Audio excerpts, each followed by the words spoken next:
Brought to you by Precision Garage Door Services of Southeast Michigan. The Lions cleaned out their lockers yesterday after ending their playoff run just the day before. Center Frank Ragnow offered some thoughts.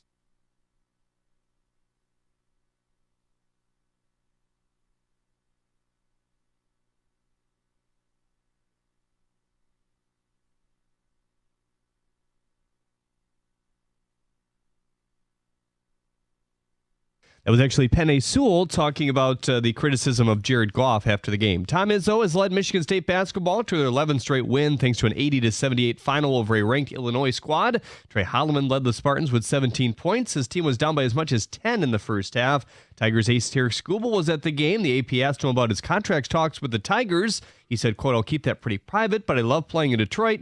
I'm excited to get down to spring training," end quote. Michigan saw their second consecutive game go to overtime as well. They won this one, though, 80-76, the final over Northwestern. The Red Wings lost to the Stars 4-1. Detroit saw themselves down 3-0 with still 5 and change to go in the first period. The Wings have now lost 3 of their last 4. They've been outscored 9-2 in the last 2 games as well. The head coach offered some thoughts.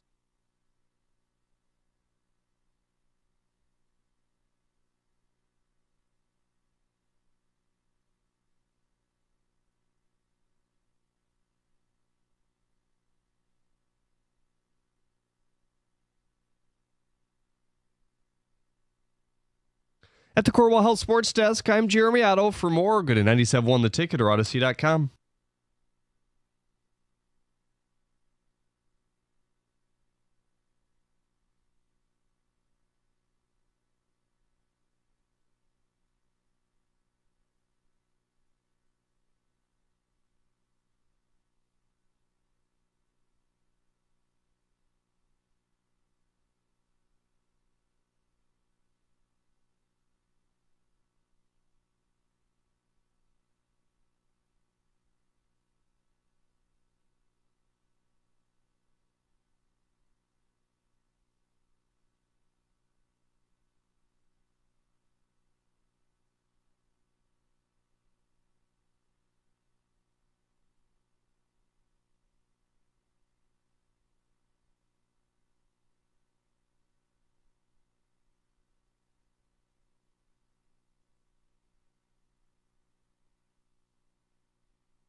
Look, I know we've been doing that all year, where we come back with the highlights from the game. Didn't enjoy that one? Salt in the wound, buddy. Didn't enjoy that one at all, eh? No. Here's how this show's going to work. It is a federal holiday, so there's no Heather. She's off today. TJ Lang will not be joining us later. He has an illness going through his household, which means we have 4 hours, open lines, to talk through all of it. And, John, I mean all of it. There's a lot that we haven't even begun to scratch the surface on, but where are we at emotionally? I think that's where we should start today. We'll get into the blame game, the biggest reason they lost. We'll play the hits, all that stuff. But just where are you at emotionally after the season ends that way on Saturday night? That's a tough one because I'm bouncing around right now. It was shock, stunned for, 24 hours, and I still have some of that. Like, I look at the box score and I look at the fact that we're not playing this coming weekend, and I'm shocked. I'm still stunned, but I'm also angry. Just angry that was a 15-win team. They had a bye week to get right, to get healthier, and they did with David Montgomery coming back. And then that was the performance that we saw after 2 weeks of preparation. It's not 2 weeks of preparation on the Commanders because they didn't know who they were going to play until last Sunday. But both sides of the ball, it just felt like that wasn't what we were expecting after we saw the 17-game season. It just wasn't what I was expecting. And we all know the reason you play the game is you could win or you could lose. That's why it's not, you don't play it on paper. They're not paper champs. It's the fact that they went out there, and that was a performance that we hadn't seen. We've seen turnovers. We've seen some not A-plus games, but in an environment like that where it's win or go home, everything is on the line. The stakes were higher. I just didn't expect that at all, and I'm shocked that the performance that we saw, and I'm also just I'm mad that they lost that game. I'm mad at not necessarily mad at individuals. I'm mad at a few performances and some decisions, and it's just God. I went back and forth between sad and mad. So I get the anger part of this. You're the 1 seed. You're at home, and John, we had talked about it. We were confident. I think I said there was maybe they play 10 times, 1 or 2 where the Commanders win.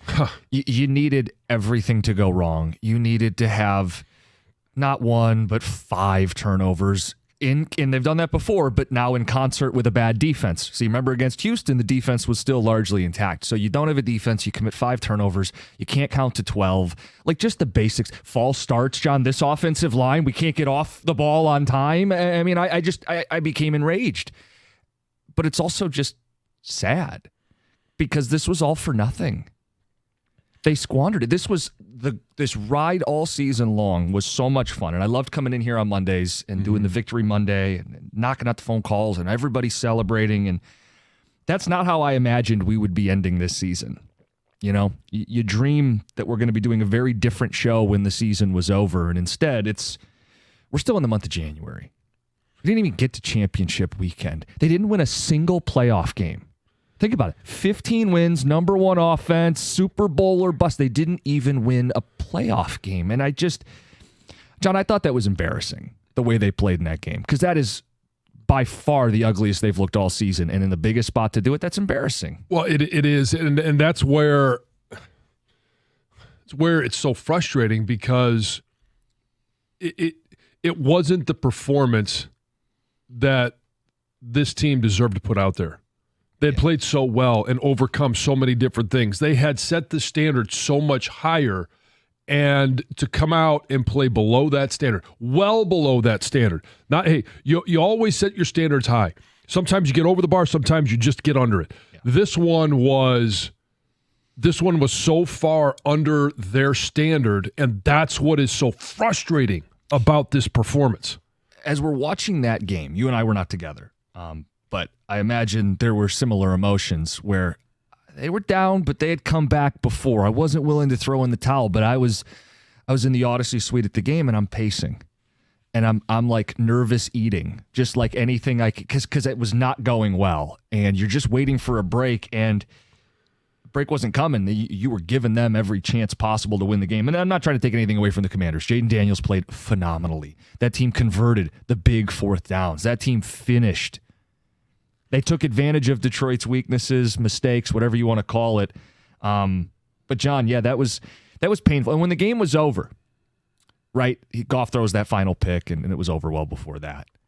To be in the mob of people walking out of the game in just stunned silence. I drove home without anything playing on the radio. No music, no post game. I didn't utter a sound. I just drove home kind of shell-shocked. In silence. In absolute silence. Where are you guys at? I know that was Saturday night. It's still probably fresh for you. 248-539-9797. We are going to talk about the game itself. Biggest reason the season's over. Blame game, all that stuff. Overreact gyms at 7:02. Let's get to Steve in Detroit. Steve, good morning. You're on 97.1. Morning, guys. How are you? Disappointed, but Hey, it's all right. It's a new day. What's happening?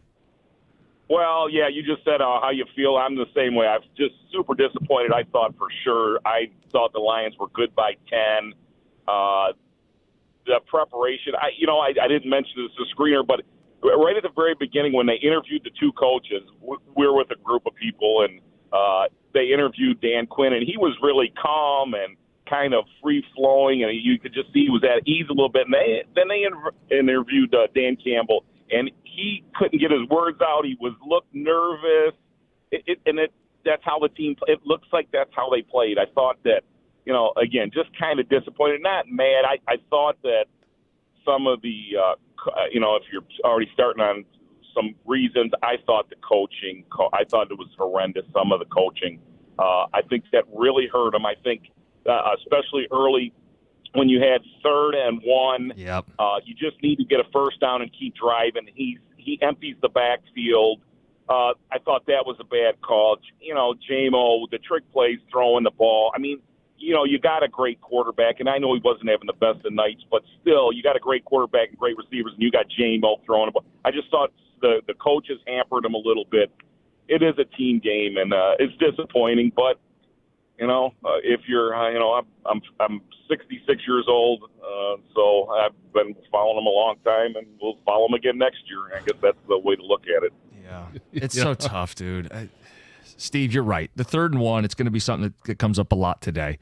I'm sure the explanation was this is like a 2nd and short because we know we're going for it on 4th down. But don't get cute. Don't overcomplicate this. You're destroying them up front. That's the matchup. Gibbs is getting in a rhythm. You score on that drive, you're up 14-3. I mean, how different is that game if you're up 14-3? And instead, you call a pass, empty set, sack, fumble. Yeah. And it's just it was a tone setter because that became kind of the whole game. Well, and I don't necessarily have an issue with the play call. I know some people will, but I don't, because we've seen them use very similar in similar situations and convert that. Like, you can't be predictable, right? It's predictable to sit there and run it. And maybe at that point being predictable is just the easiest path. But it was the lack of awareness that Goff had as the pocket collapsed to not protect the ball.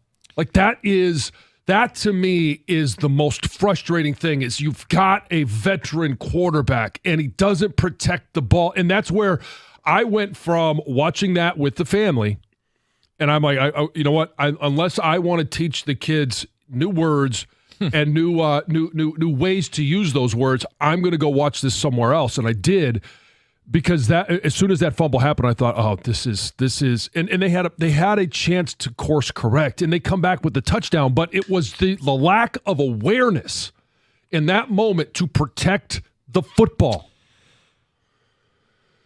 There's going to be a lot of angry. I know. I'm going through all stages right now. Look, coordinators, Dan, Goff, injury. There's going to be a lot of things that get cited today, and you guys can get out in front of it. We're already racking up the phone calls. It's going to be one of those days today. Not the Monday we wanted to do, not the way we wanted to talk about the season ending. But, guys, we can't sugarcoat it. They failed. They squandered what was a great opportunity hosting home field throughout the NFC playoffs. To play that way, there's a lot we still have to say. We'll keep it going. It's 97.1. Hey, when it comes to managing your finances, you need a bank that gets you, understands you, and is genuinely interested in your individual success. That's why I bank with First Merchants Bank. Whether it's your business banking or day-to-day personal banking, First Merchants Bank is 100% interested in helping you prosper. First Merchants bankers are attentive. They're going to take the time to get to know you, as they did me, and work with you to build a financial plan that fits your unique situation. They're also going to modify that plan. Life happens, and it needs modification. They're going to be with you every step of the way. They're easy to get a hold of, communicate with, and when you make the switch to First Merchants Bank, I talk about being able to get a hold of them.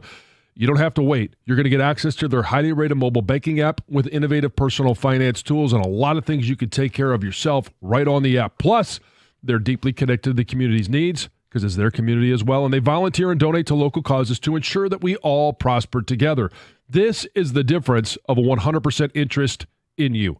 For a better banking experience, visit firstmerchants.com. That's firstmerchants.com. First Merchants Bank, helping you prosper. Member FDIC, equal housing lender.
It could have been. No Goff, no problem.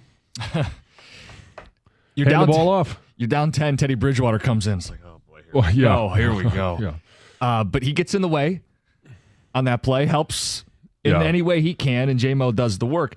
I just say what could have been, because that's how I'm left feeling. And we've started with feelings. I know we're going to get to football, but I'm feeling sad. I'm feeling mad. I'm feeling like the greatest regular season in Lions history was wasted, squandered, all for nothing. Like, that's just really hard to get over. So let's just take a look at that moment for a second. I know we want to get to the calls. Yeah. Did you almost feel like, okay, they re-signed Teddy Bridgewater after he wins a state championship at his high school As a coach, yeah. And then all of a sudden you're like, you know what? Because why did they sign Teddy Bridgewater? We kind of all knew that he was going to be the first in the game if a situation like this occurred. And then you start writing the story before it happens. And you're like, okay, Teddy Bridgewater is going to guide them because of all the weapons. It's a Bridgewater-proof offense. He hands the ball to J-Mo. He runs 61 yards for a touchdown. And you're sitting there going, this is not only going to be, hey, they were able to overcome the weather and the injuries and all this stuff, and then Goff goes down and Bridgewater comes in, leads them to a victory, and you start thinking about the moments that this team is built for. And that's what is so maddening. When he came in, okay, instantly you're like, oh, crap. That happens, you're like, this team is built for anything. And you just squandered an unbelievable group of talent, from coordinators to players to and we have no idea what next year looks like. And that's we've got a long time to talk about that. It really feels like that was the ultimate squandering. Yeah. I don't even know if that's like how you're supposed to use that. That's how I feel. It was the ultimate squandering. A squandering of an to opportunity. Squander. Yes. Yeah, I mean, they pooped the bed in the biggest game of the year. I mean, there's no other way to put it. We can't sugarcoat it, guys. Victory Mondays, we had so many of them. This is just the third loss they had all season. For this team to not even make it to the conference championship, to not win a single playoff game. You guys are going through it like we are. Let's get to the phones. 248-539-9797. Joe is in Birmingham. Joe, good morning. Good morning, guys. I took my son to the Buffalo Bills game because he's just a diehard fan, as am I. And when we lost that game and he was devastated, I said, all right, we got to try this again. Shelled out $1,600 for that game. And had great seats, only to have him in tears when we were leaving the stadium. Just a heartbreaker. How old's your son? And, he's 11. Oh. So it's just like, I was at the 92 game when we actually won. And this type of history, this type of saga with this team meant that when we had this opportunity, we had to embrace it with both hands. Yeah. And the fact that we have this history and we were in this special position this year just means it was just so inexcusable to squander it, to let it slip through your fingers. And, you guys can talk about the X's and O's, but that's what I want to dwell on, because we don't get these opportunities often enough to let them slip through our fingers with the weapons that we had this year. That's all I have. Yeah. Well, Joe, appreciate it. The perspective. 11 years old. That sits with you. Yeah. Those are your formative sports fan years. Another Lions fan is born. Yeah, calloused and ready for what lies ahead. Kicked right between the legs. Oh, no kidding. All right, let's get to Damon in Southfield. Damon, what's up? You're on 97.1.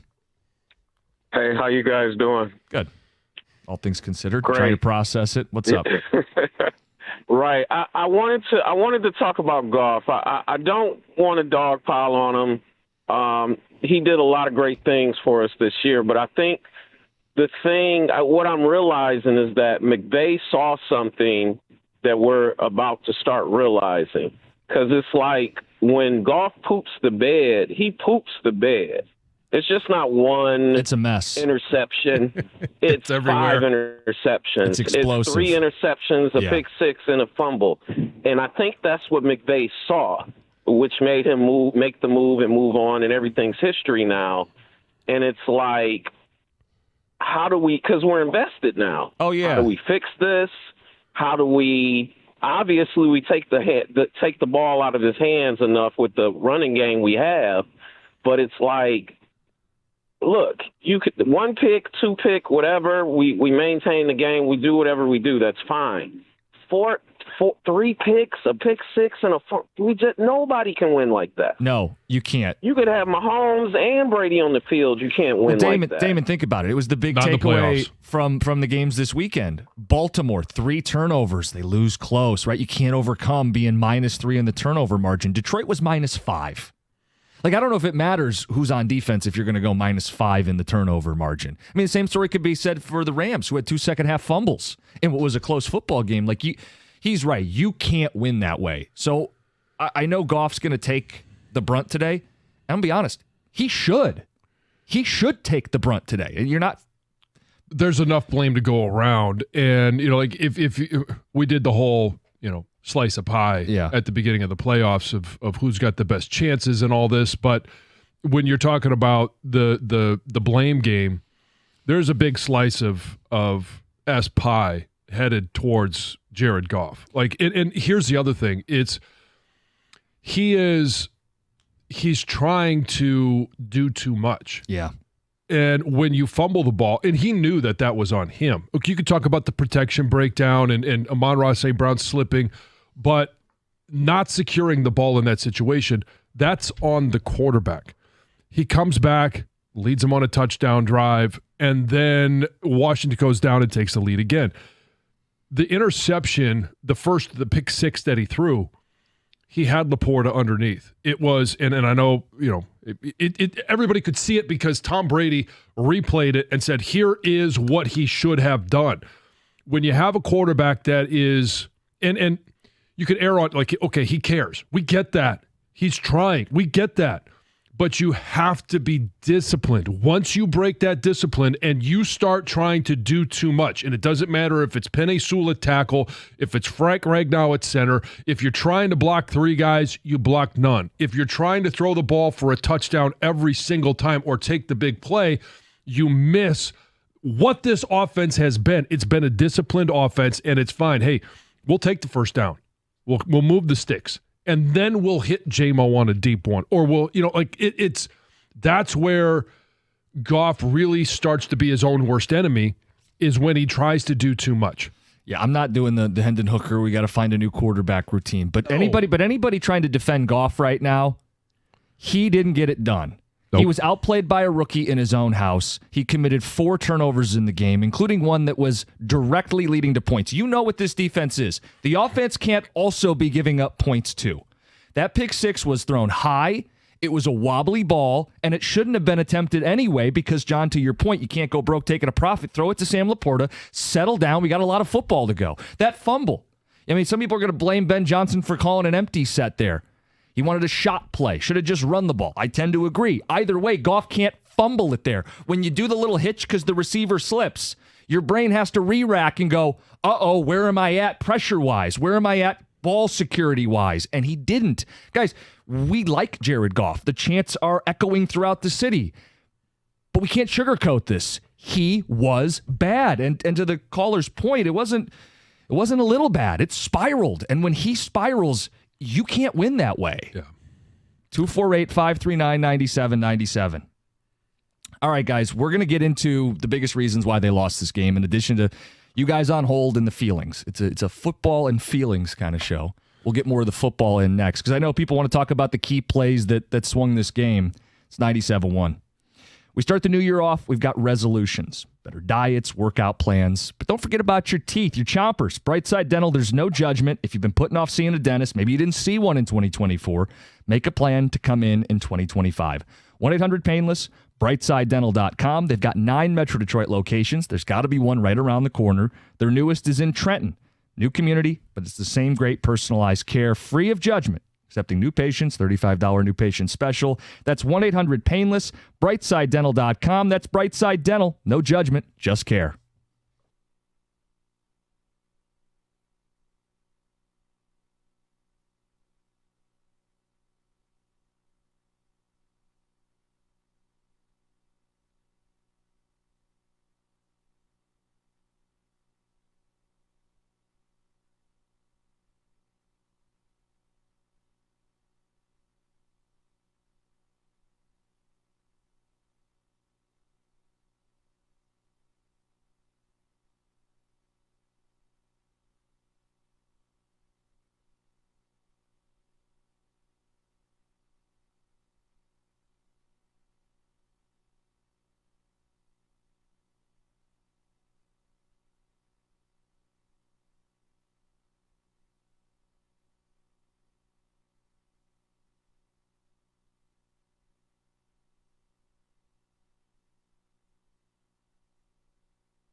Stan Campbell, we got open lines, a lot of phone calls, processing it, the feelings, and the football, right? We asked you guys how you're feeling in the aftermath. It's painful, and it's a wasted season. It was a 1 seed. It was the number 1 offense, and they committed 5 turnovers.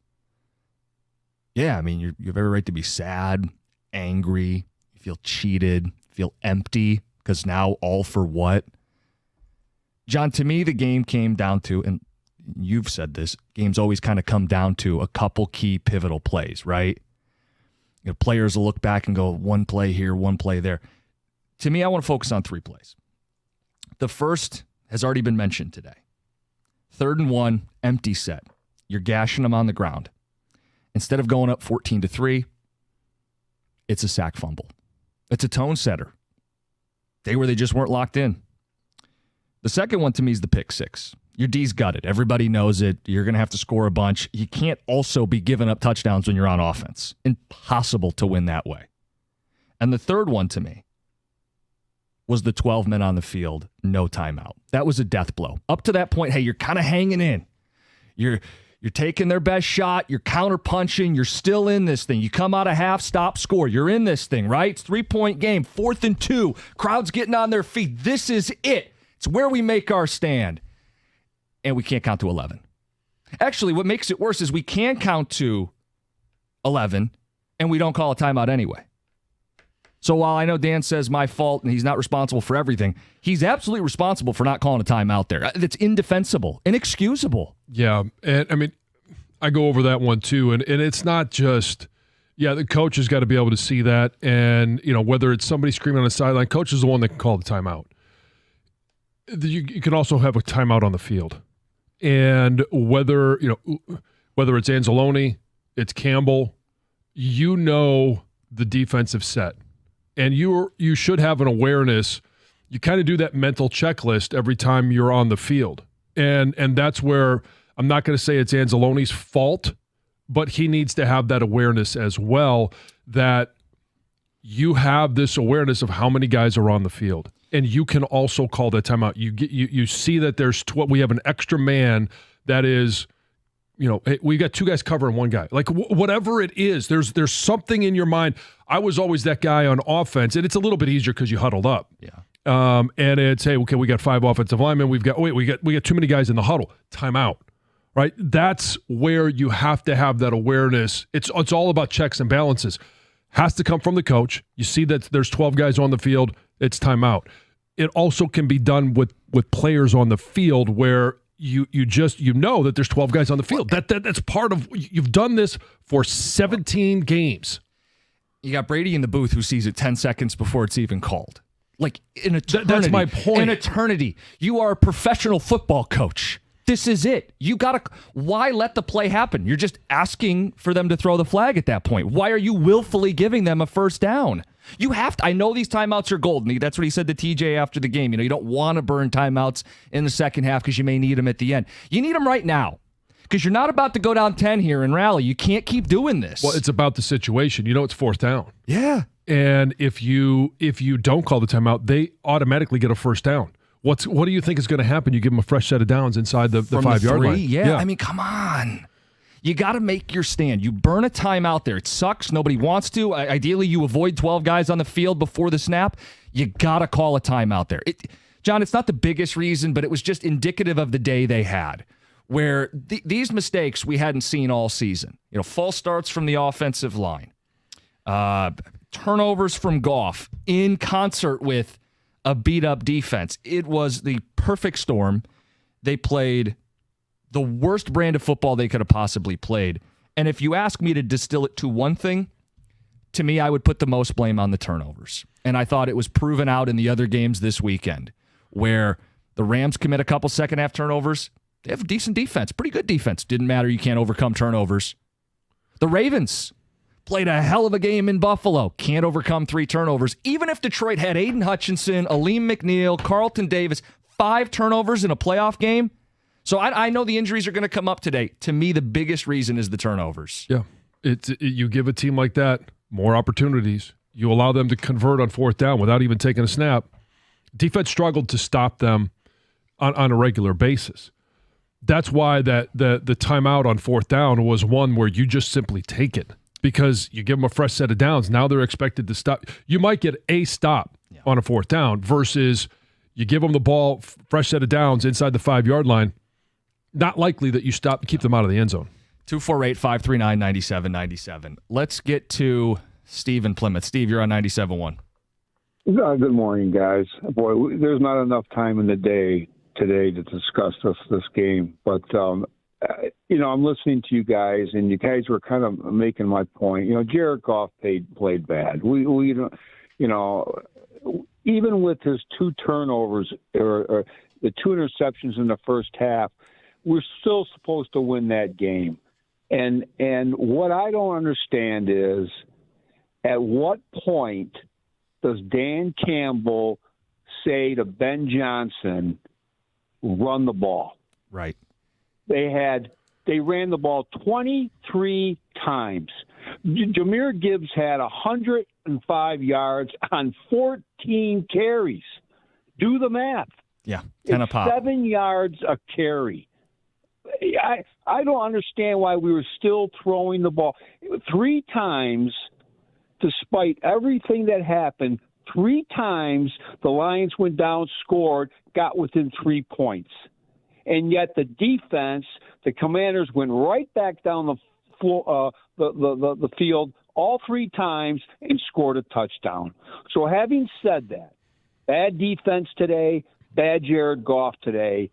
We're running the ball as well as you can run the ball against the 30th ranked run defense in football. Why are we throwing the football?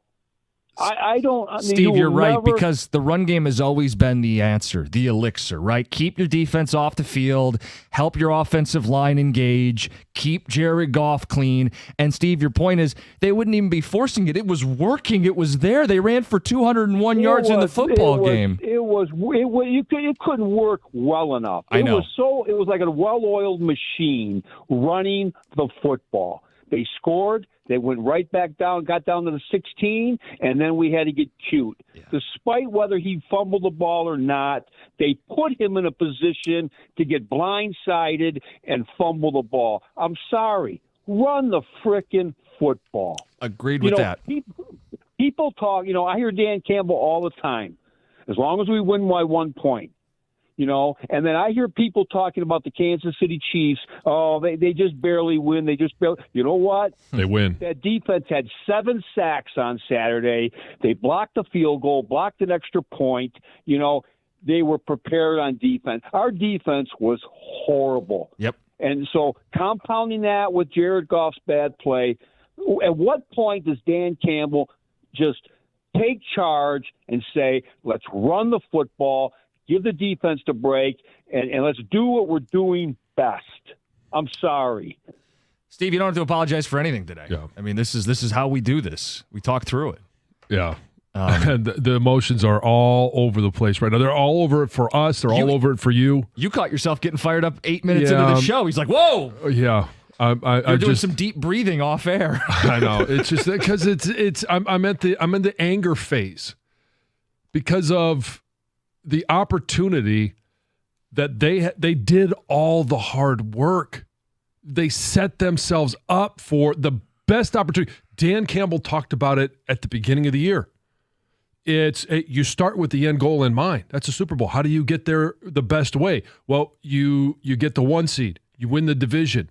You do all of these things. They checked all the boxes. Deep breaths. 248-539-9797.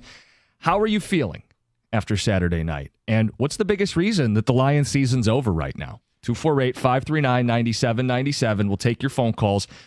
We've been getting a steady stream of a certain narrative that I just don't understand. We'll work that into. It's next, 97.1. Hey, if you're looking to get stronger, this is your year. For $1 down and $15 a month, you can get in the door at Planet Fitness.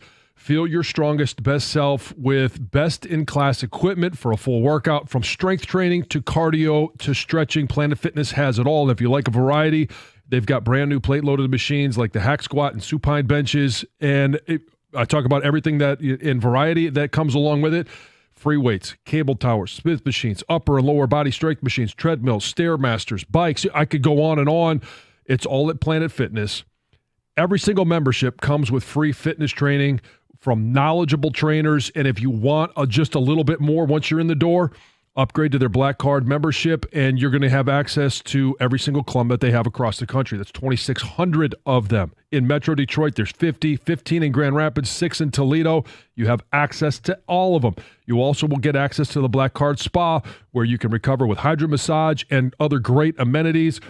Plus, you can bring a guest at any time. You have unlimited guest privileges. Find your nearest club and join today in club, online, or on the free Planet Fitness app. We're all strong on this planet. That's Planet Fitness. Hours, amenities, and offers vary by club. Check theplanetfitness.com, or you can stop by your local club for more information. Must be 18 years old to enroll, or mom and dad say it's okay, 13 to 17 with mom and dad or a guardian. Planetfitness.com to find more information.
All right, we're talking about the Lions, how you're feeling, and why the season's over. 248-539-9797. We've got Overreact Jim's top of the hour, looking at the entirety of that divisional weekend. 7:18, we're going to address the word disco, what it means for this show.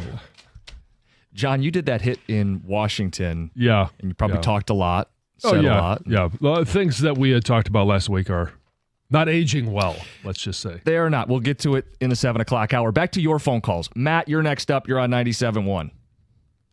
Hey, guys. How you doing? Thanks for taking my call.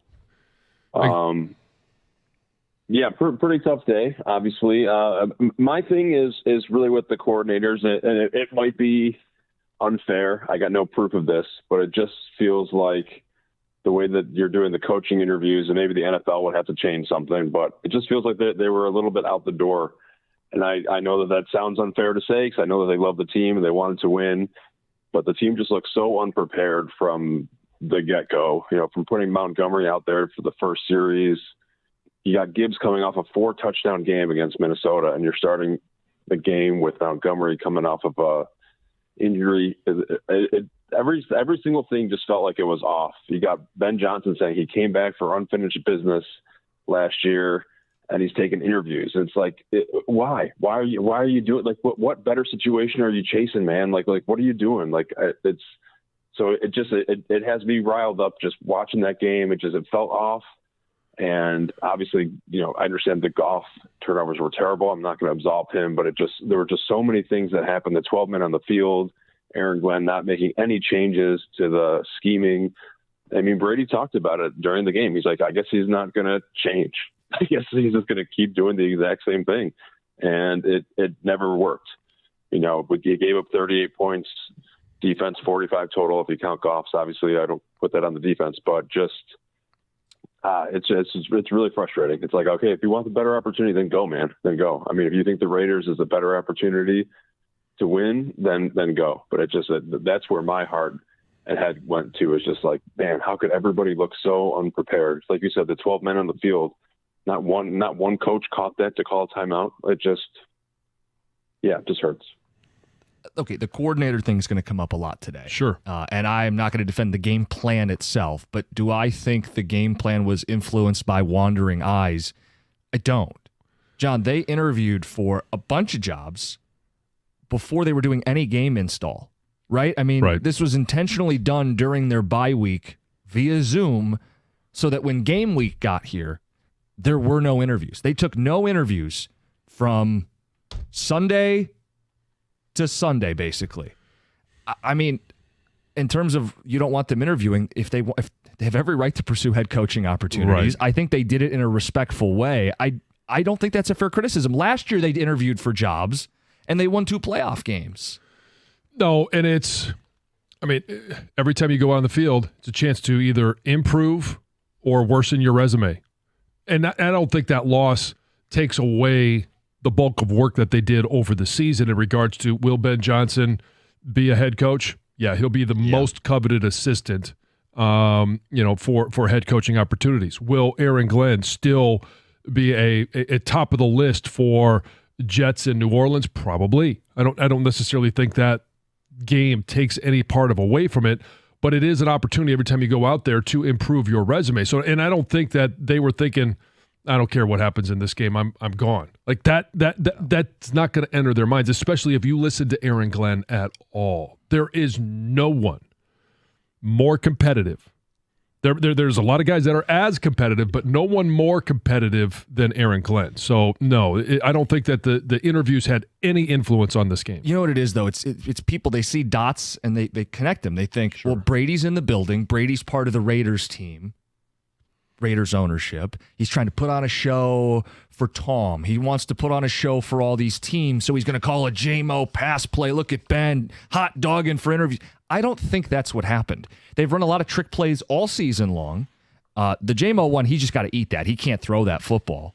But I don't think... Right. I don't like that play call either, but it's also on the heels of a very innovative play call where, I mean, Tommy, you mentioned, like, I've never seen that, where it's a shovel to, it's a pitch to Montgomery and then a shovel to Amon-Ra St. Brown. Like, it was genius. Yeah, I think you can be critical of Ben Johnson's run-pass ratio, given how dominant they were on the ground. You could be critical of the game plan itself. I don't think it's because he took interviews with other teams a week prior. I just don't connect those two dots. I understand we're going to get plenty of that.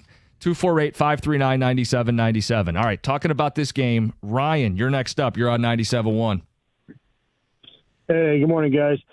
The previous caller, I think that kind of epitomizes our inexperience as Lions fans of being in this scenario. I mean, number one seed, best team in the league.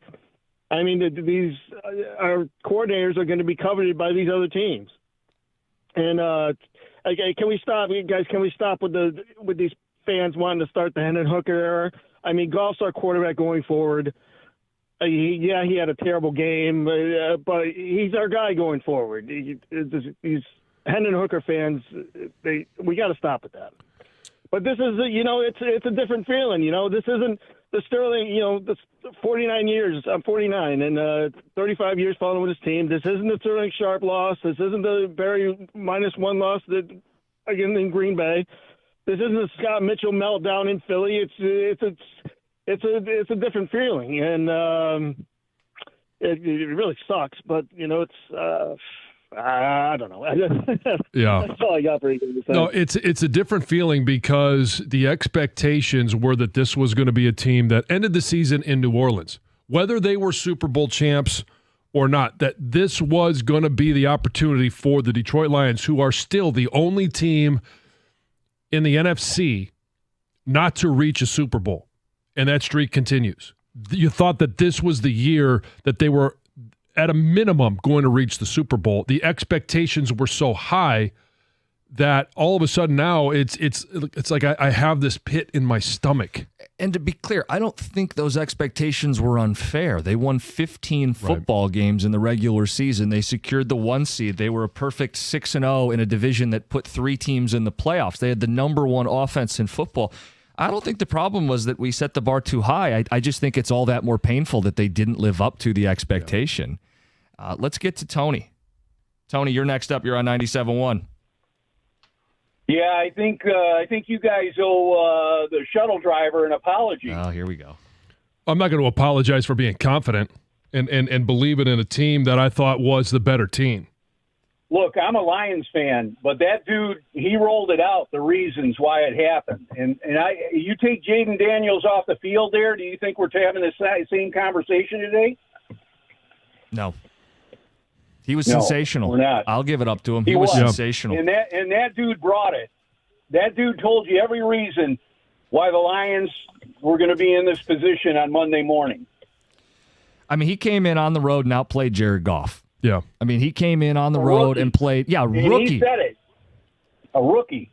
Oh, yeah. Look, I mean. Yeah, I mean, he clearly was right. We were wrong. I got no issue saying that. Yeah. But I'm not going to apologize for having confidence in the Lions. It's not like it wasn't hot take radio. I'm with you 100%. I don't think you should apologize for believing in this football team. I think it makes it that much worse, right?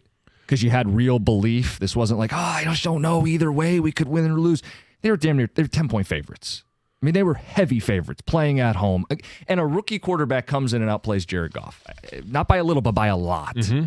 It'll be the subject of one of the overreactions. We'll get to that. Plus, we have to address the word disco at 7:18. It's 97.1.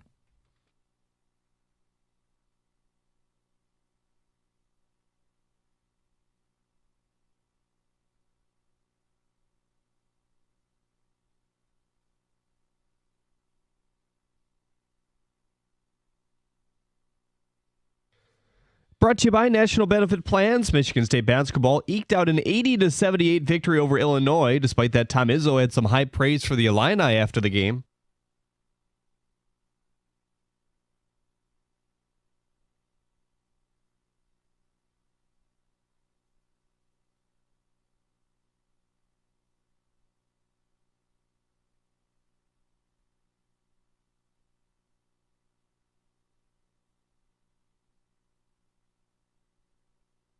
Michigan beat Northwestern 80-76. The Wolverines have now won 6 of their last 7. Head coach Dusty May called it an ugly win, but thought it would help them going forward. The Lions cleaned out their lockers yesterday in Allen Park. Defensive lineman Ali McNeil said his recovery is going well, but there's no specific timeline for return yet, mentioning he'll take it slow. Aiden Hutchinson also declined comment. The 7-game winning streak feels like it's well in the rearview mirror at this point for the Red Wings as they dropped their 3rd game in 4 tries since. 4-1 the final score against the Stars. Simon Edvinsson netted the lone goal in the 3rd. The Bills defeated the Ravens 27-25. That sets up the 4th postseason matchup between Patrick Mahomes and Josh Allen. Matthew Stafford and the Rams lost to the Eagles 28-22 as well. The Eagles advanced to take on the Commanders. At the Corwell House Sports Desk, I'm Jeremy Otto. For more, go to 97.1 The Ticket or Odyssey.com.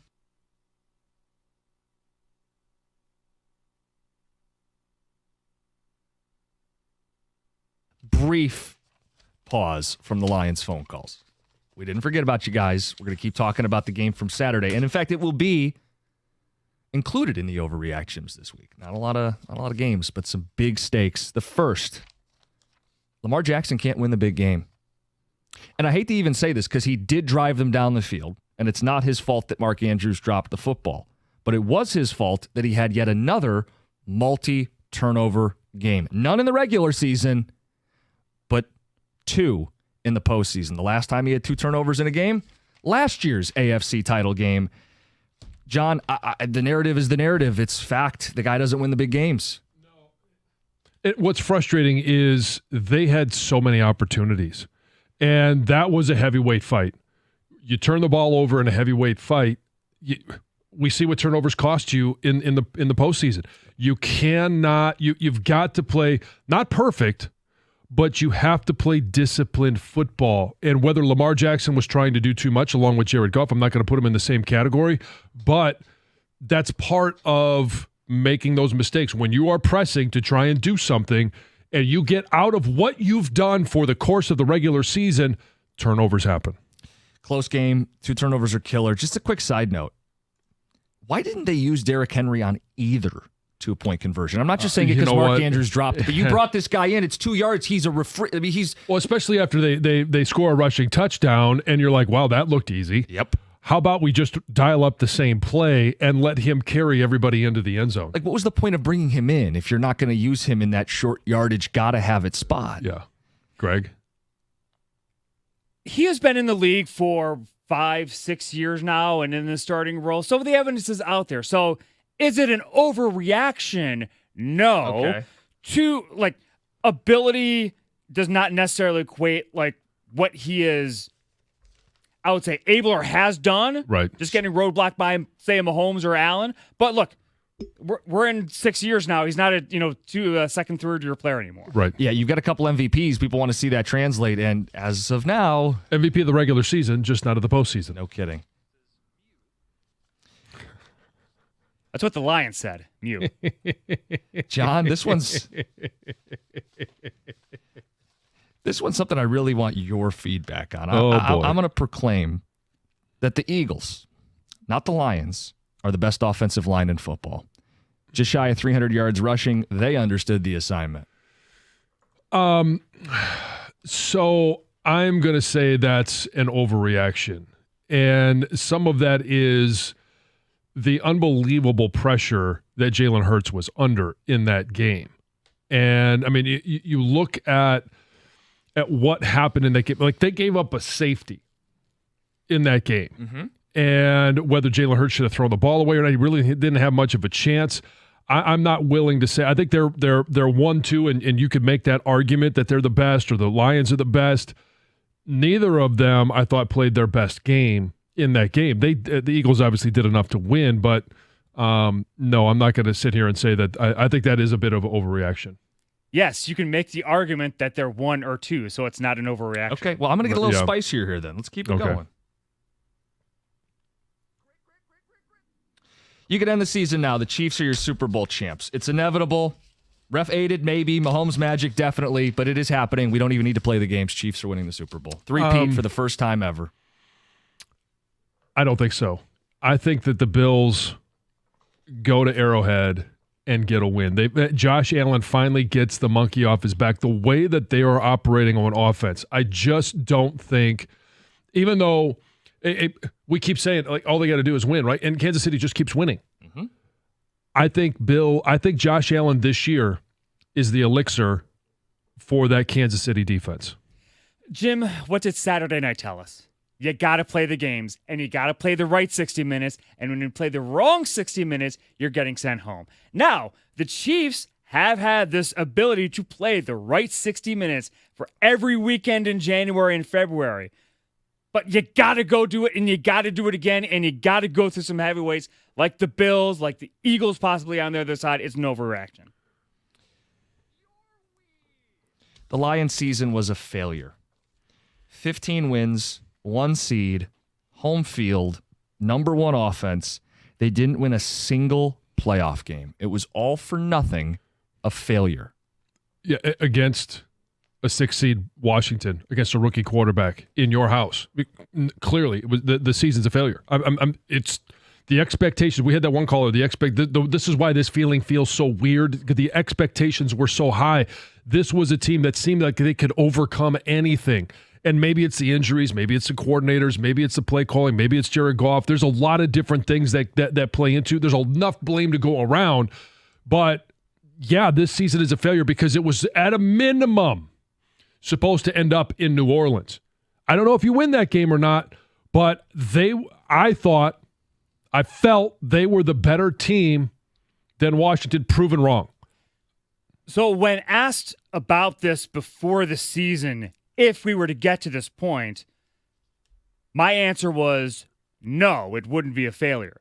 But that was all about how I approached the season, right, working through it linearly. We have worked through that linear reality. The evidence said. Maybe not a word, I don't know. But we're here now, and being here now, I would say yes, not an overreaction. Sean McVay was right about Jared Goff. He was outplayed by a rookie in his own house, a 4-turnover day for Jared, who is a $200 million quarterback, and didn't deliver. The team pooped the bed. He spiraled, and it was explosive diarrhea all over. Yeah, he was the first one to the head. I mean, it just, he is Jared Goff our version of Lamar Jackson. Just in the playoffs. I mean, okay, now he's been to a Super Bowl. Can't take that away. But there was no offense when he got there. Gets a Belichick defense. But, yeah, I mean, I can't – there's no evidence to say that he's wrong. McVay is wrong. So is it overreaction or not? No, it's not an overreaction. Not an overreaction? Okay. First of all, what you're describing about Jared Goff sounds like my house this weekend. Secondly, Yikes. This is an or the Lang household now. Yeah, that's what I thought about. This is an overreaction because you are taking the evidence of what we have seen from Jared Goff over the last 2.5 years and having that flipped by one game, a high leverage game, mind you, and having that drastically 180 change your opinion on Jared Goff. So I'm going to say that is an overreaction. So to say it's an overreaction, and I'm going to back you up on this, was the loss in the NFC Championship game on Jared Goff? No. He played well enough last year for that team to be playing in the Super Bowl. This year, he did not. Jaden Daniels is a future MVP winner. He looked so calm, collected, composed. 350 yards, pair of touchdowns. Barely broke a sweat. Not an overreaction. When you have a guy, and Josh Allen did it to us this year, we've seen him do it to other teams, not just the Lions. But Jaden Daniels came in here, and at no point did he look like a rookie. Early in the season, you could say, yeah, rookie. And this is kind of always the adage, like after you play 17 games, you're no longer a rookie. He was no longer a rookie. He was playing calm, poised, collected. He delivered the ball. And the skill set that he has of being able to be a runner and called runs for him. The only question I have about Jaden Daniels right now is Lamar Jackson has missed time because he's been beat up. He's not built like Lamar Jackson. And maybe he's just built in a certain way where he doesn't get banged up, but he is slight of frame. He's not as big. He's going to take some big hits. Can he keep getting back up? That's the only question I have. Not that he can't, because he has. It's the only question. But to your point, is this an overreaction? No, I think he's certainly going to be an MVP. He's got to avoid those Looney Tunes hits. Right. That you see from him. This is not an overreaction. Now, you've got to play the right season. Right. In the right year with everybody else, and your team has to be one of the higher up teams in the league. But what we've seen from Jaden Daniels, he is capable of that. This guy doesn't sweat, much less get nervous or get rattled. Not an overreaction. No, and I tell you what, they give him a better running back than Robinson. Now, Robinson was good, but they give him a better running back, or they start adding some pieces to that offense other than just Scary Terry, who was exactly what the name implies. As advertised. And those are your overreactions. Lions fans, we got open lines. A lot to talk about from that loss. It's 97-1. America's favorite place to watch all your great sporting events is Stadium Swim. It's located at Circuit Resort and Casino. Catch all the biggest games at a viewing experience absolutely built for us, the sports fans. Chill in one of the 6 pools on 3 different levels for an unbelievably perfect view of the massive 40-foot tall high-definition screen located at Circuit Resort and Casino. It's in downtown Las Vegas, and it's on Fremont Street. Stadium Swim. Book your spot today at circlelasvegas.com.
Should have kept feeding him. It's Dan Miller's call. Jahmyr Gibbs touchdown. Whole show is for you guys. Talk through all of it. Saturday night was painful. I don't know if you're sad, angry, empty, a combination of all of them. Yeah, throw in frustration in there. We have a lot to address. We've got the open lines, 248-539-9797. I said we'd address disco. Yeah. I don't apologize for believing in them. I don't think it was outlandish to expect this team to win the game and to win by double digits. Hell, the line was set there for a reason. But I kind of feel like we should ban the word disco. It just has a negative connotation. Like, I think that's a taboo word for us now. Disco. I don't want to listen to disco music. I just don't want to. Sure. Disco. Too many painful memories with disco. Call it double digit something else. We can be confident in the future, assuming the team is backing it up, which is what I thought we were doing, John. But I James Anthony Costa, will never disco again. Well, we got the full name. I didn't even know the middle name was Anthony. Yeah. Good Italian roots. No, I don't want to. Jack! That's what I was going to say. J-A-C!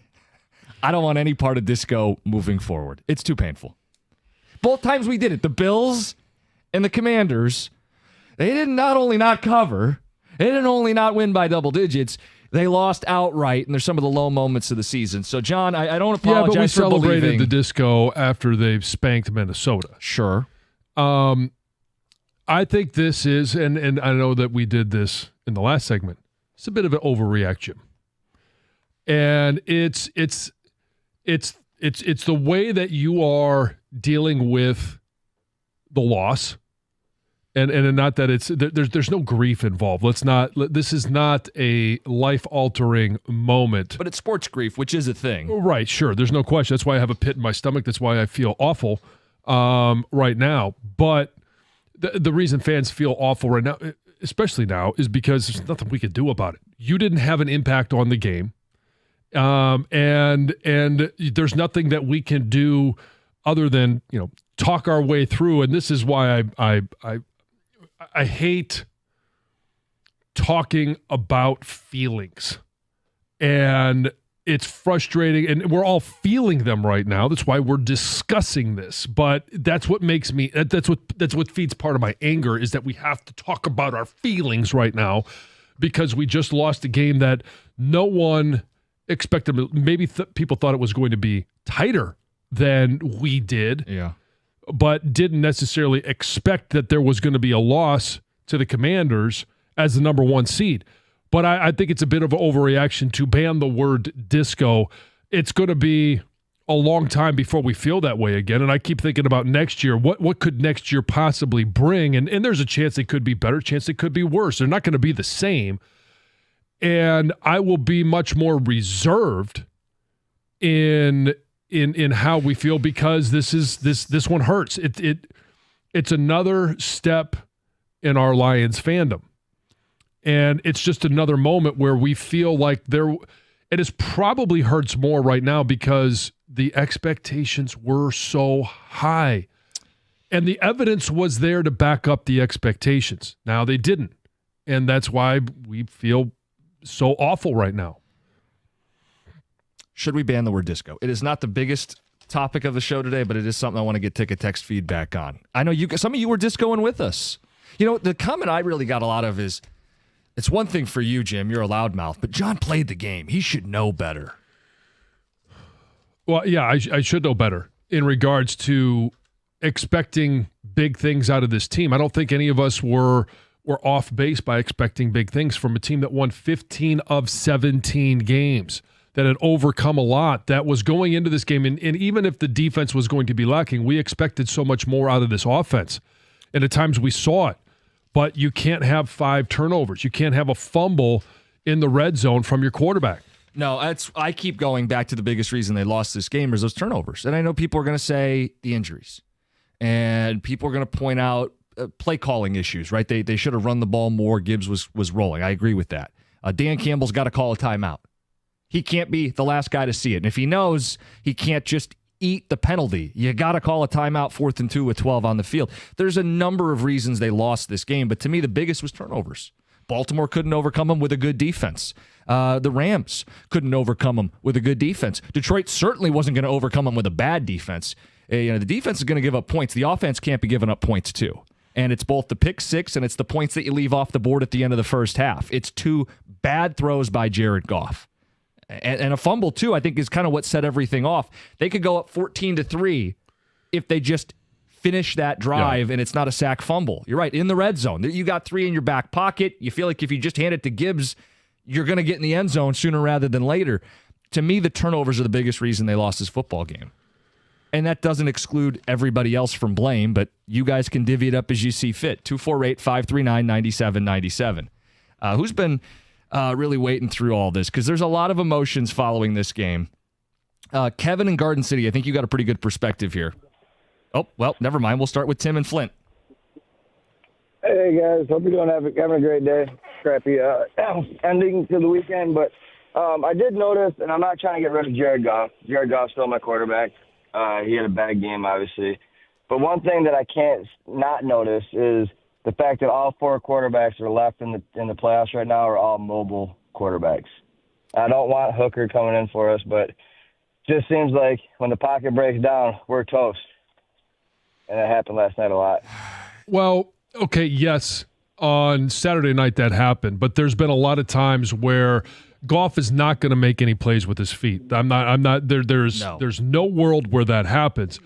But he has, throughout the course of the season, been really good at making better decisions of the check down or throwing the ball away when there is nothing there to be had. That's what makes the performance, the 3 interceptions that he threw, the fumble that he had, that's what makes it so frustrating. I know that there was a 5-turnover game against Houston. So it's not like he doesn't have it in his past. But for a high percentage of the season, he was very good at making good decisions. He had the game where he was 18 of 18. He had so many games where he was clean, where he was efficient, where he perfectly orchestrated the number 1 offense in the NFL. So no, you're not getting rid of him. There's not really even an option to get rid of him. But I don't want to sugarcoat it either. That was as bad a performance as he could possibly have had in a game of that magnitude. And he was the biggest reason, he committed the majority of the turnovers, that the Lions aren't still playing right now. That this season that had so much promise ends without a single playoff win. I put the majority of it on that. 248-539-9797. Try this again. Hit the right button. Kevin, you're on 97.1. Good morning, gentlemen. Thank you for taking my call. So I've been on hold for a little bit, so my perspective has changed just a tick. So I want to say to both of you, thank you for allowing this space for fans to voice their opinion without judgment. Because to both of your points, we were invested this season. We looked at last season as a one-off. We doubled down on our Leos, and we were firmly disappointed. Now, I've been following this team for a long, long time now. I am not a season ticket holder. However, I was gifted the game on Saturday, and so I was there. And I sat in the 200 level seats, and I'm telling you, the fandom was not what I expected. And I think it was systematic across the board, and here's what I mean. So at the first interception that Jared Goff threw, I'm like, oh, my God, and I'm expecting the fans around me and those who are season ticket holders to say, oh, Jared, come on, we got to clean it up. But no, the attitude was more of, well, he'll get it. It'll happen. We'll be okay. We'll be okay. And I'm looking around like, wait a minute. Am I in the same spot? The energy was not the same. The whole mood was almost, let's just get to the next game, please. It was almost as if the fans who were there because they were supposed to be. If you understand what I'm saying. I do. They were there because, we're supposed to be here because we are the Detroit Lions fans. We are the 12th man. We bring it, and so we're supposed to be here. But we all just want to get to the next game, right? And as that game went on, even when Bridgewater came in, I'm like, oh, my God, what's wrong? Oh, and then I was ridiculed, not by my family, but those around me were like, dude, see, this guy doesn't know. See, this is why, da, da, da. I'm thinking, wait a minute. We sound like snobs right now. A little bit. And Kevin, I could tell you, I've noticed a little bit of that, the snobbery. If you dare express concerns at any point this season, you're not a real fan. You don't know ball. Guys, there's a degree of that that's happening when you have a fan base this big and you win like this. Some of that is going to happen. John, what do you make of his comment about the crowd, though? Lacking a little bit of bite. I don't know. I wasn't there, so it's hard for me to push back. Lions fans that I talked to that were there said that place was at a fever pitch, and it started in the tailgates. It carried on through the stadium, and I talked to TJ a little bit before the game, and he said, "Hey, it's starting to fill up, and it is." You could feel the energy as more people pour in. The energy just keeps going higher and higher and higher, and so. I'm not going to, well, like you said, this is going to be a safe space. I'm not going to sit here and tell you how you should feel or what stage of sports grief you should be in, because this is, in the end, a game. But I think there was also a buildup. This is why this one hurts so much, because there was a buildup of confidence that Jared Goff wasn't going to continue to play like that. That he was. How many times have we talked about he throws an interception, rallies, and then it fumble, yeah, all right, and then all of a sudden next drive comes back, touchdown. So you kind of felt like there was always going to be a response. Well, but but ultimately the response wasn't enough. Well, yeah, because they toggled between being down 10-3, 10-3, 10-3, never actually breaking through. And I guess you can blame the defense for that. I would just simply say when you have 3 first-half turnovers from your quarterback, you've dug yourself a hole. You know what your defense is. You're probably not coming back. And then I really to me, the game ended on that 4th and 2. I thought that was the play to either get back in the game with a stop, the emotion of getting a goal line stand, putting your offense on the field with a chance to take the lead, versus, hey, we're just going to willingly take a 12-man on the field penalty and give them a first down inside the 3. It's over. I mean, J-Mo would throw the pick, and maybe that was the moment of finality for a lot of people. But to me, it was that 4th and 2. 248-539-9797. We've got open phone lines, as the caller brought up. We are a forum for you guys to go through all of it together. It's 97.1. Lions fans, we look back at the season. Kings of the North, toast to the Kings of the North with 1800 Tequila, the best taste in tequila and a proud partner of the Detroit Lions. Make sure to grab the limited edition jersey bottle on shelves now. It's the bottle, and it's the black label for those Motor City alternate jerseys the team wore when they clinched the North in Week 18 against the Vikings. The bottle's design is meant to look like those Motor City alternate jerseys, but they'll be gone soon, so get yours where you normally buy 1800 Tequila and enjoy the #1 super premium tequila, as well as the taste of victory on game day. 1800 Tequila, Proximo Spirits, Jersey City, New Jersey. Please drink responsibly.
Dan Campbell, you can hear it in his voice. Well, he's hurting for his team and the guys that do put in a lot to get to that point, which is why it's disappointing because you felt like they knew it was all riding on that game, and yet that's the performance. And the words he said a year ago start to really hit you. You might never get a shot at this again. Mm-hmm. They're going to do everything they can in the offseason, reboot this football team. It's painful that we're already doing off-season radio. And I know this is the divisional round of the playoffs, but it was supposed to be so much more.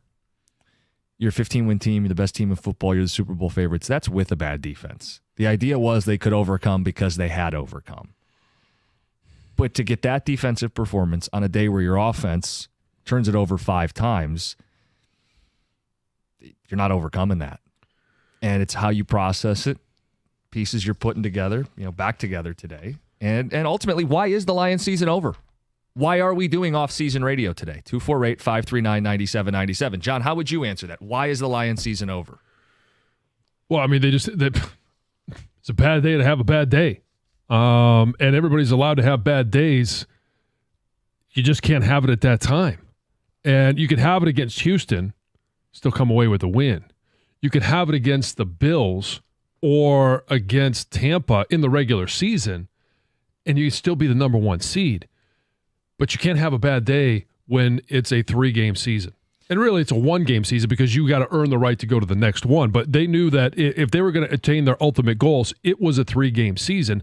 And those are the times when you have to play your best. You've got to come with your A game because you know your opponent's going to come with you. You can't rely on them to have a bad day. No, and they were very good. They were locked in.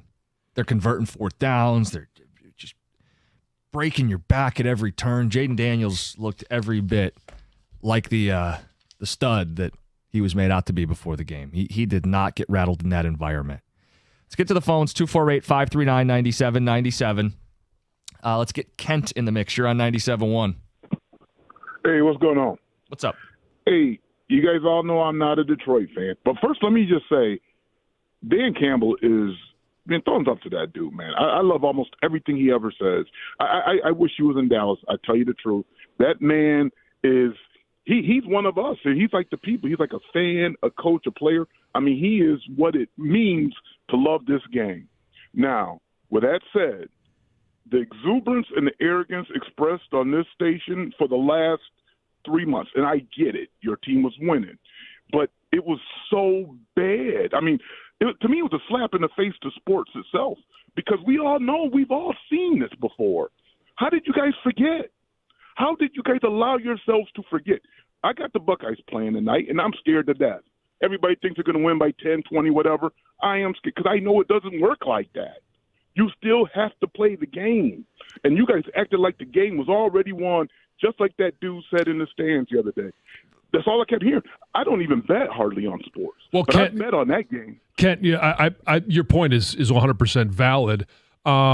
It's kind of ironic coming from a Dallas fan talking about arrogance. But to your point, we are on the heels of Michigan beating Ohio State in Columbus.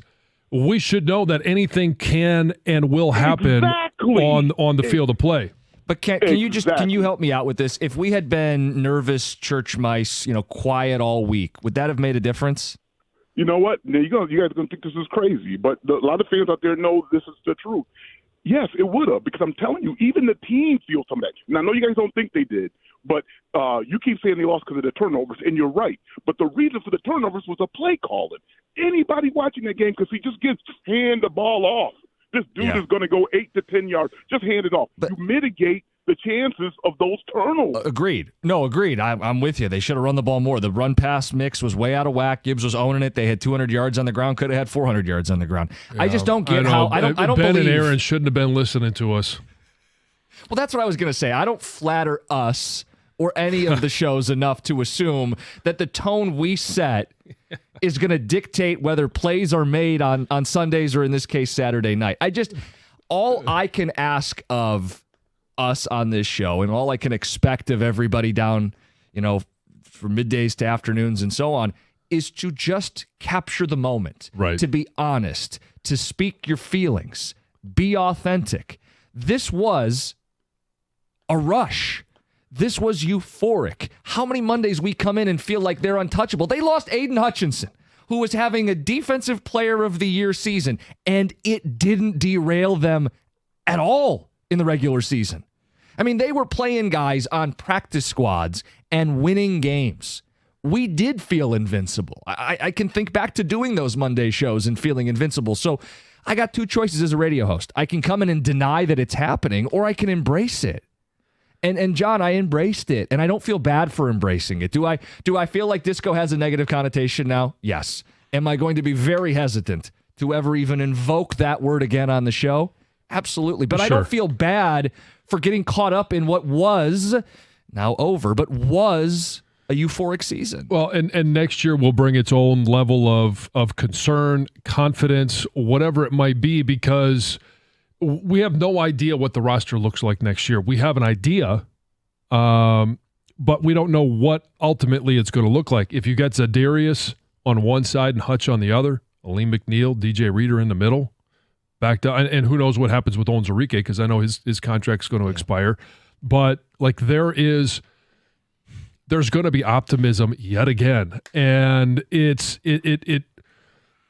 sit here and play the blame game, or to think that we're arrogant enough to think that, Dan, Aaron Glenn, Ben Johnson, any of the coaches were complacent because they were listening to us, the fans at all. I don't think Ben Johnson had disco music playing in the background while he was prepping for the game. You can be critical of the game plan, but I don't feel like we're important enough to actually sway that game. Yeah. And that's, I don't know. I don't believe in jinxes. I do believe that they didn't deliver. There's a couple of things on Twitch, and you can always watch us on Twitch, twitch.tv/971 The Ticket. Question. Yeah. Has the bakery been blamed yet? Oh. For creating too much optimism, too much excitement going into the game. Yeah, I just think that's tacky to go around and go, you fans shouldn't have felt good. We had every reason to feel good. And it's that much more painful that we're sitting here doing, hey, let's look at the two deep for next year. I don't want to talk about the draft. I don't want to consider who they're picking at the end of the first round. And before we go to break, here's another, I think, a great comment. This one comes from Kitek, who's always commenting here on Twitch. Who's going to, I think we something has died. Who's going to be the guy that tries to start a Jared Goff chant at the Pistons or Red Wings game? I don't know that we hear that chant anytime soon. Do you? I don't think we do. Maybe an ironic one now. Takes on a different meaning. Look, Jared's still the guy moving forward. But don't sugarcoat it. Don't rush to his defense. He's a $200 million quarterback. He has to play a hell of a lot better than that. Expect more of him. Expected more from this team. 248-539-9797. We see you guys. We're going to keep working in the phone calls. It's 97.1. Hey, your New Year's resolution is to lose weight, and you can get there faster than you think with Ideal U. Go to idealu.us now, and you could lose 20 to 30 pounds in just 40 days. It's really right around the corner. Whether your resolution is to lose 10 or 100 pounds or anywhere in between, Ideal U works, and it works fast. I lost 10 in the first 10 days. I lost 50 in the 40 days, so I can tell you it works. I got to eat real whole foods, not shakes and bars, so I've been able to stick with it. In fact, I'm down 70 since I started the program. Ideal U's weight loss coaches work with you every step of the way. Your coach wants you to achieve your goals and lose weight. They also want to help you keep it off. If you want to weigh less, go to idealu.us. Ideal U is a Michigan-based weight loss company that's helped thousands of people just like me and you. In fact, over 90% of Ideal U customers lose at least 20 pounds in just 40 days. That's a great success rate. If you want to weigh less, go to idealu.us. Sign up now. You're going to get a $200 Visa gift card. Start the new year off right. Lose weight and get a $200 Visa gift card along with it. Want to lose weight? Go to idealu.us.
Why are we doing off-season radio?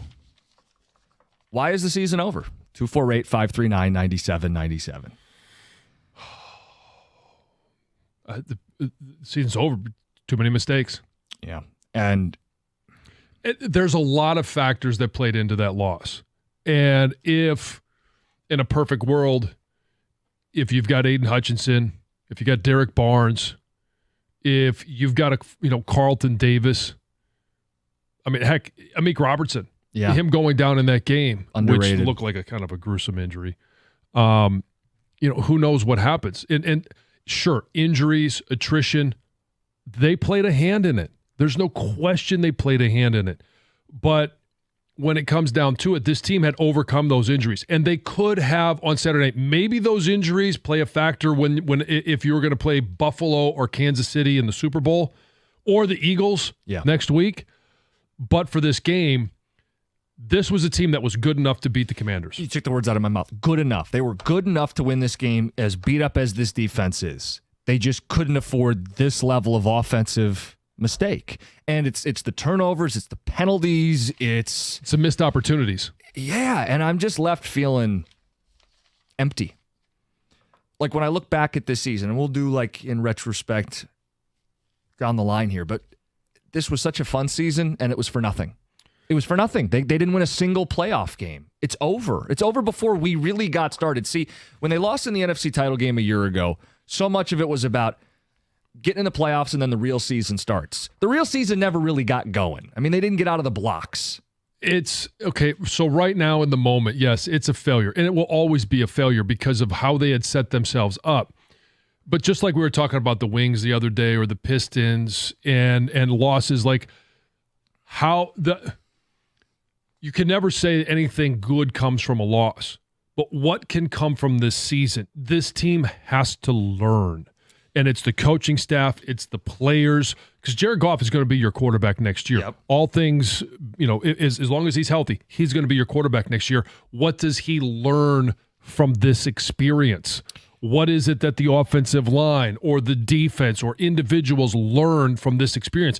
If they can use that to then translate into a Super Bowl or Super Bowls, you can look back with some perspective. But we don't have that perspective right now. We don't have the ability to look back and say, oh, well, this was the launching point. And I've seen people on the Ticket Text today and on social media over the weekend trying, and I'm not mad at anybody, to try to cope with this a little bit and say, well, this is what happened with the Red Wings. They would win the President's Trophy. They'd be this great team in the early, mid-'90s, and they would fail and fail and fail, or the 80s Pistons fail and fail until they win. The fear, though, is that you end up being the 2010s Tigers, where you're there and there and there and you don't. And there's no guarantee. So Dan Campbell's words from a year ago echo in your brain, and you go, we may never be back. The offensive line gets a year older, right? You lose both coordinators. I know some of you are going, good riddance. They're good coordinators. You may lose both of them. Next year's schedule, you're going to play 3 of the 4 teams left standing right now, and I believe they're all road games. Like, I'm not telling you they can't. They're going to be in the mix. They'll reload. They've got cap space. They've got a great general manager. But we can't keep doing this. They'll get them next year routine. Right. Like, this was as good a year as any, and they didn't get it done. That's why you don't rename streets till the job is done. Shut up. Theo in Harperwood. I put that on a tee for you. Hey there. Hey, Theo. Good morning, Theo. How are you? Hear you? me? What's up, we buddy? got you. Not too good. I just want to start off by saying that I never wanted Goff signed in the first place. My whole thing was that pocket passing quarterbacks is a thing of the past. You would not win in another Super Bowl with a pocket passer. I feel Stafford was the last one, and I feel the Lions need their own franchise quarterback. There was no way we should have signed Goff. He still had another year left, and this was his prove-it year, and he just proved it. And you shouldn't have signed him early. Theo, let me ask you this question then. And let's just say they had franchised Goff, and he had the season that he had, and now we're sitting here with, do you use the franchise tag on him again, which is an astronomical number for a quarterback, or now that you're picking 28th, what's your path to a better quarterback? I feel we should have got our franchise quarterback 2 years ago to grow with the team. We should have all been young from the quarterback to everyone. Theo, we all should have been young. Theo, I understand.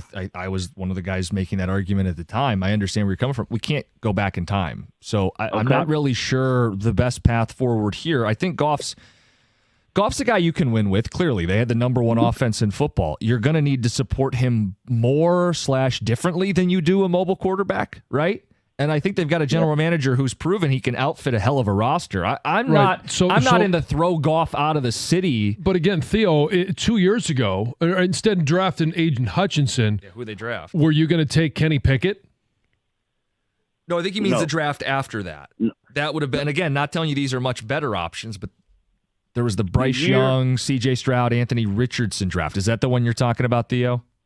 No, I'm talking about the Tua draft. Oh, well, we're talking about before this regime was even here at that point. Yeah. Yeah, I'd like Justin Herbert. Like, I don't. This is the completely different regime. Right, yeah. Theo would have drafted the good players and not drafted the bad players. Ding, ding, ding. Right, and so a couple of years ago, right, if you're taking a quarterback instead of Jahmyr Gibbs, so you picked at 6, and, let's just say you kept that pick, and so C.J. Stroud was already gone, Bryce Young already gone, Anthony Richardson already gone.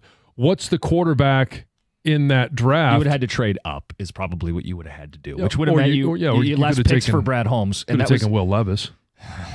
Which is, anyway, I get blaming Goff for that game. I'm blaming Goff for that game. I mean, there's no other way around it. You shouldn't sugarcoat it, but I don't know about now we're going to do the referendum already. I know the offseason we're going to get a lot of that. Can you win with him? How much help does he need? Is it possible? I'm fixated on Saturday night where he just wasn't good enough. Let's get to more of your phone calls, 248-539-9797. Let's get to James in Ypsilanti. You're on 97.1. Hey, I just wanted to comment about Aaron Glenn and the amazing job that he did with our defense. I feel like, when all those injuries started happening in this season, he really made do with everything that he had. And the best explanation that I have for it is like when you're in school and you're having to make something like you have all the popsicle sticks and you have to make it hold a lot of weight. Yeah. That's kind of what Aaron Glenn did. Aaron Glenn made those popsicle sticks hold like 500 pounds, but when you're in the playoffs, they get progressively harder. And so our defense just couldn't hold that much weight because of all those injuries. And plus with Cliff Kingsbury, the offense that they run there, they have a threat at the quarterback position. Austin Eckler is a great running back, and they have a couple receivers who can get the job done. I just feel like Aaron Glenn did as much as he could. And unfortunately, turnovers lose games, as you can see in the multiple games that happened this weekend. I mean, you can only do so much, and Aaron Glenn really did that, and I don't want to see him go, but he's looking really good. Yeah, it's a phone call that you're not expecting after they give up 38 points, but I don't put it primarily on the defense. He was working with what he had, and at one point that was with 12 players on the field. There's where I look to the coaching. But I do think it's a story of the turnovers. This offense was good enough to overcome this defense if they don't commit 5 turnovers. I mean, it's the story of all of the games this weekend where the teams that made the mistakes, Lamar 2 turnovers, 3 for the Ravens as a team, you're not overcoming it. Where the Eagles had 2 fumbles in that football game, or the Rams had 2 fumbles in that football game, you're not overcoming that. All right. John's looking at me. I know we got to get to the update. 248-539-9797. Emotions and what went wrong? It's 97.1.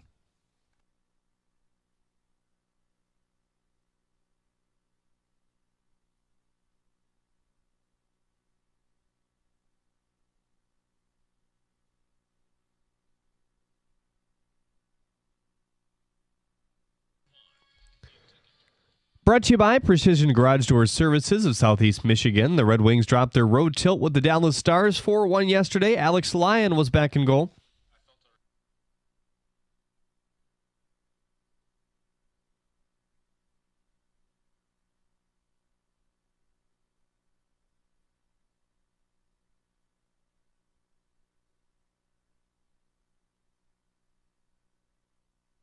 One more game left on this 4-game road trip as the team heads to Philly tomorrow. Both Michigan and Michigan State moved up 4 spots in the latest AP poll a week ago today. MSU making the case to move up further potentially. Tom Izzo's squad has now won 11 in a row thanks to triumphs over Penn State and Illinois last week. The game against the Illini took a comeback effort with a final totaling 80-78. Michigan also defeated Northwestern by 4.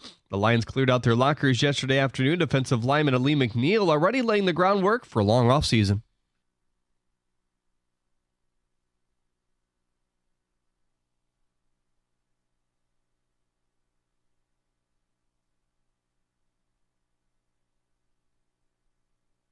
Matthew Stafford's Rams lost to the Eagles 28-22. When asked if he still has football in him, he said, quote, "Sure feels like it," end quote. Stafford has 2 years left on his deal. The Ravens making another playoff exit thanks to a 27-25 defeat by the Eagles. With 1:33 remaining in the game, Lamar Jackson's 2-point conversion throw to Mark Andrews was dropped, keeping the score where it ended. That was Andrews' first drop pass since Week 6. At the Corwell Health Sports Desk, I'm Jeremy Otto. For more, go to 97.1 The Ticket or Odyssey.com.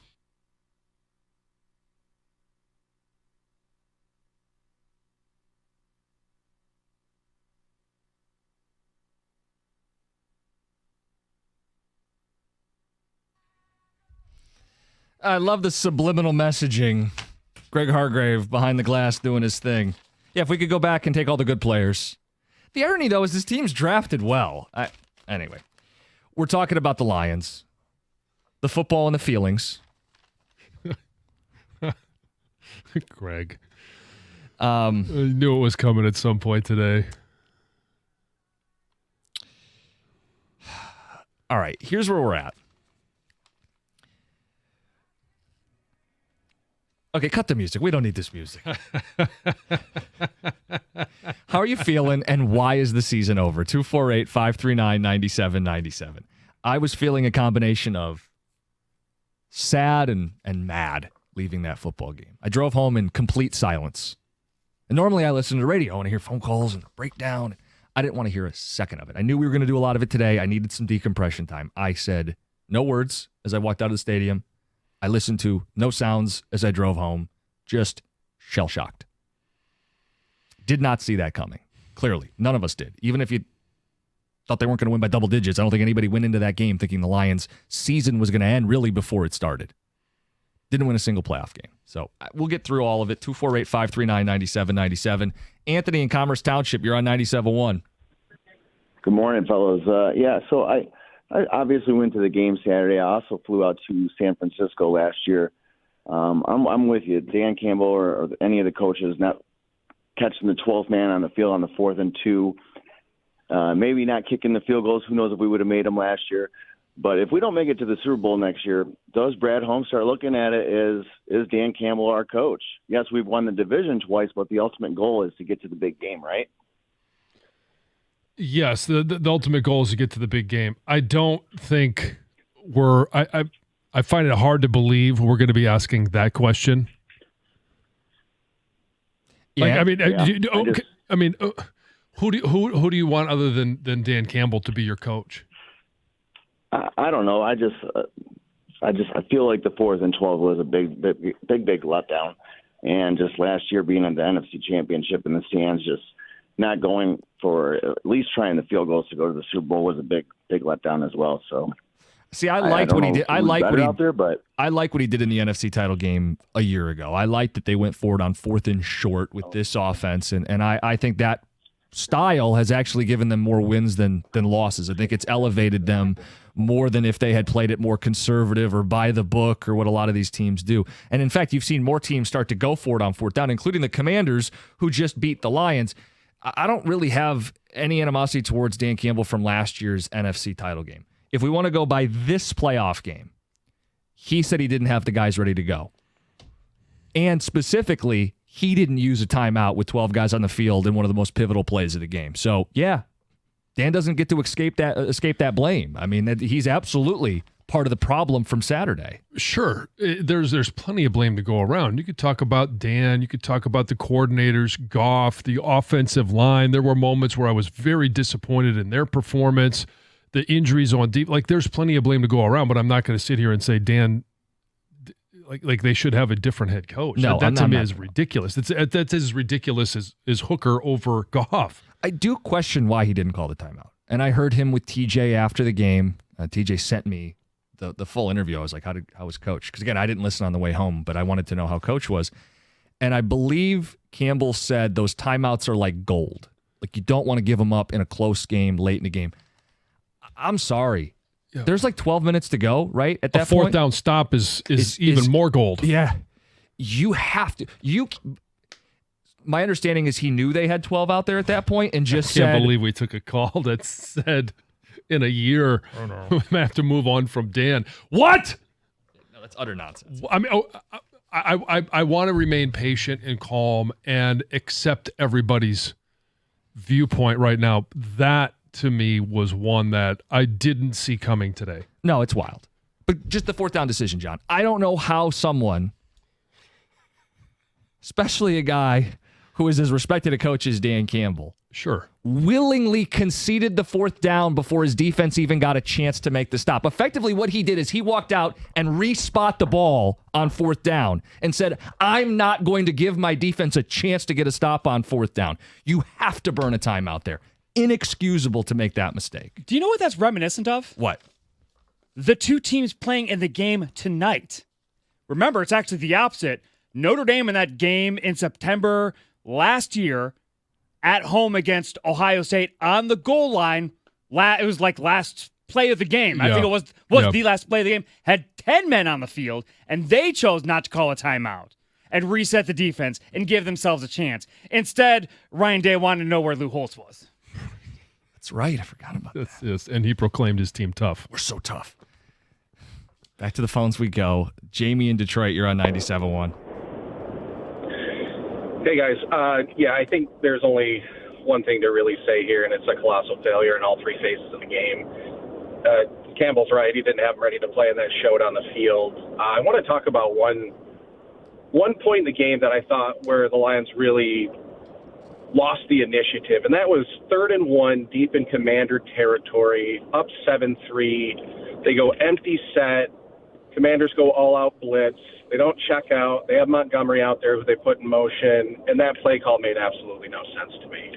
They didn't get any points on that because of the turnover. Yeah. They had a chance to go up 14-3, and I'm not thinking that puts the game away, but up 11 in a playoff game at home, you still had a massive advantage. You maintained the initiative. Well, you've already gotten one critical fourth down stop there. I mean, Ben Johnson and Aaron Glenn, if they want to go, let them. Because I got to tell you, the buck stops with Dan Campbell for sure. But those two guys, game on the line, and we're putting the ball in Jamison Williams' hands, season on the line, to throw the football, okay, that's a joke. Okay, couple points. The trick plays were a part of this offense all season. Did you hate them then, or you only hate the one that didn't work? I hate that we put it in the hands of a guy who wanted to play hero ball instead of throwing it out of bounds. It was 1st and 10 at the 40. Yeah, I think. He should have Plenty eaten of it. Game left. He should have eaten it. Yeah. He should have run it, or to your point, just throw it out of bounds. What you can't do is throw an interception there down 10. That effectively ended the game. Now, I would argue the game was ended the drive before when they gave up the 4th and 2, and you just constantly were in this spot where you're down 10 points. And that's why, Jamie, I do think you can go back to that first play you referenced, the 3rd and 1, where if you go up 14-3, it's a tone setter. If you run the ball on that short yardage, like think about it, you're the team that's grit. Instead, you get a little too cute and you're not up 14-3. And if you're up 14-3, I bet you can stay committed to the ground game a little better too, right? Like it all kind of goes back to that first play that swung the game, the sack fumble.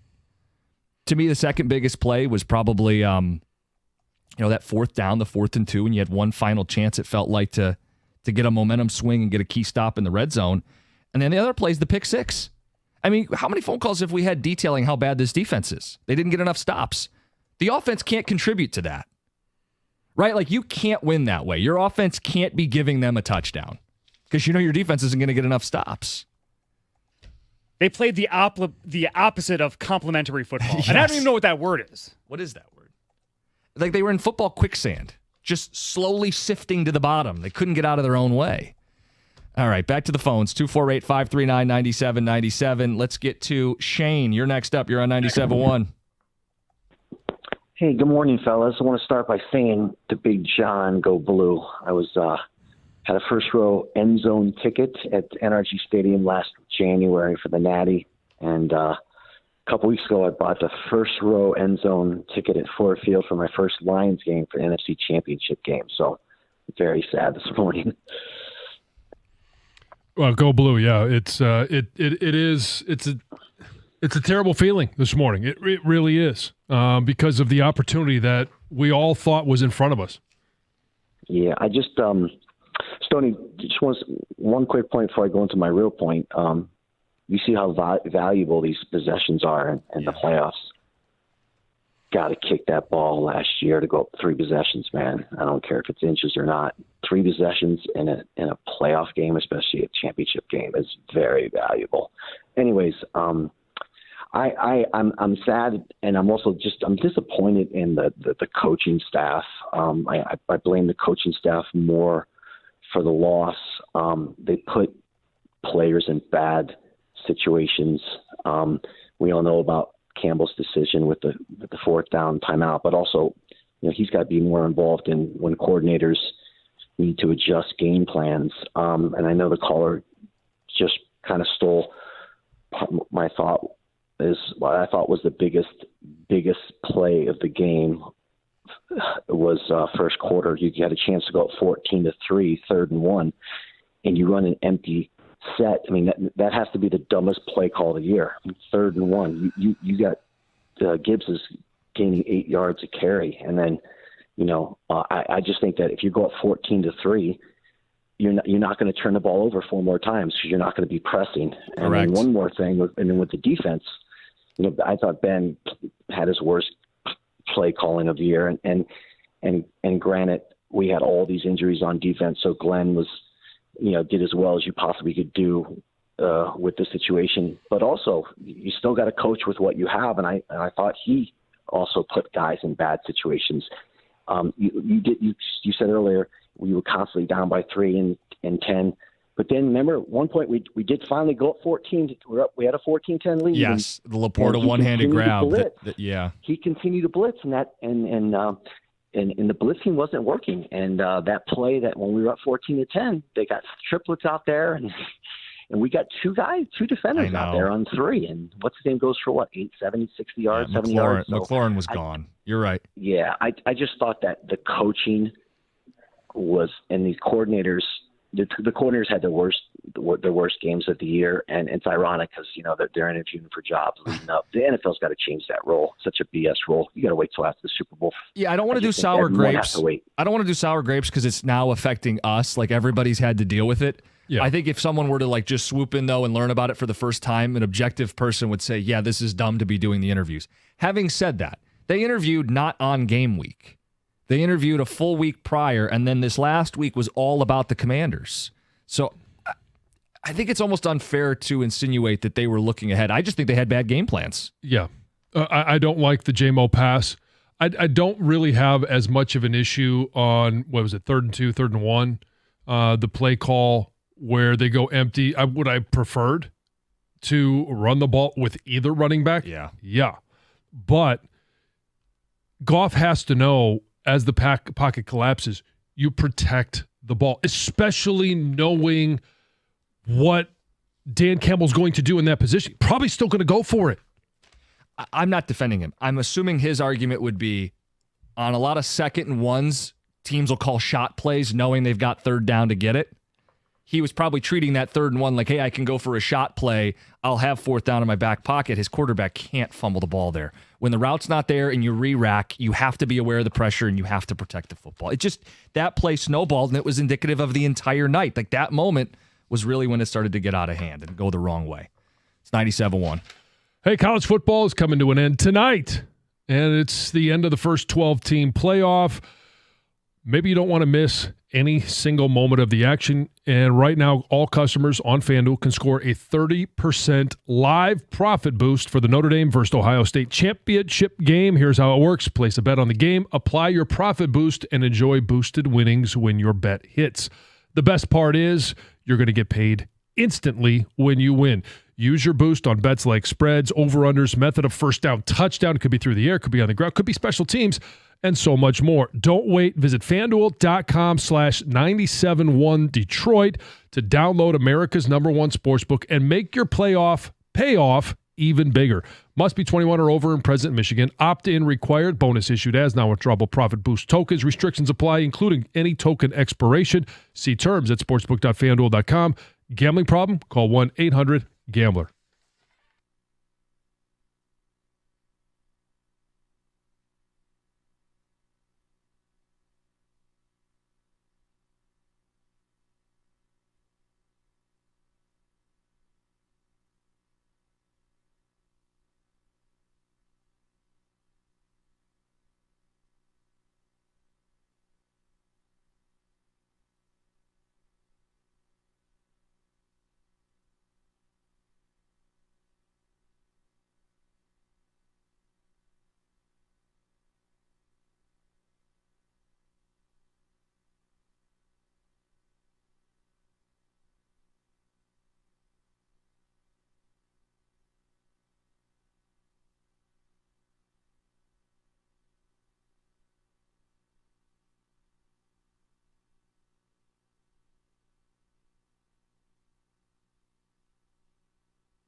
Lion quarterback Jared Goff. Get your phone calls, 248-539-9797. Describe the emotions Saturday night. Comes to a crashing end. And the biggest reason the season's over. We'll let you guys fill in the blank. Terry in Southfield. Terry, you're on 97.1. Terry. All right, we'll go to Matt in Windsor. Matt, you're next up. You're on 97.1. Matt, talk to us. Hey, how's it going, guys? So, the defense was the defense. I think there was an unspoken rule that they were going to do what they could do with all the injuries and everything, and it was going to be on this offense. I think ultimately it goes on Ben Johnson and everybody that's been pumping his tires all year. I've kind of been the sheep in the room, lone sheep in the room, just when it comes to Ben Johnson. The trick plays are they were cute when we were top team in the NFL, when we needed to steal a game. I don't know why he always had to get cute when it was, third and short and let's go in shotgun and let's throw a screen pass. Like, we have David Montgomery. We got the best league in the line, or the best line in the league. Why are we, sitting here waiting for all these laterals and this and that? Like, we were good enough to beat this team without any trick plays. And it came down to, obviously, the empty set and the 3rd and 1. But this has been going on all year, and everybody that has been pumping the tires on this guy, he got in his own head and his own ego. Matt. And the JMO play. I mean, the defense played good enough to give us a shot, and they didn't give the offense a chance to win. Counterpoint. The trick plays largely worked all year, right? They were some of the most explosive, creative plays. They put defenses on their heels. They had more than enough of them. It's not like they had wasted them.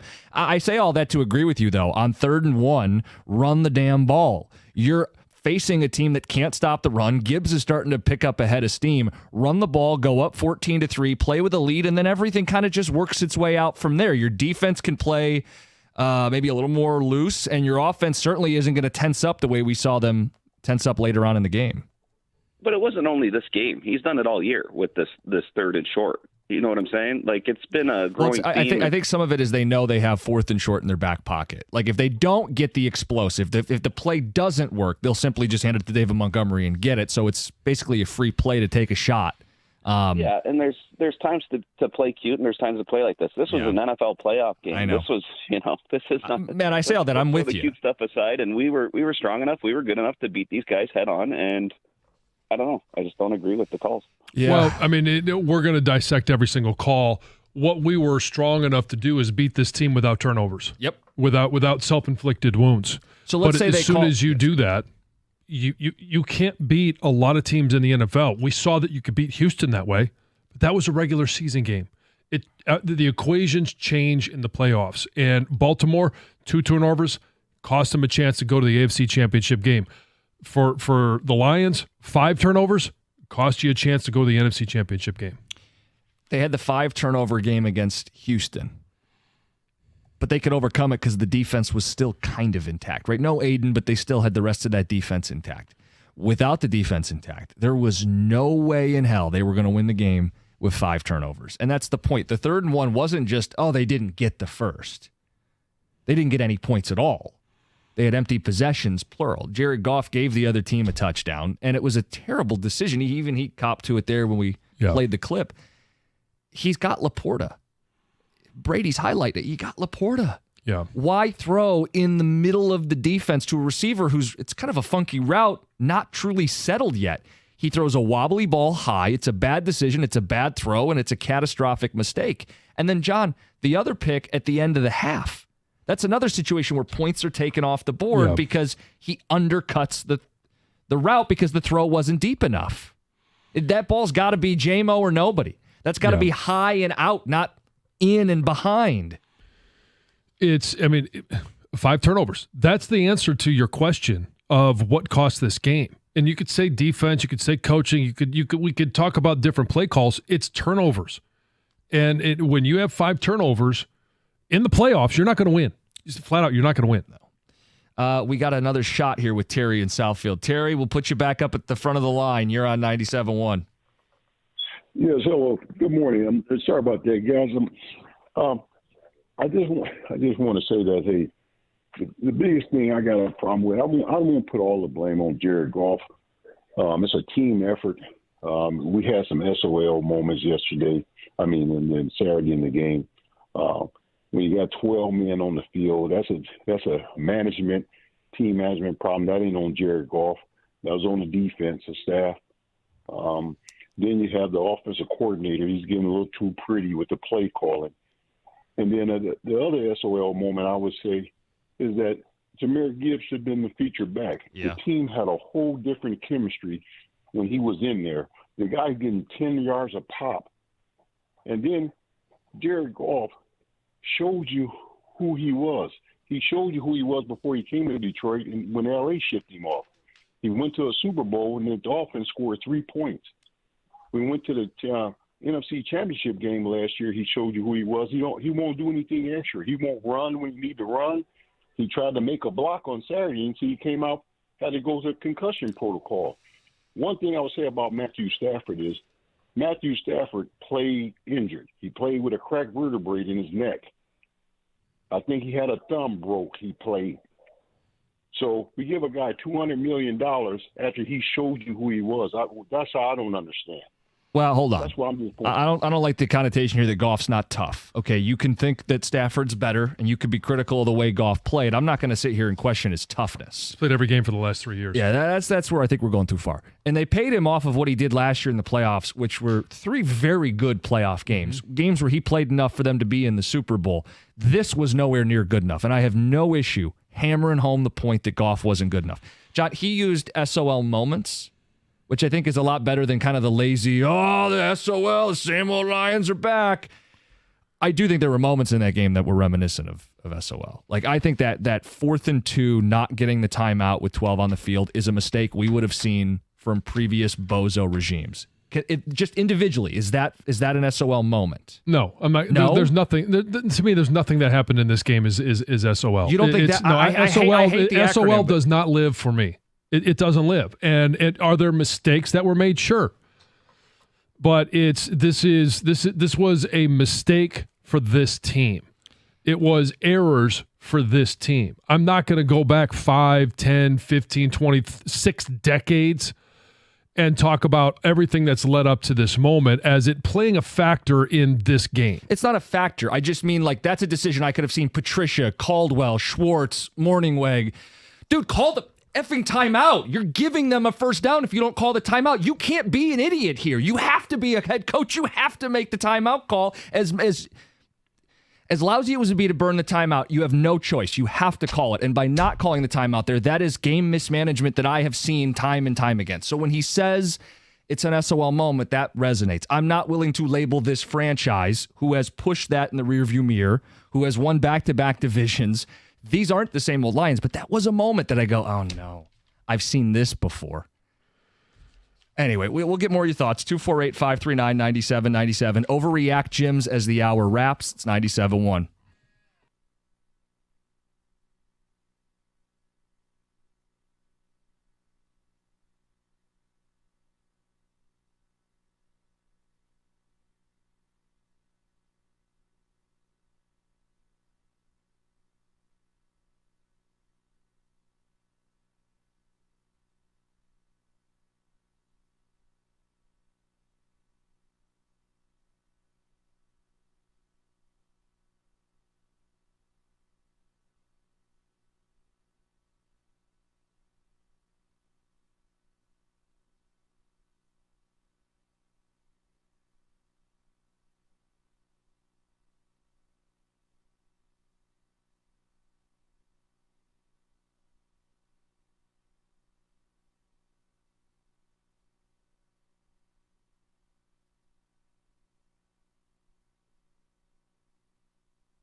Goff's second of 3 picks on the day. Dan Miller with the call.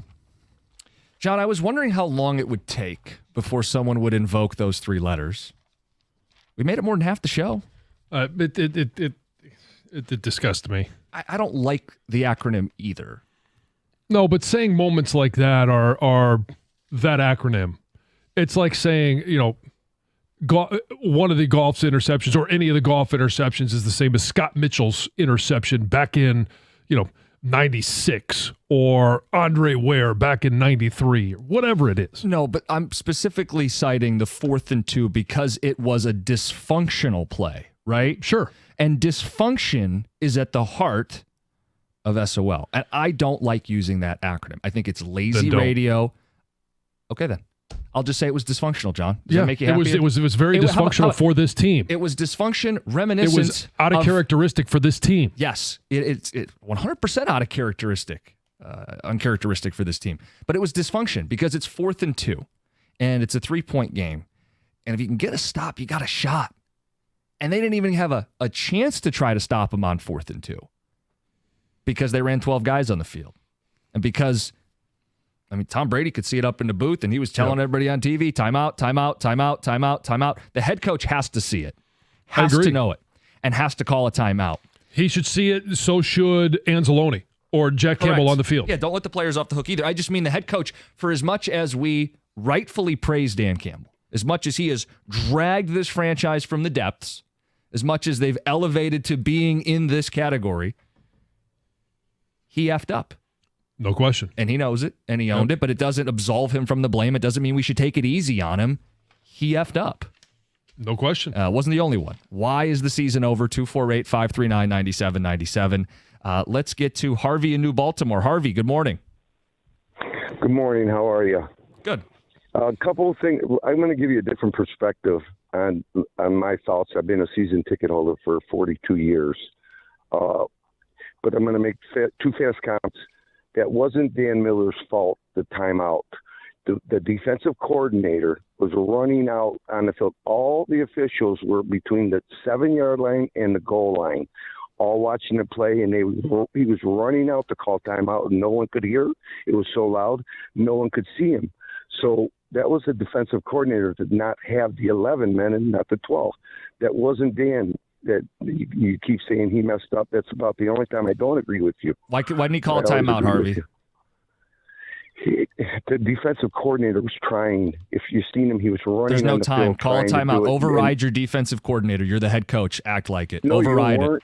They were all looking another way, but that's just a point I wanted to make. You wanted my perspective. No, so I understand. Harvey, but so a point that I think some may be missing is coordinators cannot call timeouts in the NFL. It either comes from a player on the field or the head coach.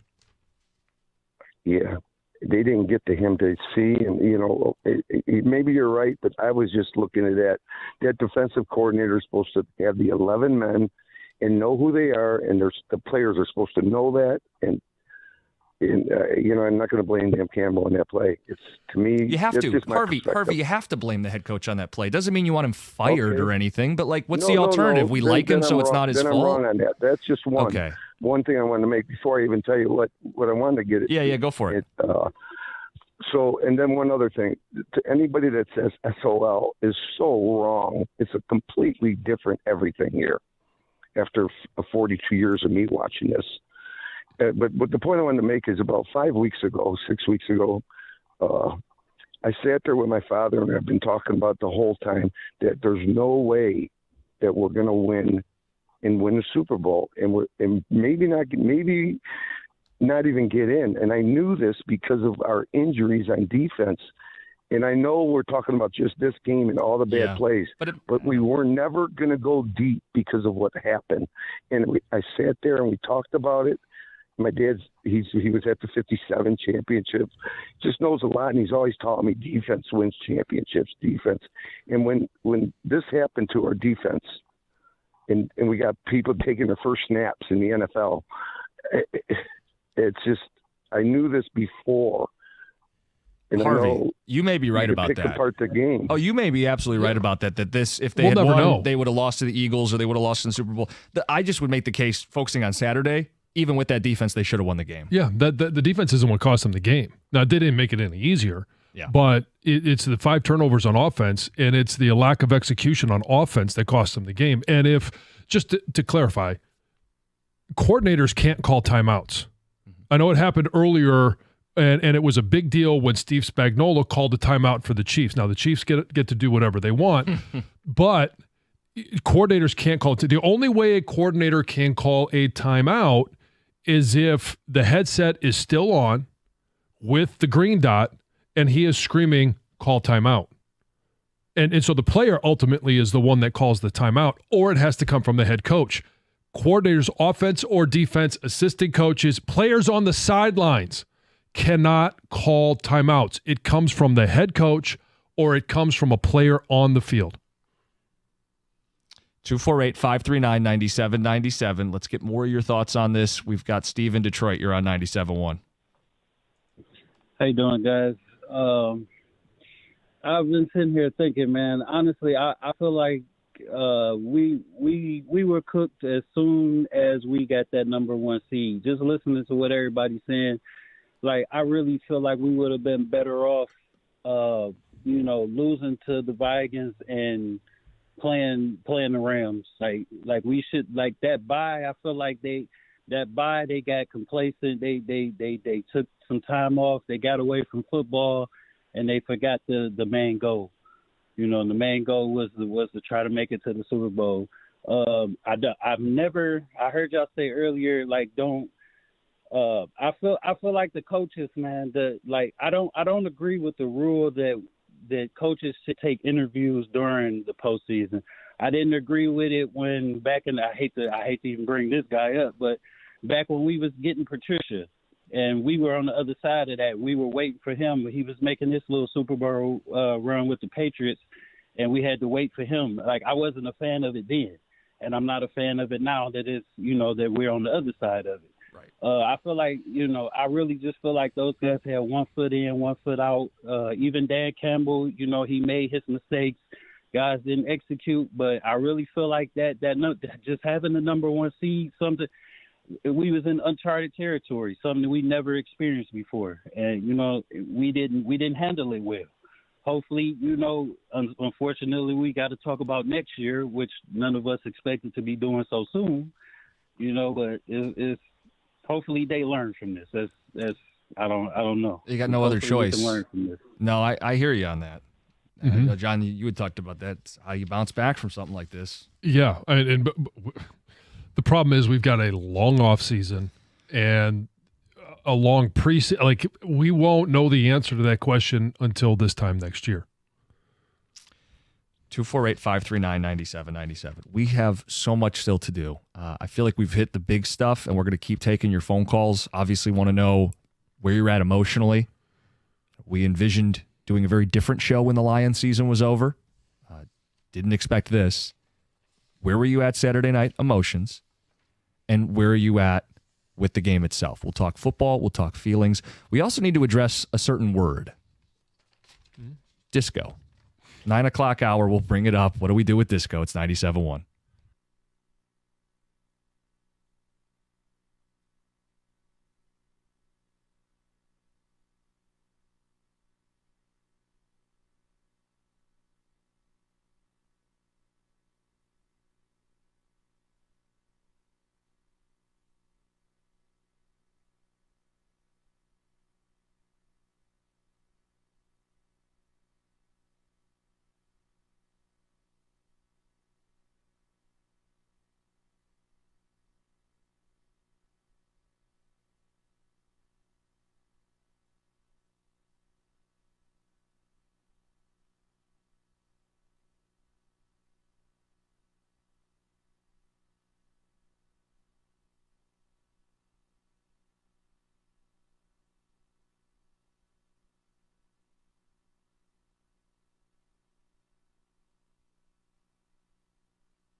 93.52. Don't just watch from the sidelines. Visit FanDuel.com/971 Detroit to get in on the action. That's FanDuel.com/971 Detroit to get a same-game parlay profit boost every game during the NFL playoffs. 93.53. Just visit FanDuel.com/971 Detroit to join today and get started with $300 in bonus bets. That's FanDuel.com/971 Detroit. 93.54.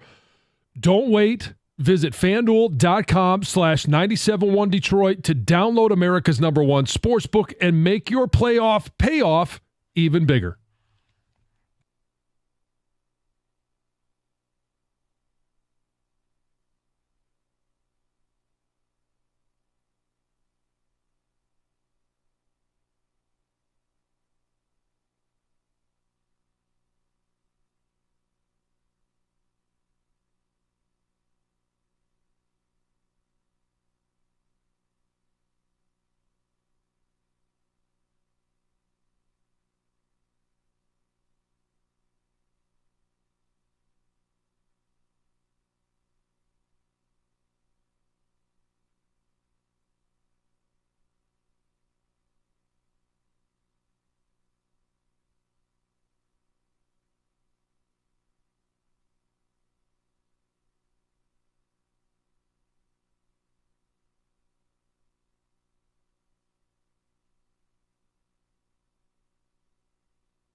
Look, we're here for you guys today. This is a chance to talk through how we're feeling. Football and feelings. You want to get into the football of it? Why'd they lose this game? You want to get into the feelings of it? How are you feeling? It's hard to comprehend just how poorly that went.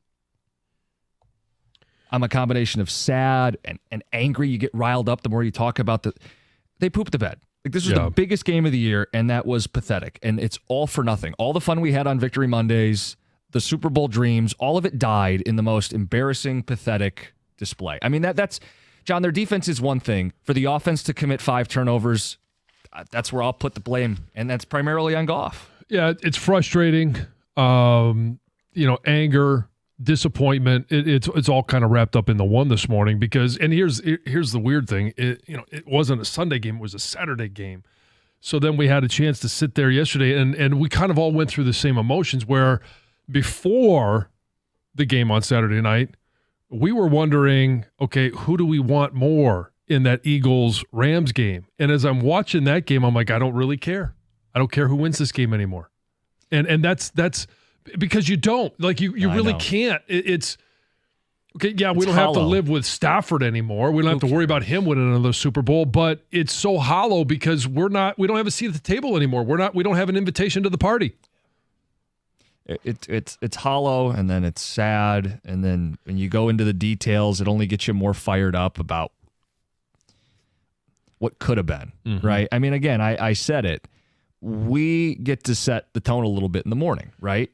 And I've loved coming in on these Mondays, and we're high-fiving, and it feels like, hey, this is inevitable, and they're invincible, and they can overcome everything, and something special's happening. And maybe a couple weeks back, I was thinking, what would it be like to do that show in February when the season ends with a win, and how special that would be? Aside from the obvious, like, hey, as a fan, what would it be like? It's also kind of how I thought we were going to get to end the season on the air, and instead we're doing a completely different show, basically a month early, reflecting on everything that went wrong. And the guys, it would have been easier. It would have been easier to accept if you had gotten to the NFC Championship game and you lost to either the Eagles or the Rams. Obviously, it would have been the Eagles now. And you just couldn't stop them because the defense was too beat up. You lose a shootout, and it's heartbreaker, but you're going to rest. You're going to heal up and get them next year. They fell. They didn't even get where they got last year. Well, there's two sides of this coin because you got to give props to Washington and to Jaden Daniels, who played a terrific game. He did not look like a rookie quarterback. He was poised in the pocket when they ran. Like, the play calling for him put the defense in a lot of conflict, and it was a hard offense to defend. They were operating at a high level. Even having said that, I still believe if they hadn't had 5 turnovers, heck, if they only had 2, they may have still won that game. Who will never know because they had 5 turnovers. They were inside the red zone. They could have gone up 14-3, and they laid the ball on the field. John, they ran for 200 yards. Like, they had it any way they wanted. And if instead of a strip fumble, sack fumble, they feed Gibbs on the 3rd and 1, that drive may end 14-3, and it's a completely different tone. You're playing with the lead. You're not pressing, because Goff did press. He had Laporta. Instead, he throws into a tight window, sails it, wobbles it, whatever, and now it's a pick 6. I mean, that's a 14-point swing. You don't need to look at the final score. You know how big a deal that was. And then right before the half, it's another at 3 in your back pocket, chance for 7, and it's a bad throw from Goff. We can blame the defense, and a lot of people will. People can say, well, the injuries is what doomed them. Jared Goff doomed them. Jared Goff and this offense not delivering as the number 1 offense in football is the reason the season is over today and not a week from now or a month from now. 248-539-9797. We'll also address disco and what to do with discoing in the 9 o'clock hour. Let's get back to the phones. Let's go to Glenn in Detroit. Glenn, you're on 97.1. Hello, guys. How you doing? Good. All things considered, good. Saturday night wasn't a blunder for me. It was the year after they lost to San Francisco was a blunder because I think the Lions got afraid that they felt like they had to sign Jared Goff no matter what, and they did. And they didn't have to do that because my understanding this year was his last year on his original contract. Correct. And the way we woke up this morning feeling the way we did, maybe management would have said, look, we're going to franchise you next year to see what we get. And if you take us to the promised land, fine. If you don't, then, you got a 3rd rounder sitting there.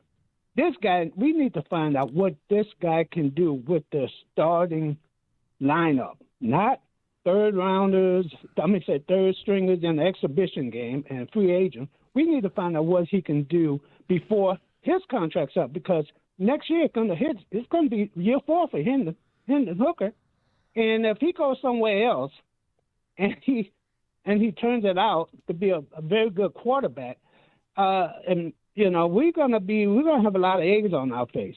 So my thing is, I think they should have franchised Goff for next year, hold off, and stop falling in love with players, and do what's best for the team. And I think they thought they were, but John, you want to start with this one? You want to answer this one?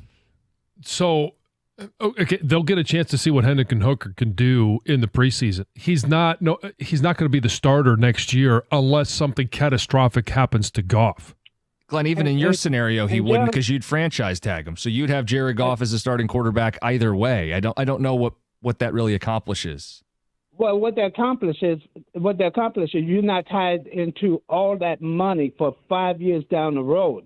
I know, but practically it wouldn't change anything that's already happened. Like, they led the number 1 offense with him at quarterback. He wasn't good enough. Got it. He'd still be your quarterback next year in your scenario. I guess we can solve 2027's problems in the 9 o'clock hour. I just don't understand the Hendon Hooker stuff. He wasn't even good enough to come in when Goff got hurt. The team didn't even trust him to go in. They instead took a guy who had coached a high school football team, plugged him in over Hendon Hooker. I just don't think he's close to playing right now. Not at that level. So let's work this one out for just a minute. Yeah. If you franchise Goff, if you didn't give him the contract, you franchise Goff, and you want to see what Hendon Hooker can do, so you're going to bench your franchise quarterback so you could see Hendon Hooker in the regular season? It makes no sense. Yeah, come on. And the point about, okay, let's say they had only they didn't extend him. They'd only committed this season, and then they have the option to tag him, and they still would. What's the alternative here now? Like, it was one thing to argue when the Lions still had multiple first-round picks, and you could go, hey, is this the time to go get a young guy early? They chose not to. You're not going to be picking that high again. You're picking 28 now, right? So, I don't know. We got all offseason where I'm sure Jared Goff is going to be put under the microscope. And he is the one who invites that conversation, playing as poorly as he did on Saturday night. TJ in Detroit, you're on 97.1. What's going on, fellas? How's it going? Not bad.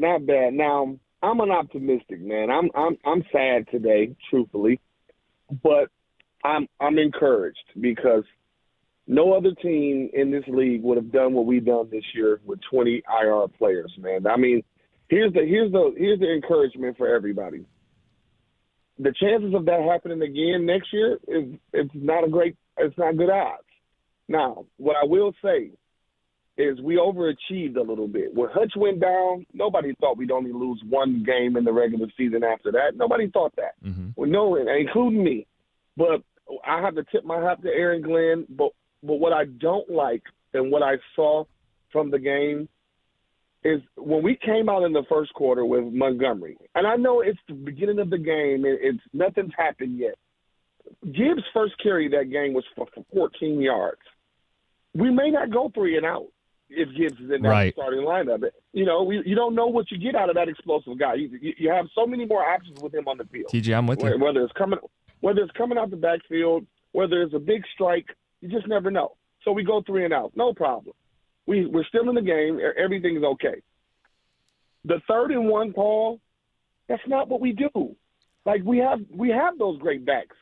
You run that ball twice, we get a first down. You don't put Goff in an empty set, he never fumbles. So it's little things like that happened that took a turn for us. Yeah. And my main point that I wanted to make, we don't know what game plan Aaron Glenn had. I played college football.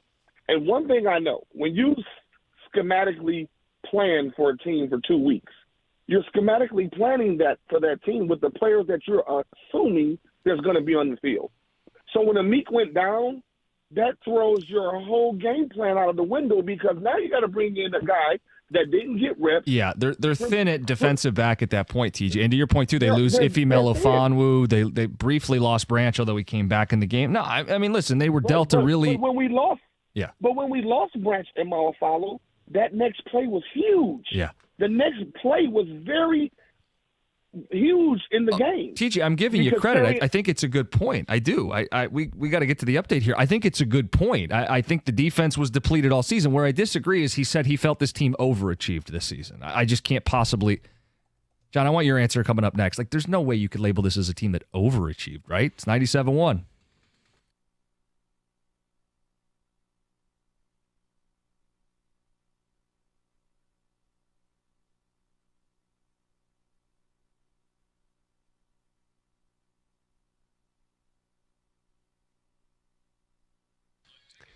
Brought to you by Hamilton Chevrolet. The Lions cleaned out their lockers yesterday after the playoff run stalled on Saturday. Offensive lineman Penei Sewell not buying the Jared Goff criticisms.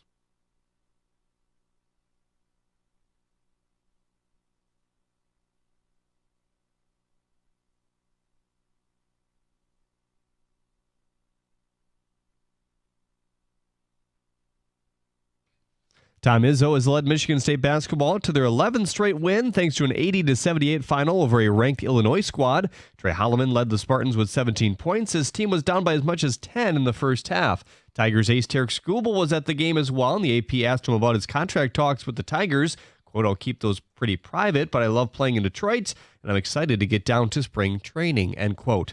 Michigan saw their second consecutive game go to overtime. They won this one, though, 80-76 the final over Northwestern. The Red Wings lost to the Stars 4-1. Detroit saw themselves down 3-0 with still 5 and change to go in the first period. The Wings have now lost 3 of their last 4. While they've been outscored 9-2 in the last 2 games as well. The head coach offered some thoughts.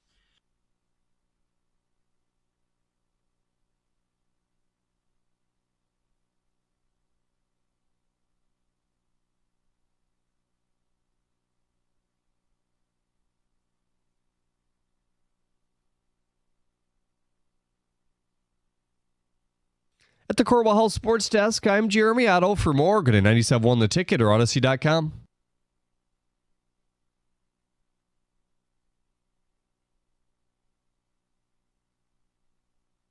John, that last caller said he thought this team overachieved. Your thoughts? No, I don't think they overachieved. I mean, I understand the concept of all of the injuries on defense. When you look at, I mean, even backups to backups were hurt. Aiden Hutchinson goes down, and Lee McNeil goes down. Jack Kaminsky went down in training camp. Marcus Davenport, Malcolm Rodriguez, Derek Barnes, and then you get Carlton Davis, and Broderick Martin goes down. Pat O'Connor, Amik Robertson. It just, yeah. Enos Rakestraw, Mosley was never really in the mix, and I understand having all of those losses, and maybe they overachieved in regards to 15-2, and that not affecting some of the games, the outcomes. They were able to get away with some wins, but the expectation for this team was to be a Super Bowl champion, and so I think they underachieved. At the very least, getting back to the same level they were last year. And when you lose to the 6th seed Washington Commanders and don't even get a chance to go back to the NFC Championship game at home, you're not overachieving. You've done quite the opposite. You fell short. You didn't win a single playoff game.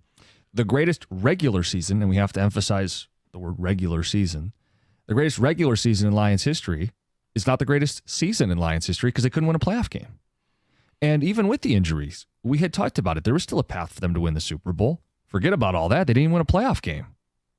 The path was the offense had to be great. And 5 turnovers, not going to get it done. Maybe you could survive 1 or 2. Not going to survive 5. 248-539-9797. Let's get back to the phones. Darren and Adrian, you're on 97.1. Hey, what's up, man? What's up? So I think at the end of the day, if this was a closer game and say we lost by like a field goal, I think us Lions fans take it a lot easier because then we can be like, well, our defense and all the people that we lost this year accounted for all of that. But what we are stomaching and what hurts the most is there's only 3 people that show up to play. Brian Branch, Jahmyr Gibbs, and St. Brown. Everybody else, the coaching staff, the players on the field, everybody seemed lost at multiple times. Yeah, I mean, they were down double digits in the fourth quarter on their home field as the 1 seed. Like, I mean, I'm not going to say it's only 3 guys that showed up, but it wasn't enough of them. No. And the shame of it is like, you know, we don't get a chance to talk about some great moments. Like the J-Mo reverse. The Laporta one-handed catch. Laporta one-handed grab. Like, that was amazing. Gibbs, every time he touched the ball. Like, there were some great moments, but it all gets overshadowed because of 5 turnovers, simply because of the loss. I know. James in Southfield, you're on 97.1. Yeah, good morning, guys. It's a pleasure talking to you again. Just my moment is that great players seize great opportunity, and the team built for this moment to get the 1 seed, the easiest path to the Super Bowl, and to have the level of performance from the offense at the most critical time. I just athletically and competitively just don't see that. And I'm saddened that we have to experience as fans because of the level of frustration we've gone through all the years with this team, and to get to a point where we built, our team built for the moment, and to not seize the opportunity. Now, I think a couple of players really brought it to say, yeah, we're ready for it. And when we didn't let our key moment of, I'm going to say it, from the quarterbacking position, to seize that moment. And that's where the disheartening aspect comes to. And I'm just being honest about it, guys. It's very disheartening. It's very, I'm really just discouraged by that type of performance from that position. I think discouraged is a great way to put it. Just it feels like, wait, that's the reward for this season. That's the reward for a 15-win season is that performance and an early exit. Yeah, discouraged, I think, is a good way to put it. If you had lost to the Eagles in the NFC Championship game, if you had lost to any of the teams coming out of the AFC, you could sit there and say, okay, the defense, the injuries, or maybe just lost to a better team. Sure. It doesn't feel that way. Now, they had a better performance on Saturday. There's no question about it. Yeah. And when I say that, I do not want to take away from the game plan that Dan Quinn and his staff put together. They put a game plan together that Jaden Daniels is a special quarterback. He is a unique individual, and he had a great rookie season. He came into Ford Field with as much violence as we had talked about and the environment, all that stuff, and handled it like it didn't even faze him. He played a tremendous game. They put together a game plan that he could go out there and execute. But it was made easier because the Lions gifted them the ball.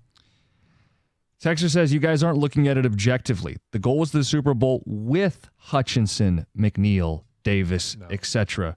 There is a limit to the injuries you can incur and keep the same goals you had at the beginning. It's ridiculous to think otherwise. Randy in Ann Arbor. 2 points. 1, they had the Super Bowl expectations from their own staff, from their own players. We didn't make that up. That's 100% something they owned, even with the injuries, and they had shown they could overcome the injuries every step of the way, and they should have been able to overcome injuries against Washington. It's one thing to say, Mahomes might get him. Allen might get him. To say that a rookie's going to come into your house and get him, there's no other way. You can't possibly defend that. And if you lose to Mike Robertson, which it looks like that's going to be more than just a weak injury, you're going into that game against A.J. Brown and the rest of that group of receivers without another piece on defense. So you could talk about it at that time. And losing Amik Robertson early in the game, did it affect this game? I'm sure it did. Mm-hmm. But what affected it more was the fumble in the red zone that started things off, 3 interceptions by Goff, and then another interception by J-Mo. And I'm not going to call this texter hypocrite because Randy in Ann Arbor, he may have felt that way from the moment the injury started mounting. But I'll tell you, that was not a popular take from the fan base. So it'd be kind of hypocritical to tell everyone till you're blue in the face, Super Bowl, Super Bowl, Super Bowl. If you doubt, you're not a real fan. We're doing it, we're doing it, we're doing it. And then as soon as you lose, say, well, we were never going to do it anyway. See, I don't play that game. If you thought they could win it, then this hurts. You can't make excuses after and say we were never going to win it anyway. No, there was a lot of people that thought the injuries could cost them at some point. Sure. And but no one thought round one. No, and we were all a little bit surprised that it hadn't cost them a game through the regular season. Like when they played Minnesota the first time after Aiden Hutchinson was lost, like that was a great defensive performance. And that was spotting Minnesota 10 points there with the onside, with the fake punt. Like that was a great performance. They kept putting together not always great performances, really good enough to win games, and they found ways to put Band-Aids on things. But there were a lot of people that thought, yeah, at some point it's going to cost them, or it could cost them. The expectations really never changed, though, that this was going to be a team that at least reached the Super Bowl. I'm looking at our phone screener. We get like a little snippet of like what people want to say. Someone says, I knew the game was over when it started. I want to get that phone call in. Kirby Joseph was terrible. Goff a consolation prize. Arrogance of the coaches. Fans were too cocky. Speaking of cockiness, we will talk about the word disco, what it means, how we feel about it now, and all those phone calls and more. It's 97.1. Hey, your New Year's resolution is to lose weight. You could get there faster than you think with Ideal U. Go to idealu.us now and you can lose 20 to 30 pounds in just 40 days, whether your resolution is to lose 10, 100, or anywhere in between. Ideal U works, and it works fast. I lost 10 in the first 10 days. I lost 50 pounds when I was going through the program, and because you're eating real whole foods and it's a lifestyle change, not shakes or bars or something that you can't continue, I've down 70 pounds from when I started. Ideal U's weight loss coaches are going to work with you every single step of the way. They're going to help you make some of those lifestyle changes. They're going to coach you how to lose weight. They're also going to coach you and tell you how to keep it off. If you want to weigh less, go to idealu.us. Ideal U is a Michigan-based weight loss company that's helped thousands of people just like me and you lose weight. In fact, over 90% of Ideal U customers lose at least 20 pounds in just 40 days. So it doesn't take long, and you see results. If you want to weigh less, go to idealu.us. Sign up now. Get a $200 Visa gift card. Start your new year off right. Lose weight and get a $200 Visa gift card along with it. Want to weigh less? Go to idealu.us.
Off-season radio.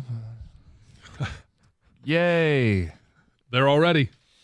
Yeah. All right. Well, we'll do a mock draft later in the week. Today is about reacting. I know it's painful, dude. Reacting to what happened on Saturday night and taking us through where you're at right now. This is a show for you guys as much as it is anything else. I mean, this is a heavy season, and that's a lousy way to have a great season go away. I want to address the disco. Okay. Because we've gotten a lot of comments and texts and social media posts, and let me just say this. I don't apologize for believing in the Detroit Lions. I still, to this day, don't think it was outlandish to think they could win that game by double digits. That confidence was earned by the way they had played all season long. But I don't feel comfortable invoking disco again. We got to have a different word. There's just the negative, burned, did you? The negative connotation now. We did it for Buffalo. We did it for the Commanders. I think the audience would appreciate a taboo, like a banning of the word disco. It's okay to believe in this team, and it's okay to pick your spots where you think they're going to win, but this double-digit disco has all kinds of bad vibes. Well, it does because they lost. I don't even want to listen to disco music, John. Let's not limit ourselves here. I have no idea what next year will look or feel like. So I'm not going to sit here and say, this team could be better. If you get back a healthy Aiden Hutchinson along with Zadarius Smith, along with Aleem McNeil next to DJ Reader, you start doing the math on that. And, whoever is the defensive coordinator next year, if it's not Aaron Glenn, they're going to have a lot of tools to play with. And the offense, even if Ben Johnson's not there, there's still a lot of tools to play with. Now, we're going to have some questions in the offseason about what are they going to do in the draft? What are they going to do in free agency? What are they going to do with some veterans? But, this team is not going away. It feels like it's the end. Like there's a period at the end of the sentence, but it's only for this year. Next year, there will be a chance to possibly improve on what they did this year. So I'm not going to sit here and limit any bit that we did.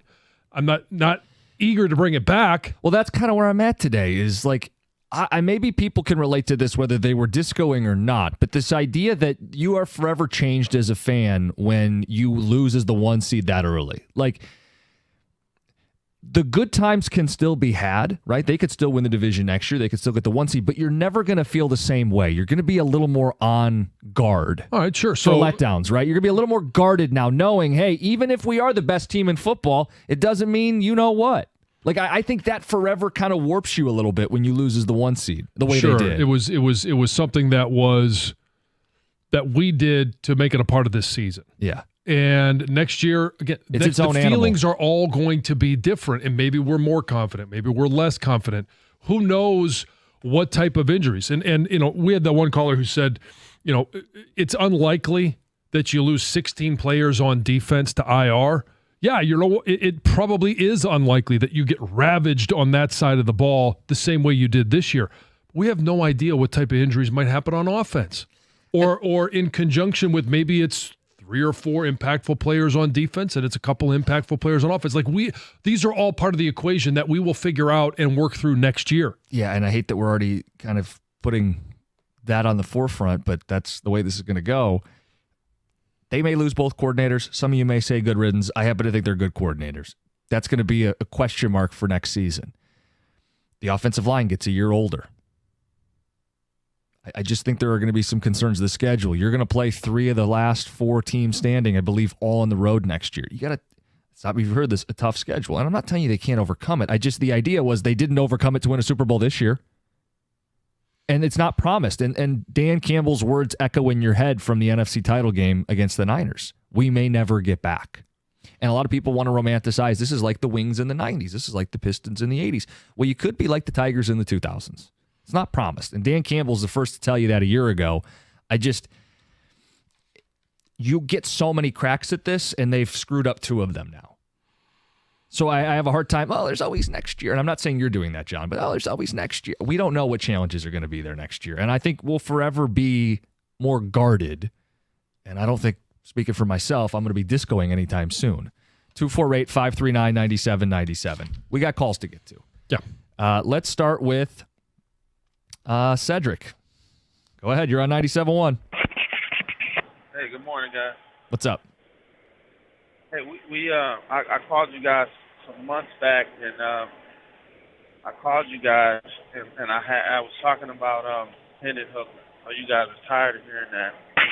But the reason why the conversation it constantly comes up is because Goff was never supposed to be here. Yeah, he's been a blessing, but the only reason he's been productive as he's been able to is because of our offensive line and the motivation or Ben.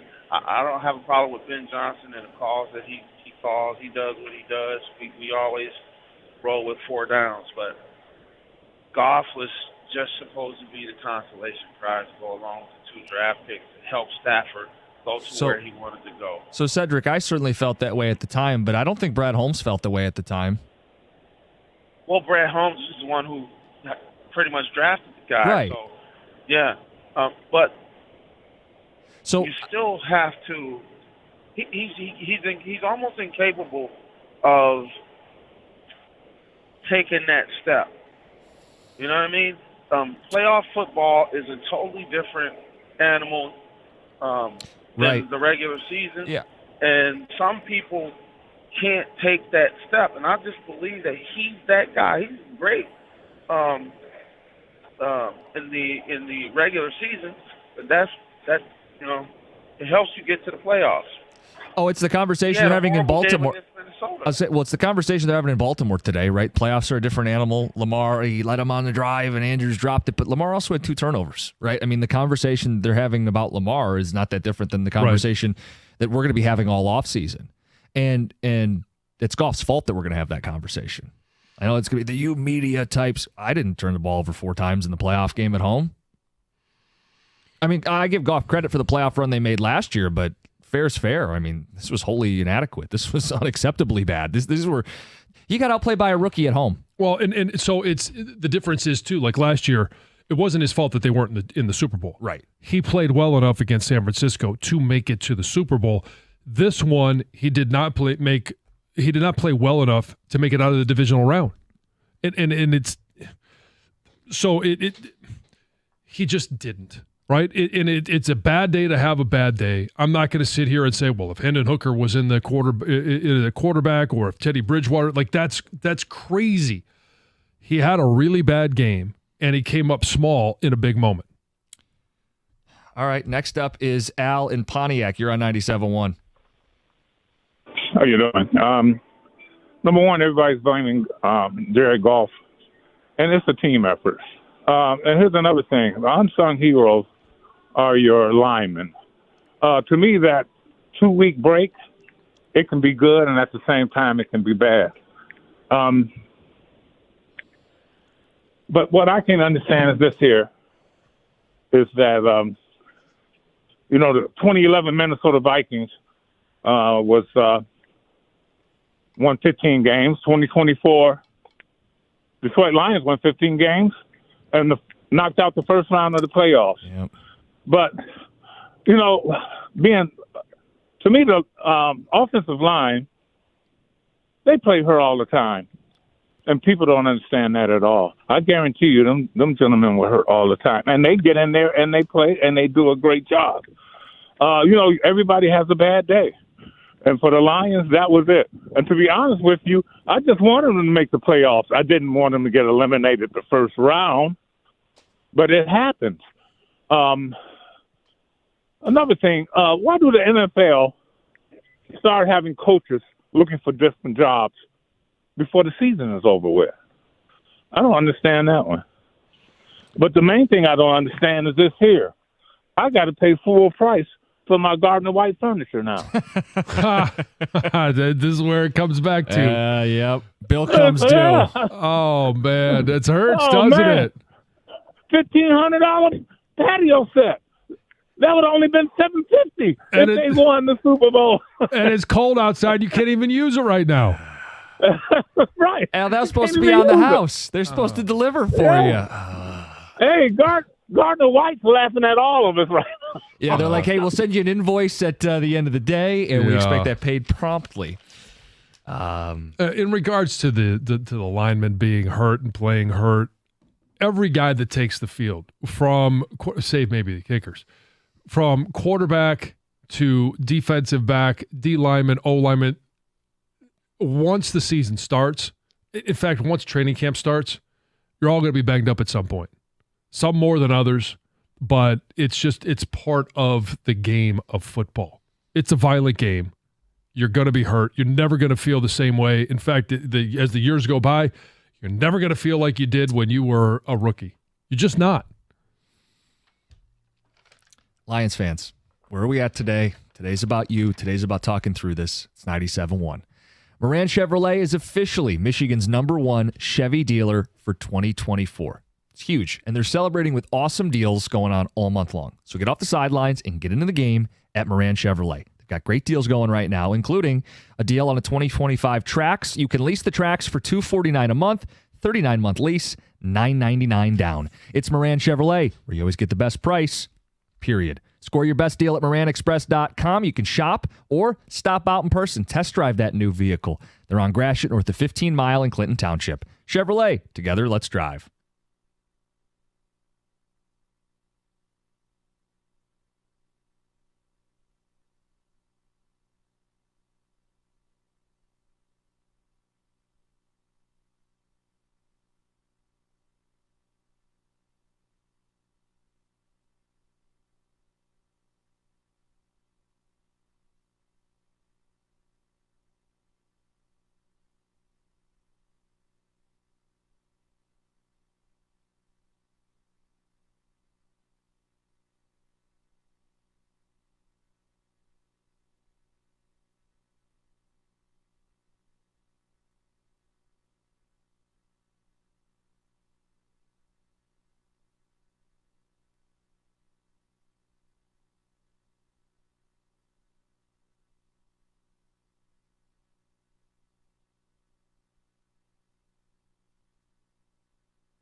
Couple ticket texts, then we'll get back to the phones.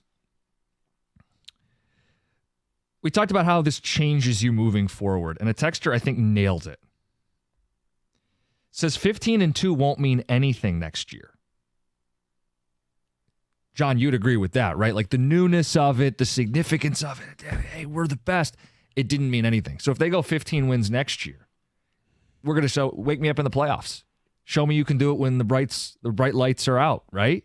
Well, yeah. I mean, it's next year's equation is going to have to solve itself. That's next year's Rubik's Cube. Is it going to take 15 to get the number 1 seed? Might take 16. I don't know. Might only take 13 or 14. But even if you get the number 1 seed, like the number of wins that it takes to make that happen is irrelevant. If you get the number 1 seed, again, it's okay. Well, we saw this last year. Now you have to go out there and prove that you can win with that type of pressure. And then a ticket texter says most of Goff's mistakes happened after he took a shot. No, he had the fumble and the pick before he got hit on the return. Yeah. And then the other picks he threw, because there were still 2 more turnovers to come. One was late, whatever. The other one was before the half, and that had nothing to do with like cognitive ability. He had a bad throw. He didn't throw it deep enough. No, I mean it's. You know what it is people understandably love Jared Goff. We've heard the chants they echo out throughout the city, but they'll go to the ends of the earth to defend this guy. You could just call it what it is. He wasn't good enough. Not in that game. Some people are calling about Hendon Hooker. We're not doing that as a show, but he wasn't good enough in that game. We don't need to look for an excuse for him. He wasn't good enough. He's a $200 million quarterback.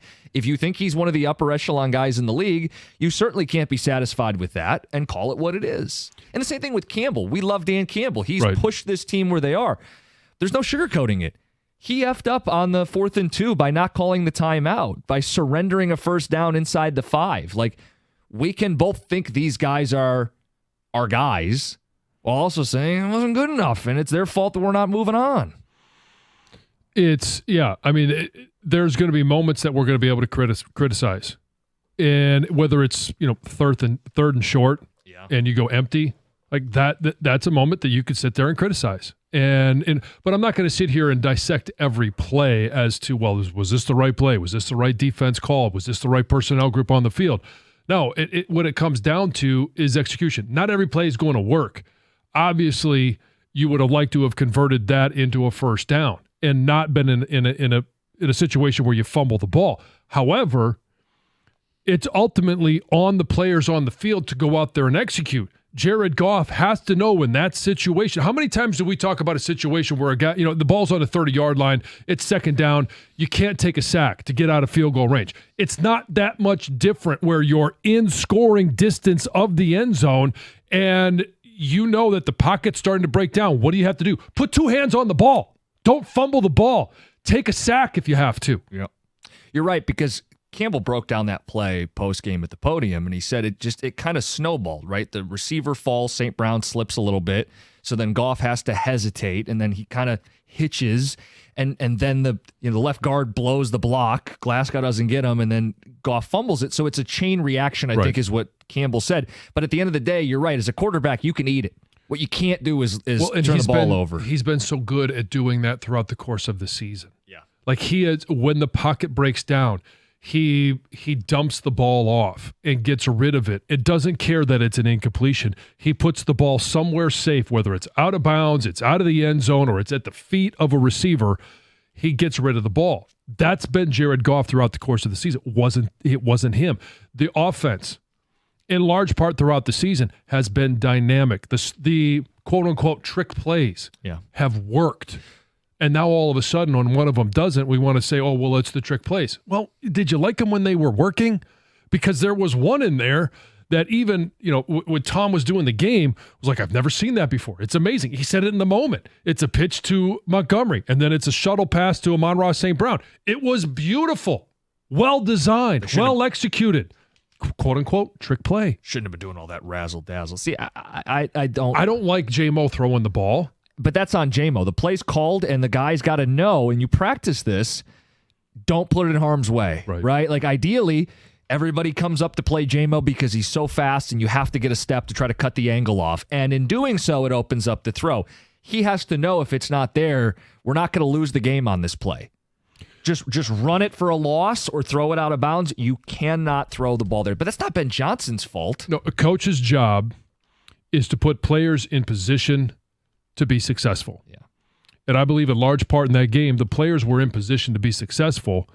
And you've also got, when you talk about positions to be successful, it's also, hey, if it's not there, how do you live to play another down? Yeah. Well, you're a really good athlete. You're super fast. You can be a little bit elusive. We'll try and go pick up some yardage, and we'll see what happens when we get a chance to snap the ball next. Not Washington. We get a chance to snap the ball next. Yeah. We've had texters say good riddance for Ben Johnson. I think that's an overreaction. Oh, yeah. It's a good thing I don't get a chance to see the text until you actually read them. Because I think it's flying off the handle. And I get it. I'm not going to hold it against you. We're all emotional. But so let's go back to last week. And we're all talking about, boy, I hope Ben Johnson doesn't leave. He's been so great. He's been, this is the offense. And I've always been the one that says, well, hold on a second here. It's Dan Campbell's offense. He's the leader. He's the one that's doing this. And now everybody wants, good riddance. Just Johnny should have run it more. He got too cute. Too many trick plays. Take your Raider That might job. be true. But I still want the continuity, and I'd bring him back in a heartbeat. We'll get back to the phones. To me, the JMO play was maybe one of the 4 or 5 most critical plays, the pick he threw. But I would go kind of chronological. The 3 biggest plays in the game to me were the 3rd and 1 empty, where if you finish that drive, you go up 14-3. If you feed Gibbs, you're fine in the end zone. I just feel it was inevitable. That's the first play, the 3rd and 1 where you fumble the ball. That's a turnover. The fumble to me, the play call. I understand everybody wants to run the ball. Yeah. That's fine. You could call whatever play you want if you were the offensive coordinator. I'm not going to sit here and crucify the play call. It's the execution on the field. The totality of that play, though, was one of the 3 swing plays. I would of say the game. the fumble. Sure. I would say the pick 6. I mean, very clearly a 14-point swing. You have a chance to drive and score. Instead, your offense is now giving up points in addition to your defense. And the 3rd one for me is the 4th and 2, just because you finally whittled it back down to 3 points in the second half. And you knew you were going to have to get a stop somewhere. And you got 1 down to do it. We had just watched them come up with red zone stops against Minnesota the week before. You felt like, man, if they can just get a stop here, everything's going to work out. And there's 12 guys on the field. And hell, they might not have stopped them with 12 guys the way that game was going. But I wanted them to have a shot. Call a timeout, huddle them up, work them into a lather, run them out there and give yourself a chance. They didn't. And they're down 10. And then J-Mo throws the pick. But I kind of felt like that was the death blow when they couldn't get the stop on 4th and 2. They didn't even get a chance to get the stop on 4th and 2. Let's get back to you guys. Kevin in Farmington Hills, you're on 97.1. Hey, guys. How you doing? What's up? Good. Just wanted to make mention, the offense, they did really just kind of just stick the place up. But we had another all-pro man that just played like garbage that whole game, that being Kirby Joseph. What happened to big play Joseph on the deep slants, the missed tackles? Man, our quarterbacks basically and the safeties played like linebacker positions this year, and they were notorious for making open field tackles. But that all disappeared that game night, fellas. And the other guy, Smith, Darius, we ain't touched the quarterback. Didn't put a finger on him other than when he ran the ball and got the first down. Yep. So I just wanted to leave you guys with that. We know the offense lost it, but, man, Kirby Joseph, he sucked the whole game. Thank you. Bye. Kev, want to make sure we went the whole show with it without we wouldn't miss that. Yeah. Need to make sure someone called in and said that Kirby Joseph sucks. All right, great. Glad we did that. Jeff in Detroit, you're next up. You're on 97.1. Yeah, man. I think that the arrogance of the coaching staff, and the number one thing I can point to that is, what is Demo doing in the first set? You got Jahmyr Gibbs. He's been running all over the place, and that's who you start in the game. And it just kind of, the decisions that were made, the JMO pass, the leadership, you have to put your players, and John, to your point, look, you got to execute, and I get that. But the leadership and the management of the game was off from the get-go. They were drinking their own Kool-Aid, and they got to be able to reevaluate what's going to work and what doesn't. And the fact that Gibbs wasn't in on that first set is just pointed to that is the stubbornness of, we're going to do it our way. And That's what I think. They get the coaching staff needs to take a lot of responsibility for what happened. I'm Jim. We haven't necessarily discussed whether or not J-Mo should have been. I mean, sorry, not J-Mo. Jameer Gibbs or David Montgomery. I think I probably know where you stand on that. You would have preferred Jameer Gibbs start the game. On the second, Nate, I'm not sure with the breakdown in the blocking scheme where David Montgomery was hit. I don't know that it mattered where or who was in the backfield at that point. I agree with you. I think his point, though, is more just mindset. Why are we not putting the better, more explosive back on the field to start the game? Even if it may not have worked either way, but his point is it speaks to them not maybe having the right game plan. Well, I mean, so are we going to call all the game plans leading up to when David Montgomery was hurt wrong? Because he was the one that started games off, and there was a lot of success in those opening set of downs. Right, but you have to adjust and adapt, and it felt like Gibbs had gone to another level. We talked about it before the game. Right. So not to rehash that. They didn't lose the game because they picked the wrong running back on the first drive, I think is your point, and I understand that. All right, guys, we only have another segment together, but Carson Anderson will be taking phone calls. I mean, this could be the story all day. It's 97.1. Hey, it's the wintry driving season. It is really freaking cold outside. And if you hit an icy patch or the roads are bad and somebody else hits you, you need an injury attorney that is going to be responsive to your needs and aggressive against the insurance companies. The injury attorney you need to hire is David Femininio. You can pick up the phone right now and speak with David personally by calling 855-65-CRASH, or you can always go to his website, getdavidgetpaid.com. That number again, 855-65-CRASH, or you can find David on the web at getdavidgetpaid.com.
Third pick of the day for Goff. He spiraled bad.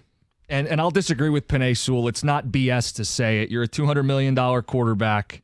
You had the number one offense because he played clean. That Jared Goff did not show up on Saturday night. No, but there's a lot of factors that played into that loss. More than just Jared Goff. Jared Goff may be the biggest factor. Phone calls. We got last call here before Carson Anderson come in. So let's get to the best of the best. Let's start with Don in Imlay City. Don, good morning. Good morning. How you doing? Good. Today feels like the day after you find out your wife or girlfriend's been cheating on you.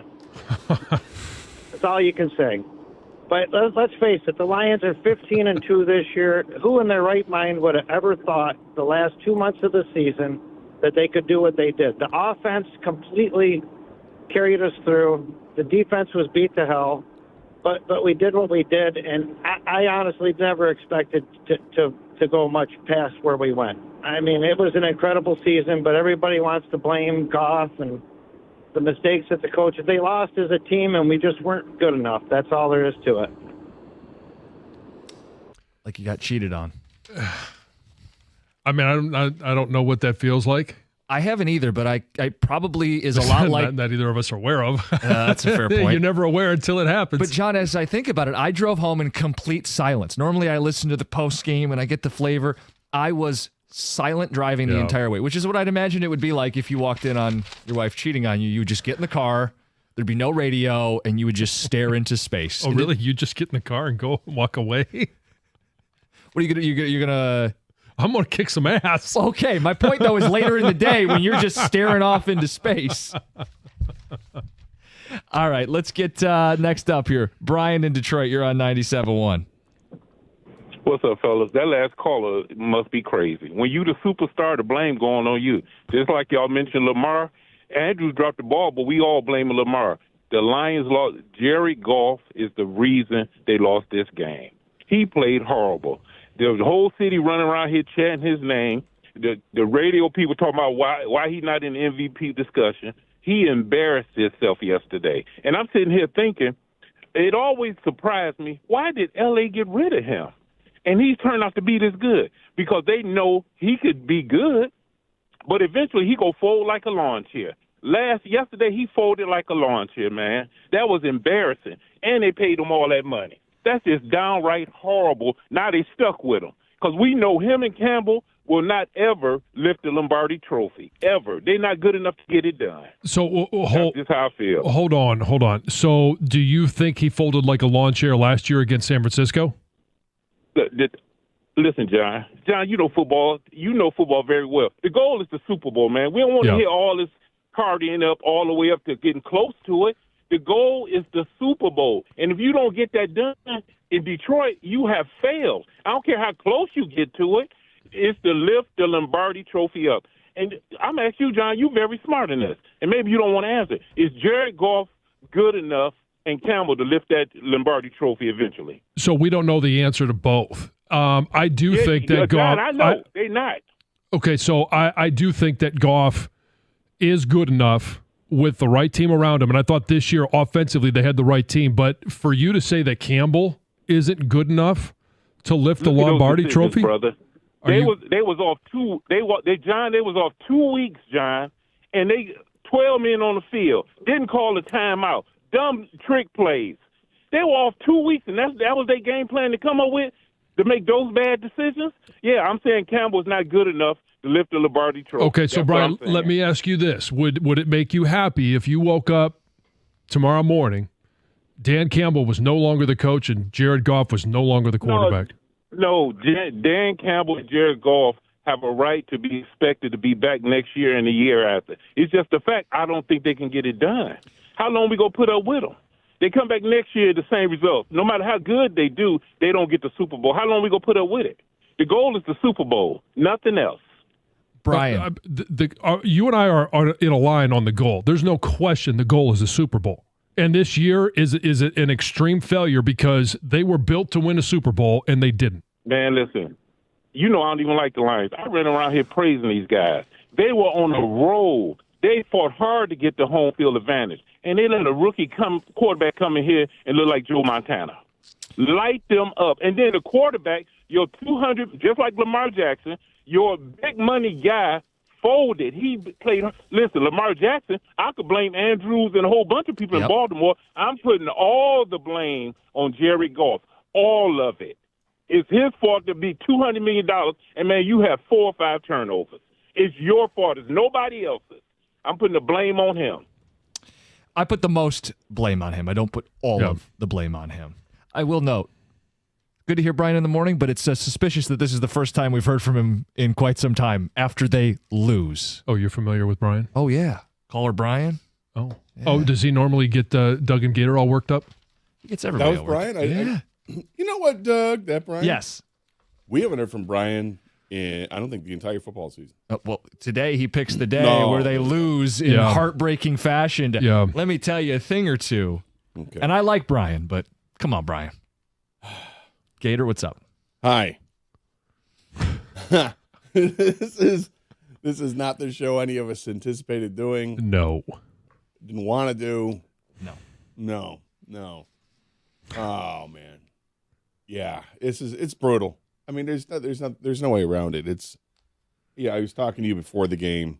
We were up in the sleep. Simpler times. Yeah, exactly.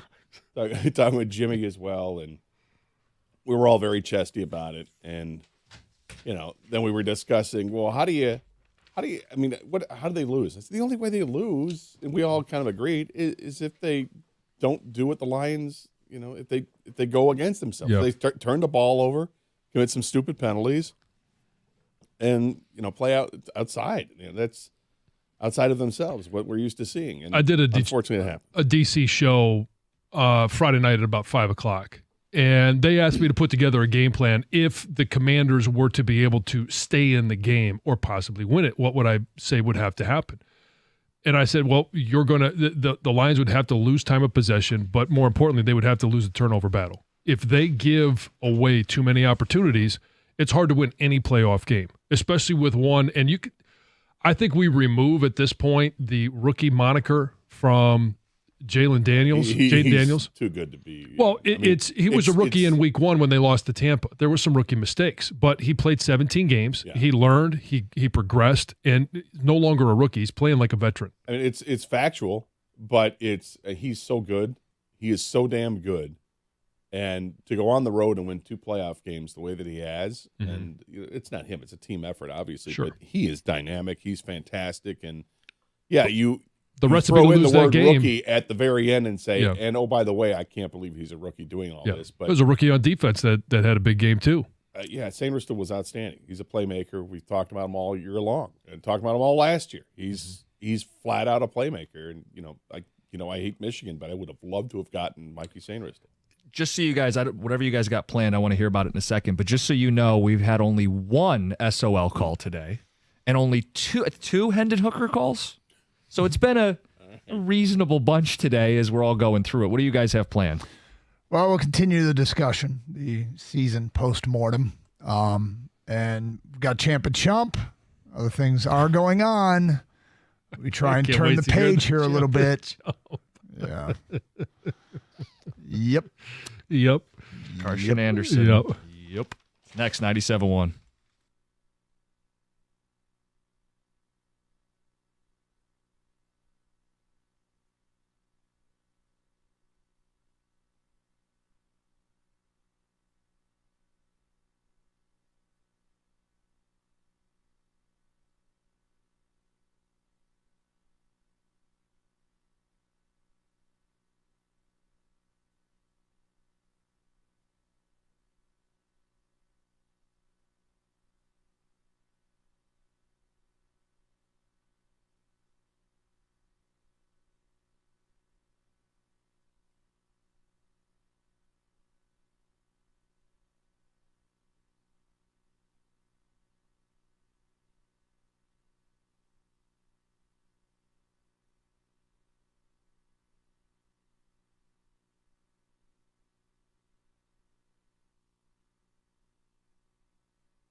Good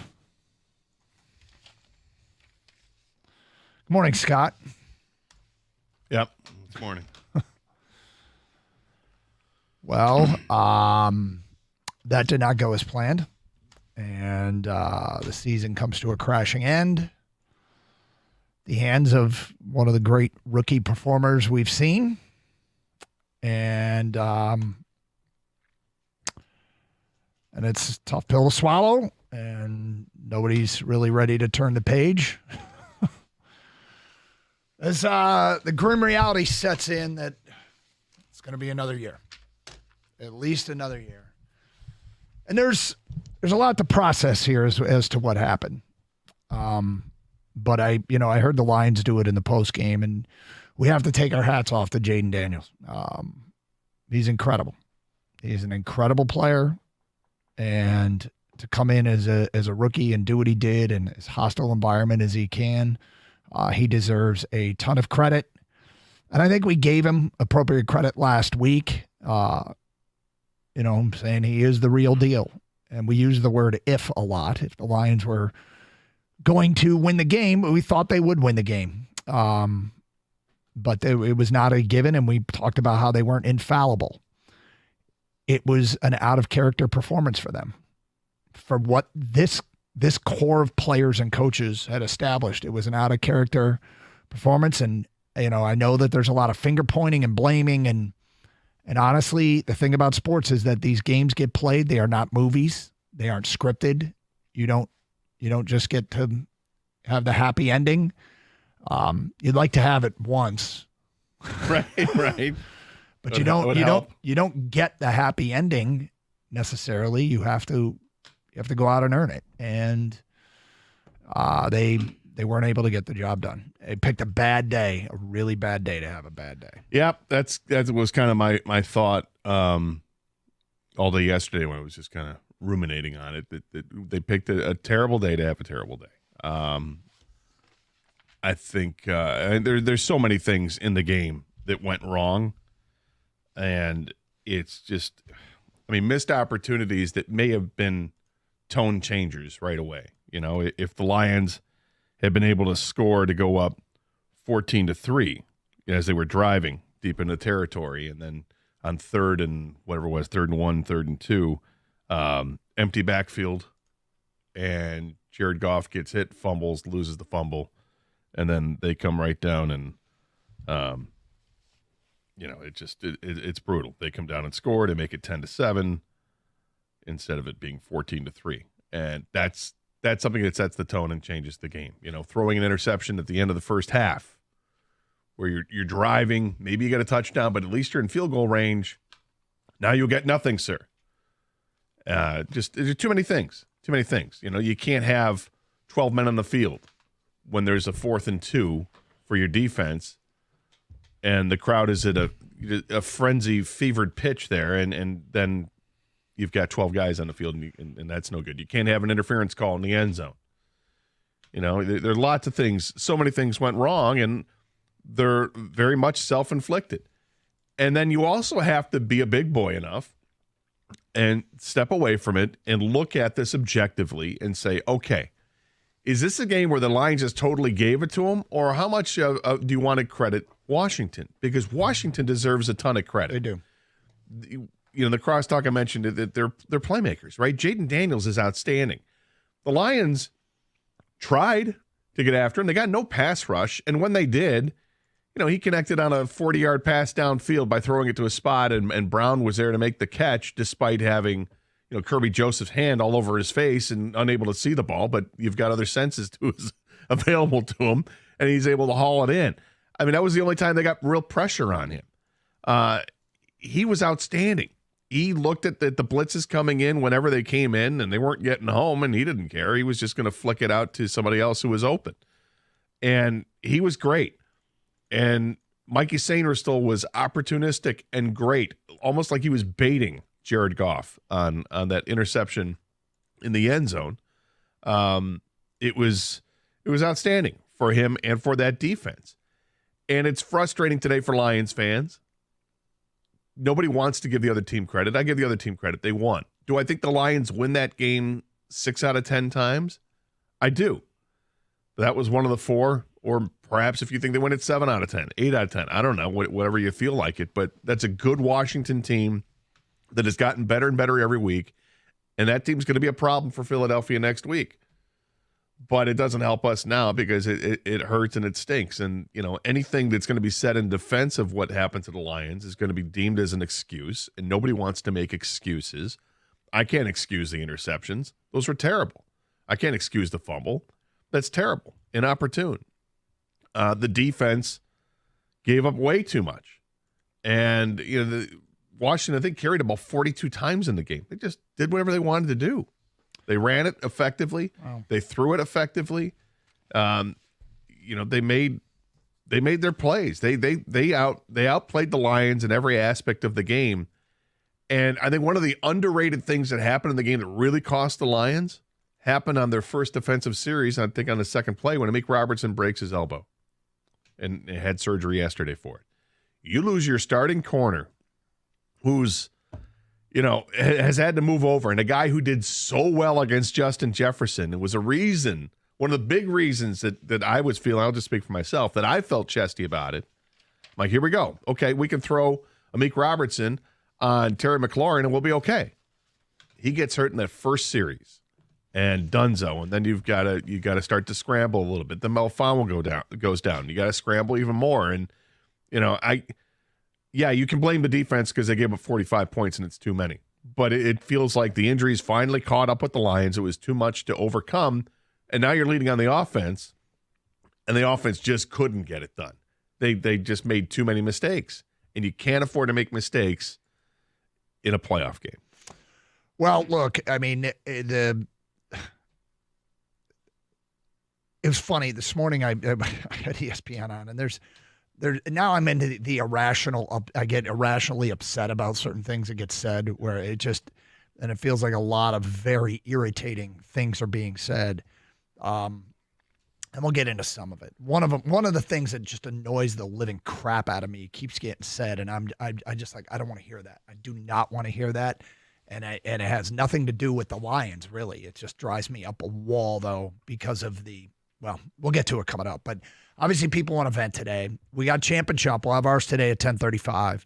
It is the grim postmortem on the 2024 Detroit Lions. And we're going to have to turn the page eventually, but it feels like today is going to be a lot of venting here on Carson Anderson on 97.1 The Ticket.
We'll get to your phone calls in a moment. Champ and Chump votes coming in. And I got to tell you, we offered up certain things before obviously this disastrous loss. And one of the things that we talked about, and there was some criticism why you even bringing it up and blah, blah, blah, was that the data tells you that being the 1 seed, while helpful, doesn't guarantee anything. Since they've gone to this format, 50% of 1 seeds have made the Super Bowl. And it's I don't know what it is. Four is this the 5th year of the 7 teams in the playoffs? But so it's not like we've got a huge ton of data, but it does. I mean, being the 1 seed helps, but being the 1 seed guarantees nothing. And we just saw it. We just saw that here's a 1 seed at home, everything going for them eliminated. It's not the first time, and it's not the last. 1 seeds will continue to be beaten. Part of the goal of the regular season is to get into the position you are at. But then you gotta execute. Seasons are long, and you can have bad games mixed in, and you can play poorly, and you can come up against a buzzsaw. There's a little bit of that too in Jaden Daniels, but at the end of the day, it was still a game that had they played more their style of football and not turned it over, essentially, is what we're getting at. If they hadn't turned it over, it would have been one of these games that it would have had to outscore them, first 1 to 50 wins kind of game. There were 42 points scored in the second quarter. Yeah. It's insane how much scoring there was going on, and yet Lions just kept turning it over. And there were, missed opportunities on the defensive side where you had the long touchdown play and on the pass where the receiver, I think McLaurin, at a 59-yard touchdown, he just split the guys, Vildor and I think I don't know if it was Melifonwu or it was Arnold. They were outnumbered out there. It was 3 against 2, and what it was, and I don't expect coaches to be perfect because nobody is. That was the wrong defense to be in against that play. Yeah, but I'm saying it's just it's a mismatch. He ends up splitting both of those guys, splitting the tackles. They're both there they're not in great position to make a tackle, but they're in a position to hopefully make a tackle. And then Kirby Joseph comes over, but he's too late to come over and can't catch him down the sidelines. And that's a back-breaking play because that's 59 yards like that. You're like, crap, what just happened? And then, like I mentioned earlier, the play where you get the only play that you got pressure on the quarterback, he rolls to his right, throws, looks like wrong-footed throw, but he's so talented, just throws it down the field into a spot perfectly to Brown, who's covered reasonably well, but he just makes the play. And, when you see that, that's got to be demoralizing to a defense. Like, my God, these plays have happened. And then they start running the ball effectively. Robinson's getting big yards. Eckler's getting big yards. Then Zach Ertz makes an appearance. And, then Jaden Daniels decides, I'm going to take off and run a couple of times too. And it's just, we all knew that the defense was going to be tested in this one. But what we didn't expect was that Amik Robertson was going to be out right away. And that, I think, plays a huge role in why Washington was able to do what they were able to do offensively. But it doesn't excuse Jared Goff for making his mistakes. I love Jared Goff. I fully back Jared Goff. I think he's absolutely the quarterback for this team. And I know that's going to be a story out of this game is he the right guy for this team or not? I mean, they're paying him, and I do think he is the right guy. This was not his best game. This was a terrible game for him, and we've seen them overcome it before. And they had a chance. They cut it. It was 31-28. They had a chance. Yep. And then, disaster strikes again. So it's a horrible, horrible experience that they have to go through. I think that the players were shocked. They sure didn't expect this. And it was reflective afterwards when you had the interviews in the locker room or when Dan Campbell and Jared Goff spoke at the podium. It was just, they were devastated. Absolutely devastated. And, we all share that same feeling. And nobody's coming out of this smiling going, oh, all right, I feel good. No, we feel terrible. But the question I ask is this feeling going to go away quickly because you think this team still has this window that's open? Or are people saying, oh, no, doom and gloom, it's done? The window's open. Of course it's open. An objective step back tells you that it's the roster is in a very healthy place. Not physically healthy. No, they're but not. I'm talking about the talent from top to bottom is still really good. And I don't know if people are ready to turn the page, but when they are, they're seriously in a great spot for the coming season, which is so far off right now. Let's get to your phone calls, 248-539-9797. Let's go to Frank in West Bloomfield. You're on 97.1 A Ticket. Hi, Frank. Hey, how you guys doing? Hey, Hi, a Frank. couple things. Why are we not talking about Kirby Joseph's play? I know in the last segment of the show, someone mentioned it and they blew it off. Kirby Joseph has played awful in the past 3 games. I don't know, because Robinson went down, he couldn't compensate for it. His coverage is terrible. His speed is atrocious. I don't know if he's hurt. I don't know what's happening, but he's not playing like well anticipated him to keep playing. 9 interceptions. He got snubbed from the Pro Bowl. We understand it. It's question 1. Number 2, why does the NFL allow coaches to interview while they're going and preparing for a playoff game, like Johnson and Glenn did? Well, and look at Philadelphia. Philadelphia, Kellen Moore was doing interviews on Friday, and I think maybe even on Saturday. And they had their game yesterday. It's a distraction to the prep for the team and the city and so forth. And lastly, when Campbell says that it's his fault and he didn't get the players ready for the game, why didn't he get them ready? What was the problem of why he didn't prepare them enough? They had 2 weeks off. So I don't understand it when he keeps saying that. Yeah, I mean, look, I think it's a catch-all, and I think as a head coach, he's taken the heat and looks internally at what he could have done differently. I mean, look, Dan Campbell's not perfect. Ben Johnson's not perfect. Aaron Glenn's not perfect. Jared Goff's not perfect. Kirby Joseph isn't perfect. Like all those things are true. And if Dan Campbell can seriously answer that question, is he just taking the heat, stand up there at the podium saying it's my fault? We didn't perform, so I didn't have him ready. It could be just a catch-all response, but if he thinks he did something wrong, it'd be fascinating to know what that might be. Well, it is what he said at the podium was that he took the blame. I didn't have this team ready. And I will tell you, being in that room at that time, and it was a packed room, a packed media room, I don't know, like the feeling was of such utter devastation when he comes in and his nose is already like way red, his eyes are watering already.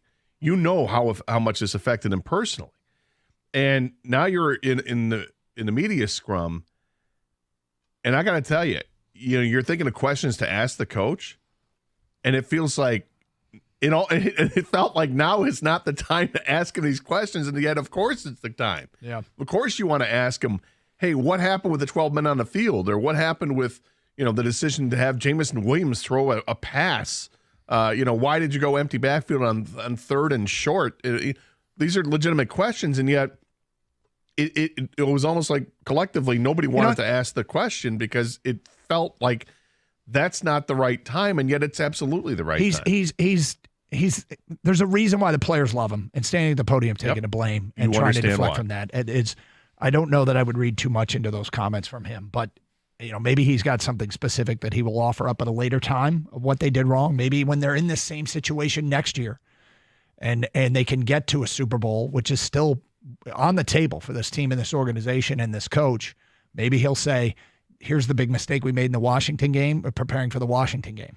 I don't think he's going to say anything specific now, but I tend to think it's more just him being the guy that the team loves and taking the blame. Let's go to Gary and Shelby. You're on 97.1 A Ticket. Hi, Gary. Morning, guys. How you doing? Okay.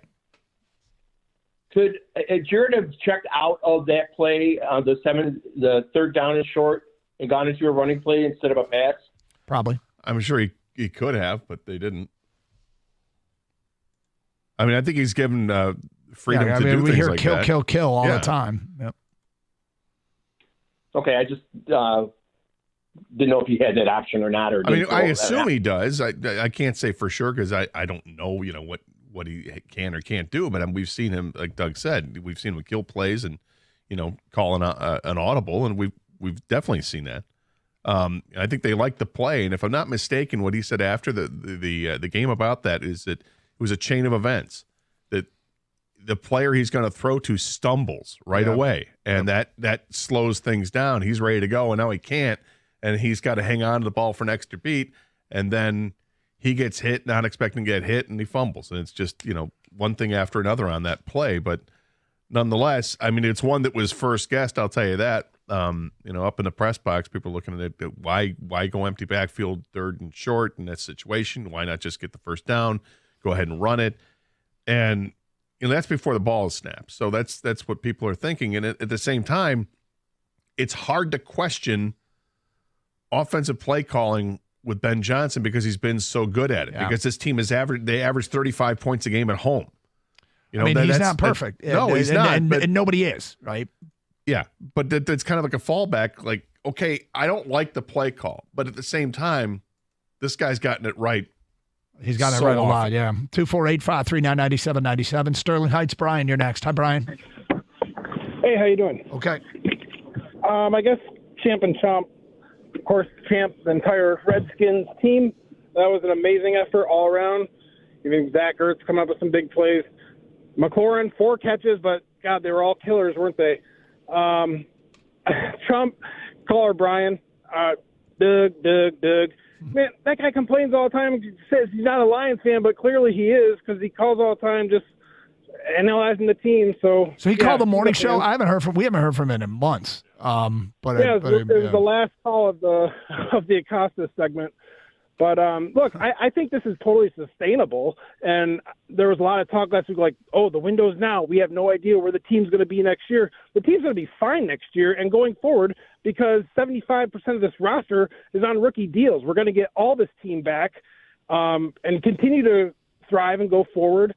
But, it's just the injuries. So I would say in the draft, let's just get all defense, fix all that problem because all the rookie stars – or the 2-3 guys on the offense, they're still on their rookie deals, and we're not paying anybody. This is amazing because Brad Holmes hits on everything. So there's no doubt in my mind they're going to get back to where they need to be next year. It's just in the big games we're screwing up. Well, got 3 losses. 3 losses, guys. They're all at home this year. I mean, we're a better road team than anything. That's an odd trend with this group, but I mean, look, like I said, when people are ready to turn the page, there's a lot.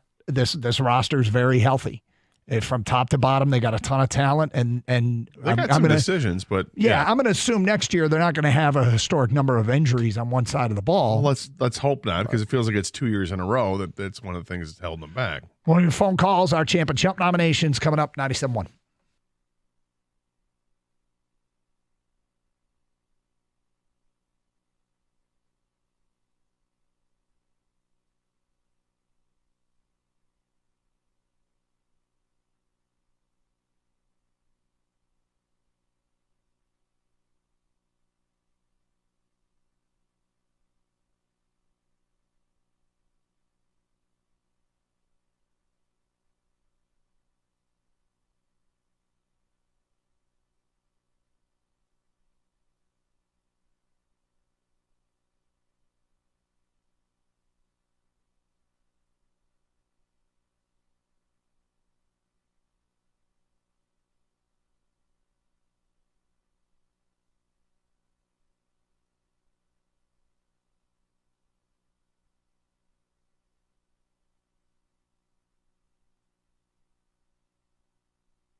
Oh, it was a rough one, and it's hard to process, and the Super Bowl dream dies in a very painful way, and 45-31, I mean, look, we've talked a lot about how difficult it is to win. They set themselves up to really have a path to get there, and it didn't happen for them.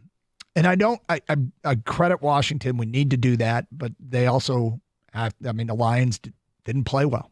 Offensively, didn't play well. Jared Goff turned it over too much. Ben Johnson, called a play that was regrettable, at least one. The defense, couldn't get stops, couldn't stop Jaden Daniels. I mean, it was all around. The Commanders come to Detroit and get the win. 248-539-9797. Kyle is in Flat Rock and next on 97.1. Hi, Kyle. Good morning, guys. How you feeling? Yeah. Correct. Yeah. Real quick, I just got a couple things. Maybe it's not 100% necessarily true or factual, but it's helping me feel a little bit better about the game. It was just horrendous. The turnovers, the early completely missed call hit on Goff, the helmet to helmet. I understand there's a lot going on in that play, but to completely ignore that, I think that really rattled them up following the rest of the game. And the coordinators, I mean, especially Ben Johnson, I was looking back the last 2-3 weeks. We averaged 27, 28 carries between Gibbs and Montgomery before he went out. But last night we only ran the ball, I think, 21 times in total, and we had 40 passing attempts. And against the 30th ranked defense or rushing defense, I'm not really sure what we were doing there. But I guess that's really the only thing that is kind of helping me stay in this right now. I'm still grieving about it, but that's what's helping me. Look, I mean, you look at the game and the way that game went, it felt like if the Lions handed the ball off to Jahmyr Gibbs every play, they would have won the game. It's hard to escape that feeling that if they had just done that, they would have won the game. Nobody does that every play. But, I mean, Gibbs was so good and so dangerous, and a player that if I were doing the show in Washington, I would have been fearful every time he touched the football. And, he's such an elite weapon. I'm not, they've said that Goff was not in concussion protocol, and maybe he wasn't, but I don't doubt the possibility that hit had an impact on the he got lit up, absolutely lit up, and it's a penalty. It should have been. However, I think it was before that, one of the plays before that, the Lions got the benefit of a terrible call. And I think there was a actually it was in the second half. That there was a face mask on a 3rd and 2 play for the Lions. Yeah. The first drive of the second half. It wasn't face mask. You got him up by the shoulder pad, and they called it face mask, and the Lions benefited from it because otherwise that's a tackle for loss, and it's 4th down. So it went a little bit both ways with a horrible call against that. One was called and shouldn't have been. One wasn't called that should have been. Stacy's in Commerson on 97.1 The Ticket. Hi, Stacy. Good morning, gentlemen. I'm not going to ask you how you feel. I'm going to kind of approach this from a more clinical perspective. Timing is everything in life and in general. Unfortunately, the Lions' timing was a little bit off. Others are saying today, well, they got lucky. Well, luck happens when preparation meets opportunity. So, secondly, those things didn't happen for us either. Fortunately, for even life and in general, and even for our country, when things aren't going well, you take your top choice, put them on the bench. Just like today, we took our putting our new draft choice in, and hopefully the next 4 years will go a lot better than what happened to the Lions on Sunday. Well, hopefully. I'm more optimistic about the Lions next season. 248-539-9797. Champ and Chump, my champ of the weekend. Look, Michigan State and Illinois played a great college basketball game yesterday, and Trey Holloman led the way with 17.7 of 8 from the free throw line. Gator Has the free throw line in the past been a nightmare for some Michigan State teams? Yep. This team is shooting 81.3% from the line, third in the country, and Trey Holloman very good there in crunch time, and he is my champ of the weekend. Yeah, they can shoot free throws. They can't shoot from three, but that's okay because they're still winning. My champ is going to be Jaden Daniels. I mean, what he did on Saturday night was nothing short of amazing. It was near flawless. When the pressure was on, he was able to handle it, and he flourished, in fact. He was amazing. He's got 2 playoff wins under his belt. Hard to believe he's just a rookie. I don't even care about that moniker anymore. He's just an outstanding quarterback, and he's played himself up to being in that second tier of quarterbacks, just behind the elite group of quarterbacks. And when all is said and done, he might be in that elite group because he's that good. You got to give him a ton of credit. I love what he's done. I just hate that it happened against our team. Look, the Lions, I think I struggle to give them a chump because of what they've done this year, but I'm going to go away from the Lions. Mark Andrews with a fumble on the next to last possession and then a dropped 2-point conversion that would have tied the game and forced overtime for the Ravens. My chump of the weekend. My chump, it's interesting. It's like how quickly things can change, and this is why we do champ and chump of the week. Going into the weekend, I think we would have said that Detroit sports, champ of the week. After the weekend's Detroit sports, chump of the week. Red Wings lose a couple games. Pistons lose a game. The Lions obviously lost. I mean, it's just brutal all around, and it feels like Chris Ilitch is our last hope. Come on, man. Make a big splash. Make some signings here. Make Detroiters feel better. It's up to you. Ball's in your court. Let's go. Well, look, I see the Dodgers do what they do with their deferred money loophole, and I'm just like, can't we be the team that's finding loopholes and messing around that way? But Robbie's in Clinton Township and next on 97.1 The Ticket. Hi, Robbie.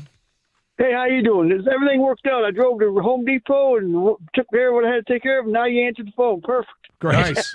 Way to go. Hey, the last play when they had too many guys on the field, and the Washington ran out of their clock when they was hiking the ball, ain't that offsetting penalties?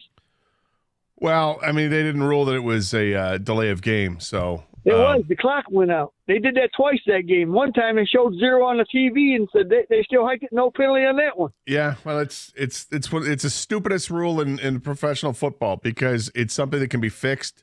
It's easy enough to be fixed, and yet they don't do it. They allow the discretion of the referees to determine if they think that a reasonable time is if they were able to snap it off within a reasonable time of the clock hitting 0. It's dumb. Well, if it's 0, it's 0.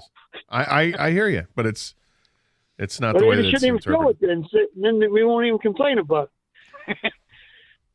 Look, I mean, that's a whole nother topic that we have discussed in the past. It should be one of the easiest rules to officiate in the game. There's no interpretation. Should be a light that goes on like it 0 is happens 0. in the NBA. I mean, the light goes off. It goes to red when the clock expires. So I don't know why there could be a buzzer. There could be a whole bunch of things that can happen. We've talked about it before. It's frustrating. But in the end, how about you? You're not at 12 guys on the field. Hey, look, Michigan Auto Law, auto accident attorneys, they care more, you win more. They specialize only in auto and truck accidents. Many law firms don't specialize, but focused on many different areas of the law. You wouldn't go to a doctor who specializes in all sorts of medicine. I wouldn't. If someone in my family or I need a lawyer for an auto accident, I'm calling the guys at Michigan Auto Law. They care more, you win more. Michigan Auto Law, auto accident attorneys. Visit autolaw.com. That's autolaw.com.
Doug Carr, Scott Anderson, 97.1 The Ticket, 248-539-9797.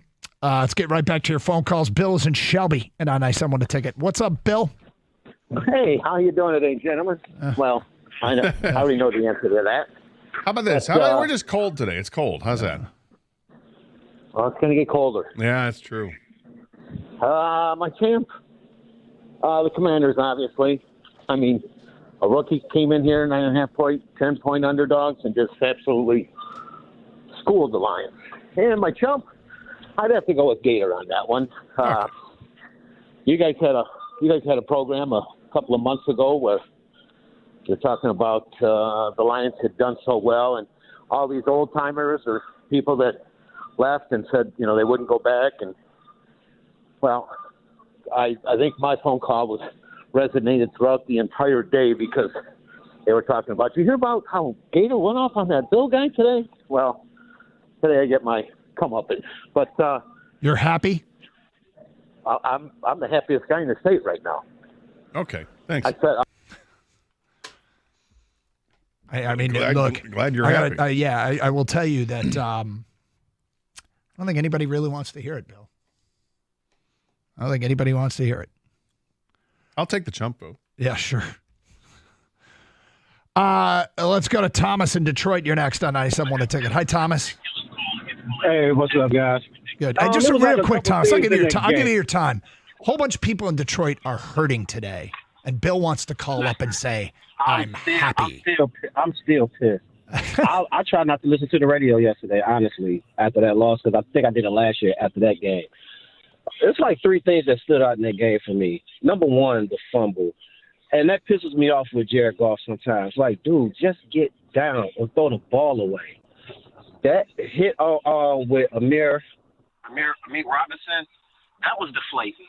Because once he went out, they picked on that secondary. And the one call, I kind of peeped what you were talking about, with the three-man wide receiver set. Yeah. You actually had Brian Branch out there. He slid in to try to get the blitz, to get the sack. And then once he noticed that receiver getting the ball, he tried to hurry up and jump back out there. And one thing I did notice, and I don't think too many people talked about, because I wanted to try to call earlier and see what I just had a brain freeze. That's all right, Thomas. Yeah, it happens to us too. Yeah. But the offensive line did not play good. They missed a lot of blocks. And Jared Goff was see when they say that clock is ticking in the quarterback's head, his head that count was going on, because after that it was free reign on Jared Goff. Yeah, there was free reign. I don't think it was the offensive line's best game, and yet they ran for 200 yards in the game. I know that 60 came on one play, but you take the 60. It's just like, Saquon Barkley ran for 200 yards, but okay, well, 120 came on two plays. Who cares? That's part of it. They ran the ball effectively. He got sacked twice, but he was pressured a lot. I don't think it was their best game, but ultimately they've been able to get past that stuff. He's flourished. He's been a guy that stays in the pocket late and throws it the last second, and usually with really good results. And unfortunately in this game, he threw 3 interceptions too, really. I mean, the one at the end of the game, whatever. I don't really care about that one. But the other two were quite costly, very costly. One in the end zone at the end of the half, and the other one was returned for pick 6. So one cost you points, and the other one you clearly gave up points. That's brutal, and the fumble was brutal. But like I said, that play, as he was describing, it was like a chain reaction that receiver stumbles right away that he's going to go to and pick up the first down easy, and maybe it's a touchdown. I don't know, but the receiver stumbles, breaks the rhythm of the play, and then he's got to start to look at other options, and boom, he gets hit, fumbles it, and we know what happens. Glenn is in Toledo and next. Hi, Glenn. How you doing, guys? What's up? I know you're a rough Monday, but it was a pretty great year. It kind of reminds me back when the Red Wings were just starting to get good, and they won the President's Trophy and then got bounced like a cheap basketball the very first round, I think it was, and then finally won the Cup the next 2 years. I kind of hoping it's the same situation.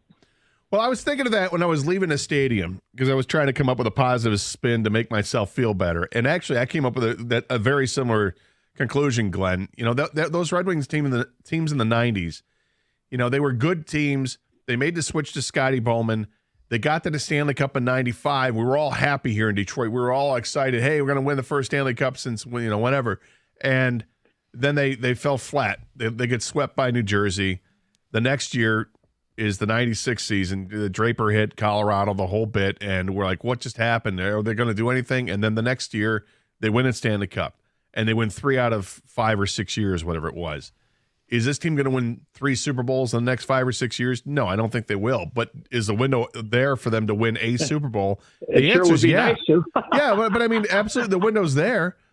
I mean, this team going into the season, you know, had so much talent on it up and down the roster, and then week by week we saw it being decimated by injuries. They start this game with 7 of their 11 starters on defense. And one series into the game, or two defensive plays into the game for the Lions defense, now they're knocked down to 6 because Robertson's gone. And then, you know, a quarter and a half later, there goes Melifonwu. And it just kept coming. The hits kept coming with them injury-wise. I think it's a huge thing. I don't think that's an excuse. I think injuries did catch up with the team defensively. That's not an excuse. Offensively, this is where the problem was in the game on Saturday. They made the mistakes that you can't make. Yeah, the complementary football that they'd been able to play is the offense was able to make up for any defensive challenges that they'd had, and they didn't in this game. Look, there is something to be said that some teams have to get hurt bad before they can win a championship, and there's multiple examples of it. The Red Wings were one of them that I had written down. The bad boy Pistons absolutely came so close and hurt bad. I mean, here's a steal by Bird, hands it off to DJ, lays it up and in kind of stuff. You think about Michigan football, college football playoff disaster, national championship. Tom Izzo took a team to the Final Four and lost the year before he took a team to the Final Four and won. What you don't want to be is the 2006 to 2014 Detroit Tigers that keep coming close and never got there. Michigan basketball under John Beilein went to 2 national championship games and never got there, never got to cut down nets. So there are examples of Detroit teams that had to get their hearts broken before they could win it all. This team is now back-to-back seasons. Losing to San Francisco when you had a 17-point lead hurt. That's heartbreaking. This hurts. But you know, it's a real measurement of leadership and who you are to come back next year even more determined, to not let something like this happen. I mean, because of the unpredictable nature of sports, it just sometimes does. But there's so many examples of Detroit teams and this fan base getting crushed before getting to the mountaintop. And we just hope this is the next example of it, right? Yeah. This team is going to look different next year. There's a couple of tough decisions they have to make roster-wise. We'll probably learn this week they're going to lose at least one, probably both coordinators to NFL head coaching jobs. Those guys are going to have to be replaced. It's going to be a different team next year, but hopefully it's going to be a healthier team. Well, if it's a healthier team, it has a chance to be a better team, and they were really freaking good this year. I mean, you think about not having Aiden Hutchinson and Aleem McNeil, just those two.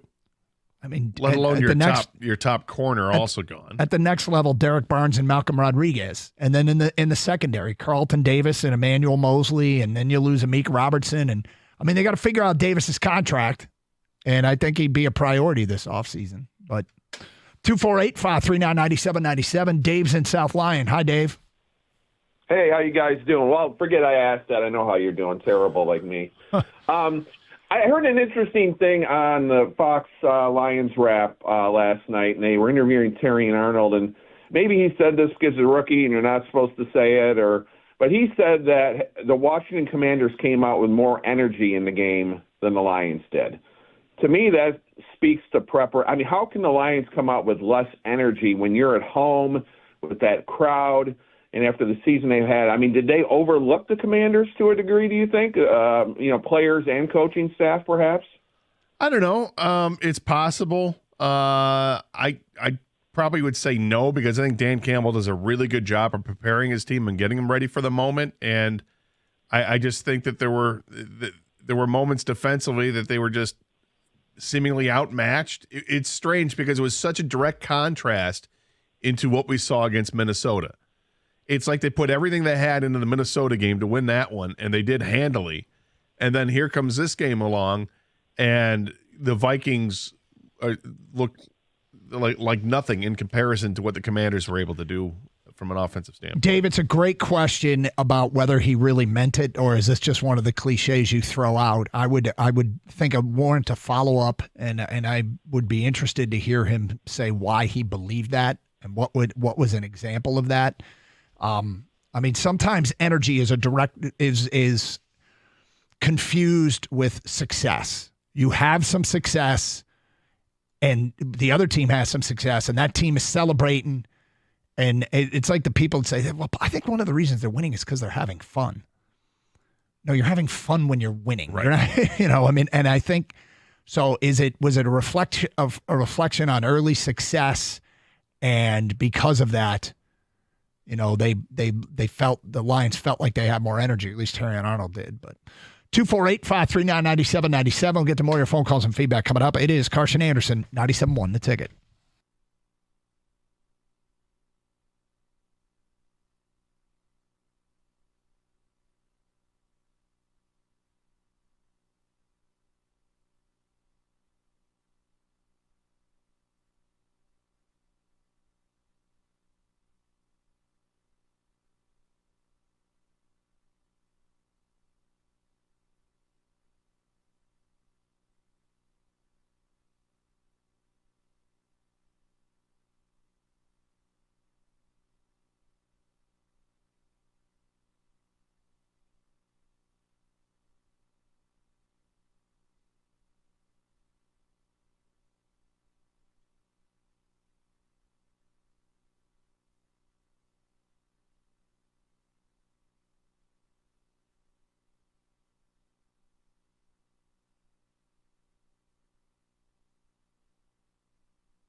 Brought to you by the Michigan Lottery. Dan Campbell hit the podium for the final time this season. He was asked if their Super Bowl window was still open.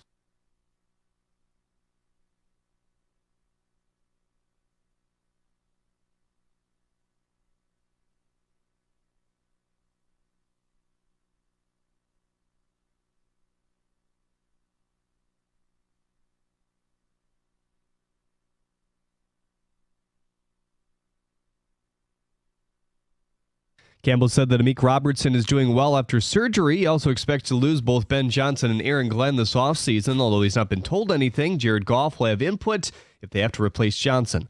MLB Pipeline is slow releasing their list of the top prospects in baseball. Third base is out today. Jace Young is listed as the sixth best prospect at his position. The Pistons have an early 2 p.m. tip against the Houston Rockets this afternoon. Your Mark Champions call right here on 97.1 The Ticket. Detroit has a clean bill of health with the exception of Jaden Ivey so far, according to the injury report. Amen Thompson on the other side is questionable.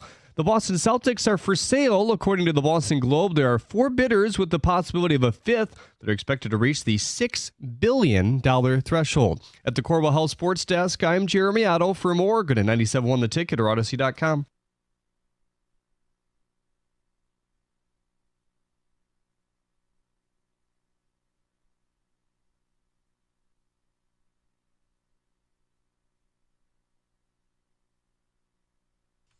Sucks the way the season came to an end.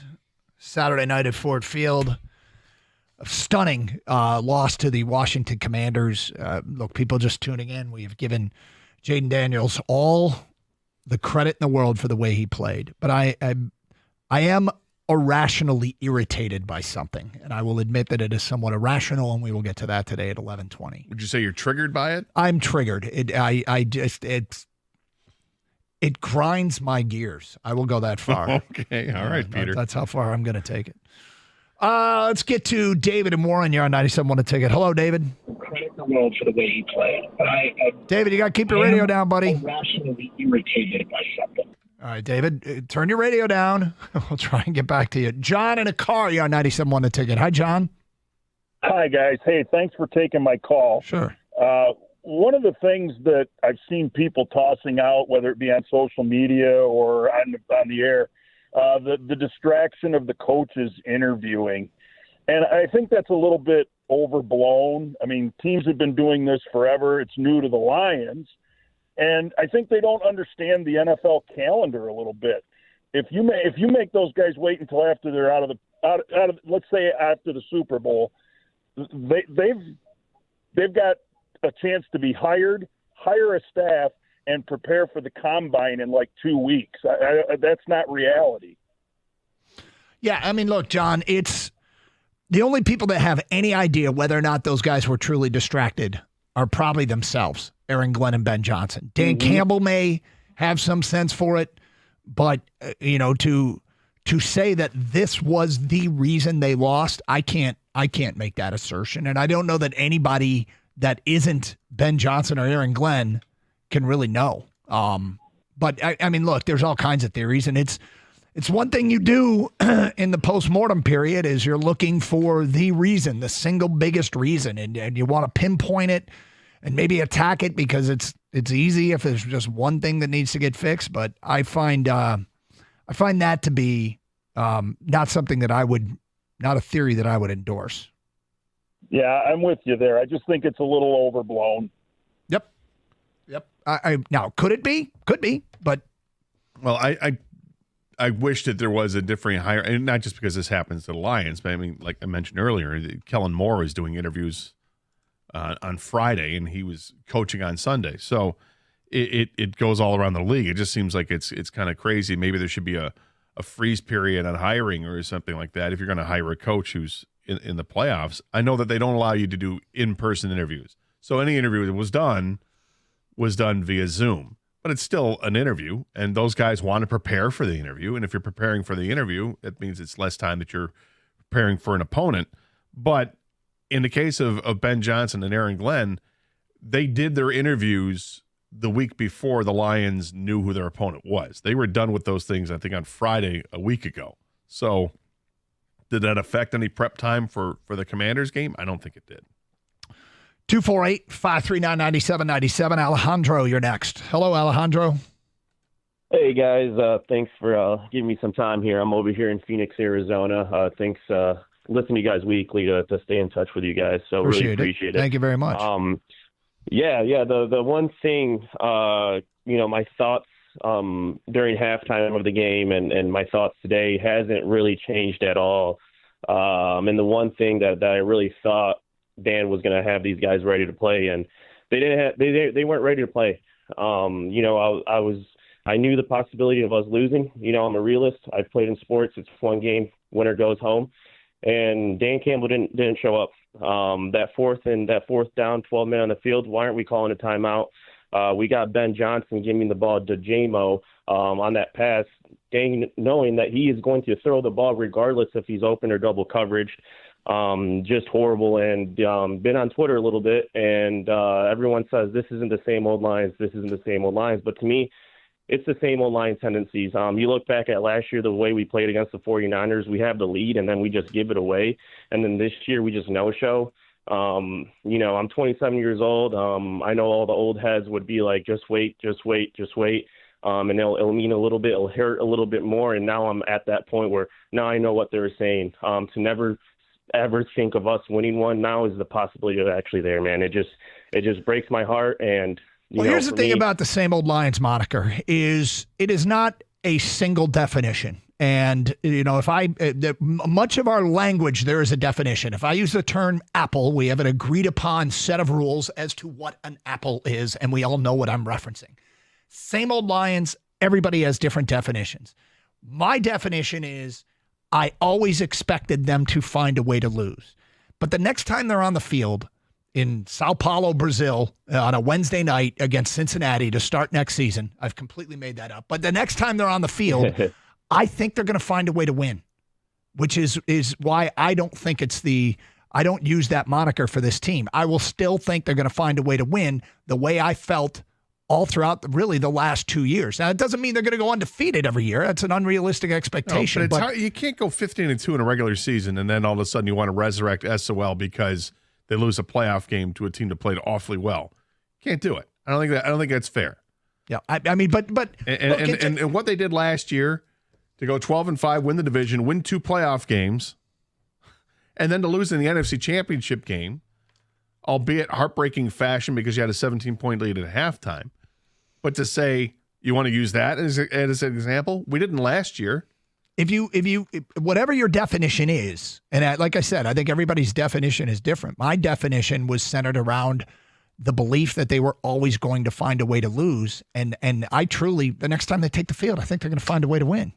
Yeah, I really believe that. And I fully expect to have Aleem McNeil and Aiden Hutchinson and Malcolm Rodriguez and Derek Barnes, hopefully Carlton Davis and Amik Robertson and Ennis Rakestraw, and the list goes on and on. I mean, that was what this year was all about, was finding ways to win despite ... right? Yep. They found a way to win despite the fact they didn't have Aiden Hutchinson for more than half the season. But if you're or Aleem McNeil was gone for as long as he was, or Carlton Davis was gone as long as he was, they still found ways to win, which is completely contrary to that stupid moniker. But if your definition is to get, they let me down in the end again, and it's that simple and all-encompassing, well, then I guess that's why you go there. Yeah. D is in Detroit and next. Hi, D. Hey, good morning, gentlemen. What's up? Man, I'm heartbroken this morning. I tell you that. I still ain't got over it, and I had a day to sleep on it.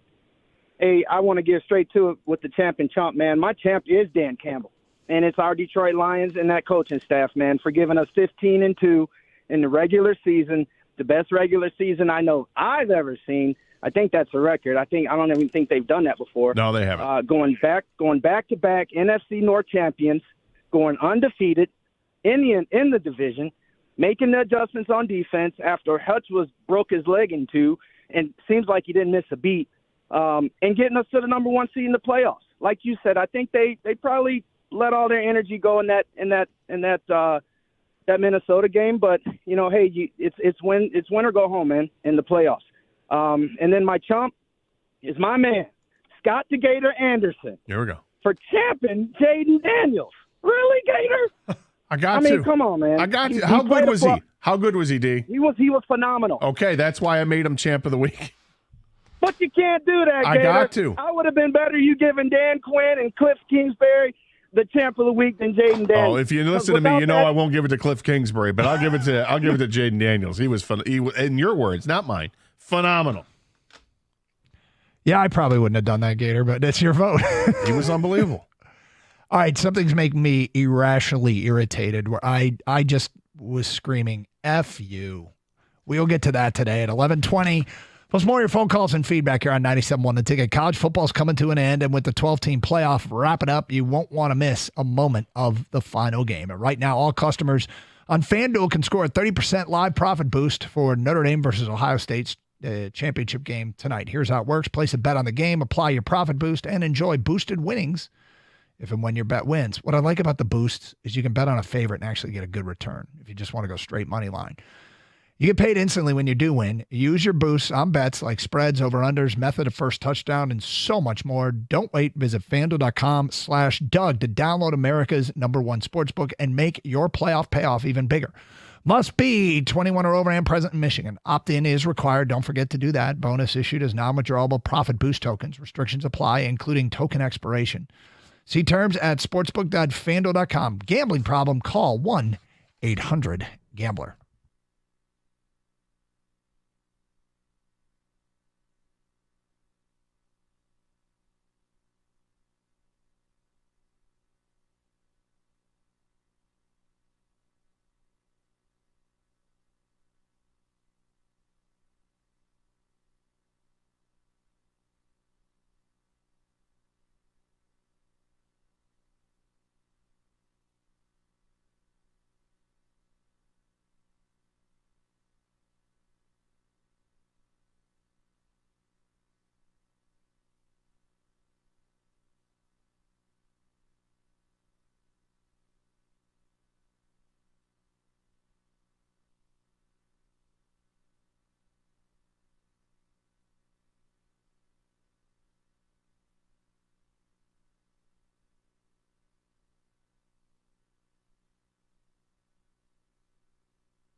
Doug Carr, Scott Anderson, 97.1 to take it open lines, 248-539-9797.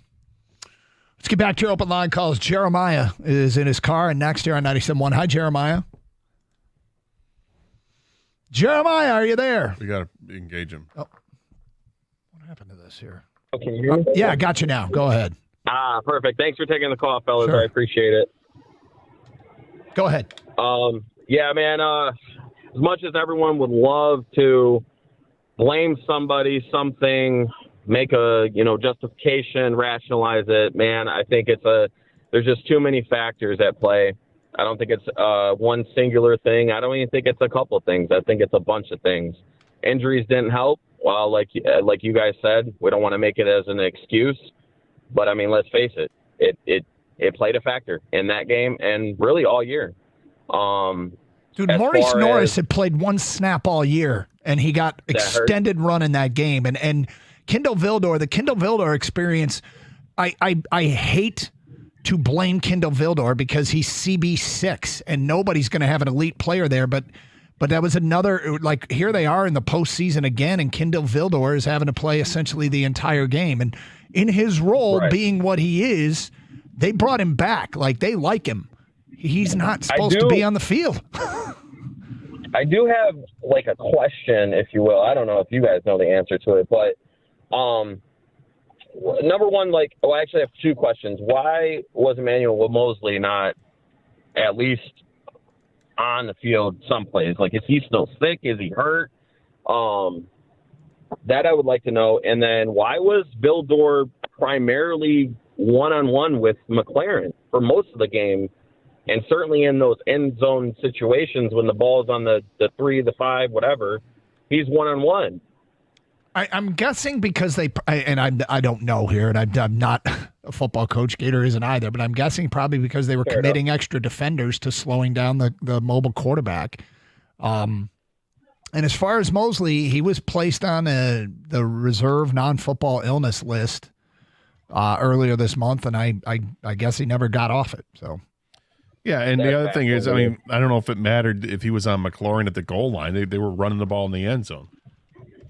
True. Yeah, you're right about that. But I'm saying, like, before the actual play, started, you didn't know if they were going to run it or throw it. But, I mean, he's let us down a lot over the year or over this year. And I know he's just kind of been thrust into that position. I mean, he's the guy. He's the he was there over, anybody else they had in the practice squad. They think, and I thought he made a couple of plays. Yeah, he had the pass breakup. The thing is, if they don't turn the football over as much and with the frequency and the punitive manner that they did, leading directly to a 20-point swing in the first half alone, I don't know that some of that stuff they could have overcome it. But they weren't a perfect team, and they certainly, even when they were healthy, okay, there's no such thing as a perfect team, and you start eroding it away by losing guys, and they did an incredible job overcoming it to get where they were as a 1 seed. So McLaurin caught 4 passes on the day for 87 yards and the 158-yard touchdown that was basically caught at the line of scrimmage, and he split the guys and went for the touchdown. So I'm not going to say that Vildor got torched all over the field because I don't think he did.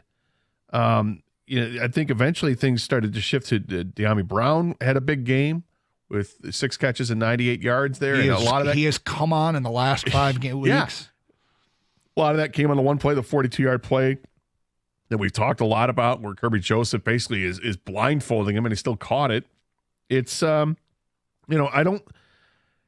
look at this, the game, and the defense wasn't good, but they weren't good all around. They had absolutely, how are you supposed to cover somebody for longer than 3 seconds when there is no pass rush whatsoever? I mean, none. How many times do you think, I have nothing in front of me to show, but I feel like I'd be hard pressed to say that he was pressured 5 times in the game. And if he was pressured, outside of the one deep ball he threw to Brown, if he was pressured, the pressure didn't come within like 2 seconds. It came well after that. The Lions would add, an extra player coming in blitz, and they just never even came close.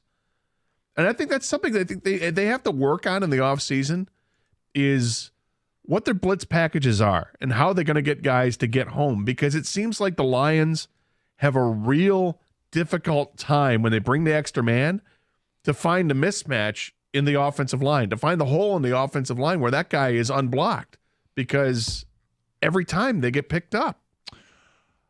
All right, so it's irrational, but I heard this over and over in just post-game coverage, and it just irritated the crap out of me. Oh, boy.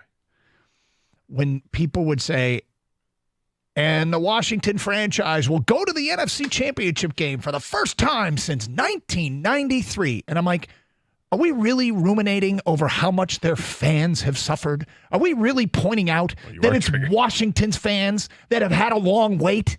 Is this really something I want to hear right now about?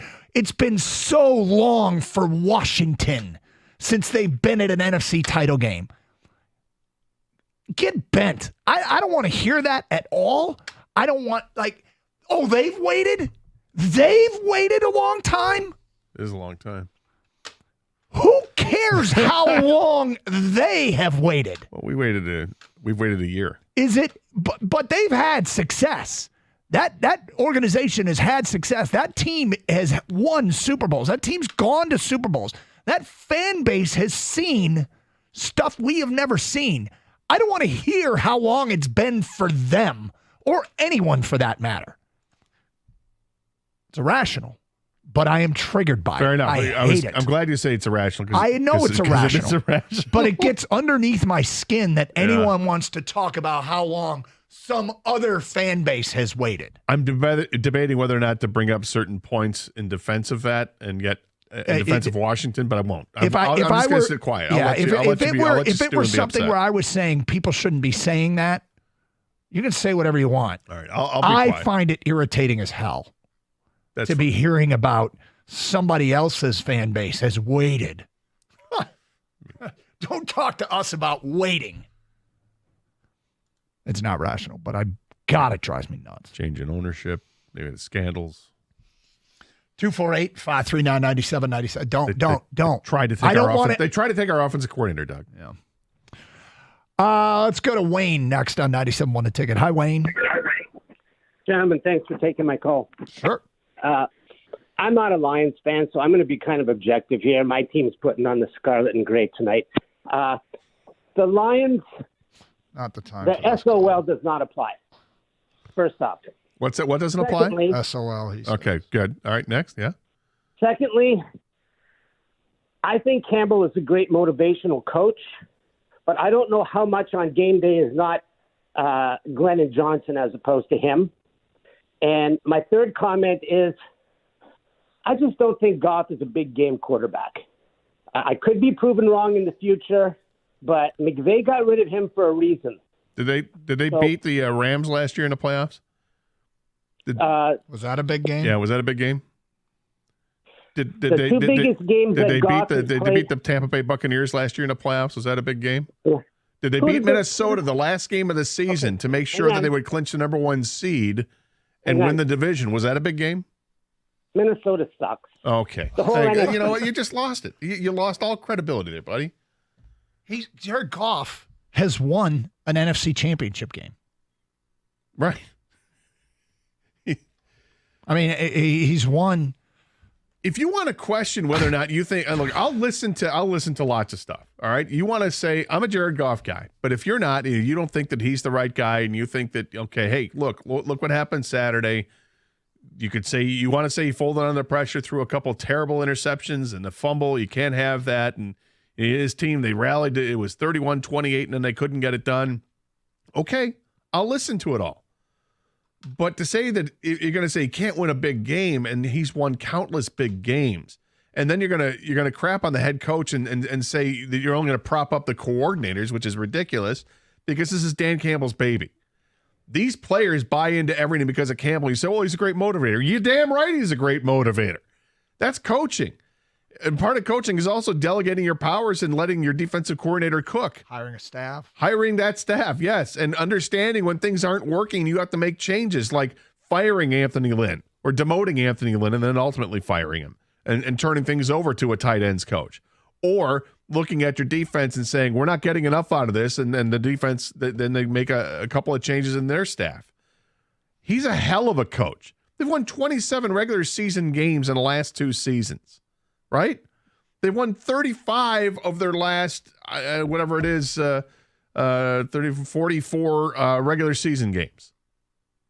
That's impressive. So don't come out here saying that Dan Campbell isn't a good coach. It's his coordinators. And if you want to debate Goff, we can have a normal debate, but I'd rather not. This is one of those things, and I've seen this for years. The only big games are the ones you lose. Right. Yeah. And you know, he can't win a big game. They've won so many big games. And he has won an NFC championship game.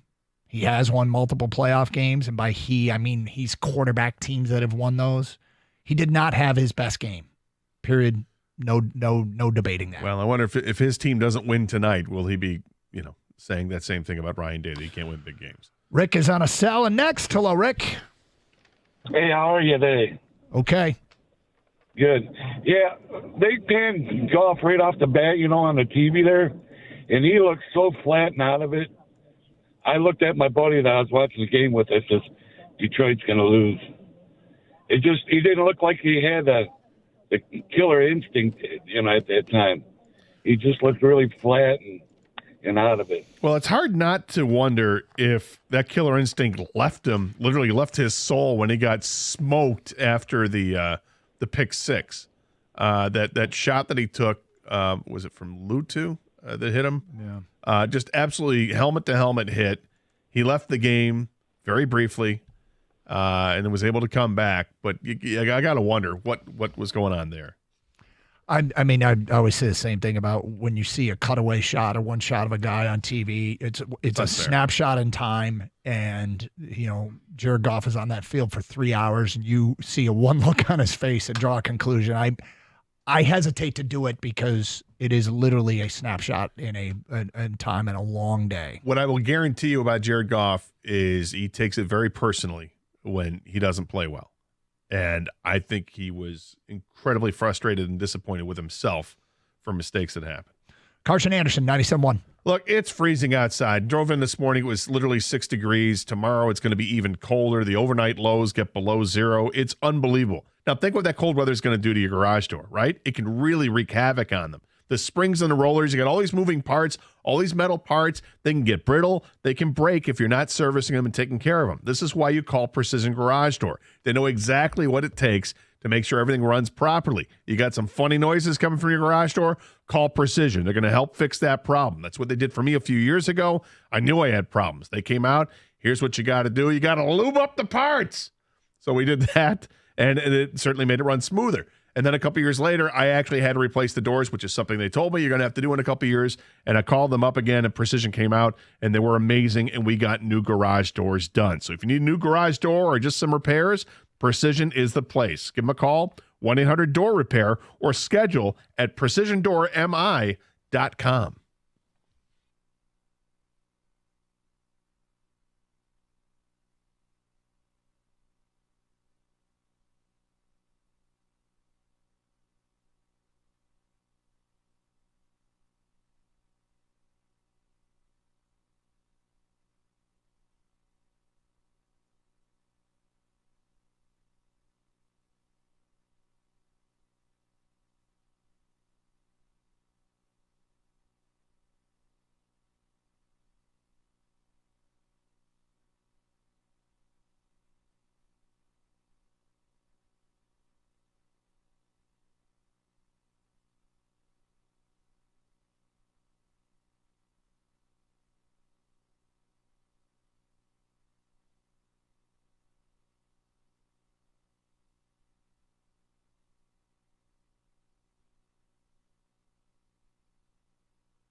Doug Karsh, Scott Anderson, 248-539-9797. Ticket text coming in. An unnamed texter. Washington looks like a mirror image of us last year. They have momentum like we did last year going into play San Francisco.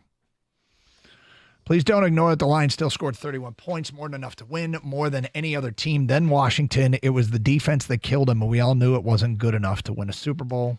It's from an unnamed texter. I would disagree with that. I think that we know that defense has the shortcomings because of the injuries for sure. It's the weaker side of the football. It's without question it is, and giving up 45 points is brutal. But the offense has to do a better job. Yeah, they scored 31 points, but they committed 5 turnovers. Yeah, I mean, if you talk about the expectation for the defensive side of the ball, it was probably below expectation as far as I'm concerned. I don't expect it to be great. It was slightly below expectation. My expectation for the offense, it was pretty dramatically below the expectation because they had taken care of the football. It was the first drive of the game, right? The Lions go out there and it's 3 and out, right? Yeah. It's awful. No, we did not expect to see that happen. And then they come out with their second drive, and it's insane how efficient it was. 19 yards to Jamison Williams, a 15-yard run by Gibbs, a 22-yard pass to Gibbs, 9-yard run by Gibbs. Then they end up with a first and goal from the 2-yard line, and Gibbs walks in. It's 7-0 like that on 6 plays in like 3 minutes on that drive. It was precision, and it was perfect. And that's what we've become accustomed to seeing with the Lions a lot this season, because we've literally seen Jared Goff be perfect in a game. And we've seen this team's offense work in a perfect fashion, and it was on display, and they didn't sustain that. That second, the first drive they had after that touchdown, when the fumble happens, is such a big play. AP and Flint, Champ is Jaden Daniels, Chump is Ben Johnson and Aaron Glenn. Both of them looked totally unprepared and checked out because they had their sights on head coaching jobs. Again, the only people that really know that are them. Dan Campbell might. Others on the staff might have some sense for whether or not that happened. I don't know that we can tell that from where we sit. Jackson in Windsor says, if there was ever a time that we needed Aiden Hutchinson back, it was this past game. They had spies on Daniels, but if you can't get any pressure, none of that matters. Now those spies are just hanging tight and providing no help on the back end, leaving Kirby and others exposed. He had all day to throw. Yeah. He just sat back there and waited for guys to get open, because that's what happens in the NFL. Receivers will get open if you have enough time to throw, and that's exactly what happened. Let's go to Joe next on 97.1 The Ticket. Hi, Joe. Yeah, hello. Hi, Joe. Okay.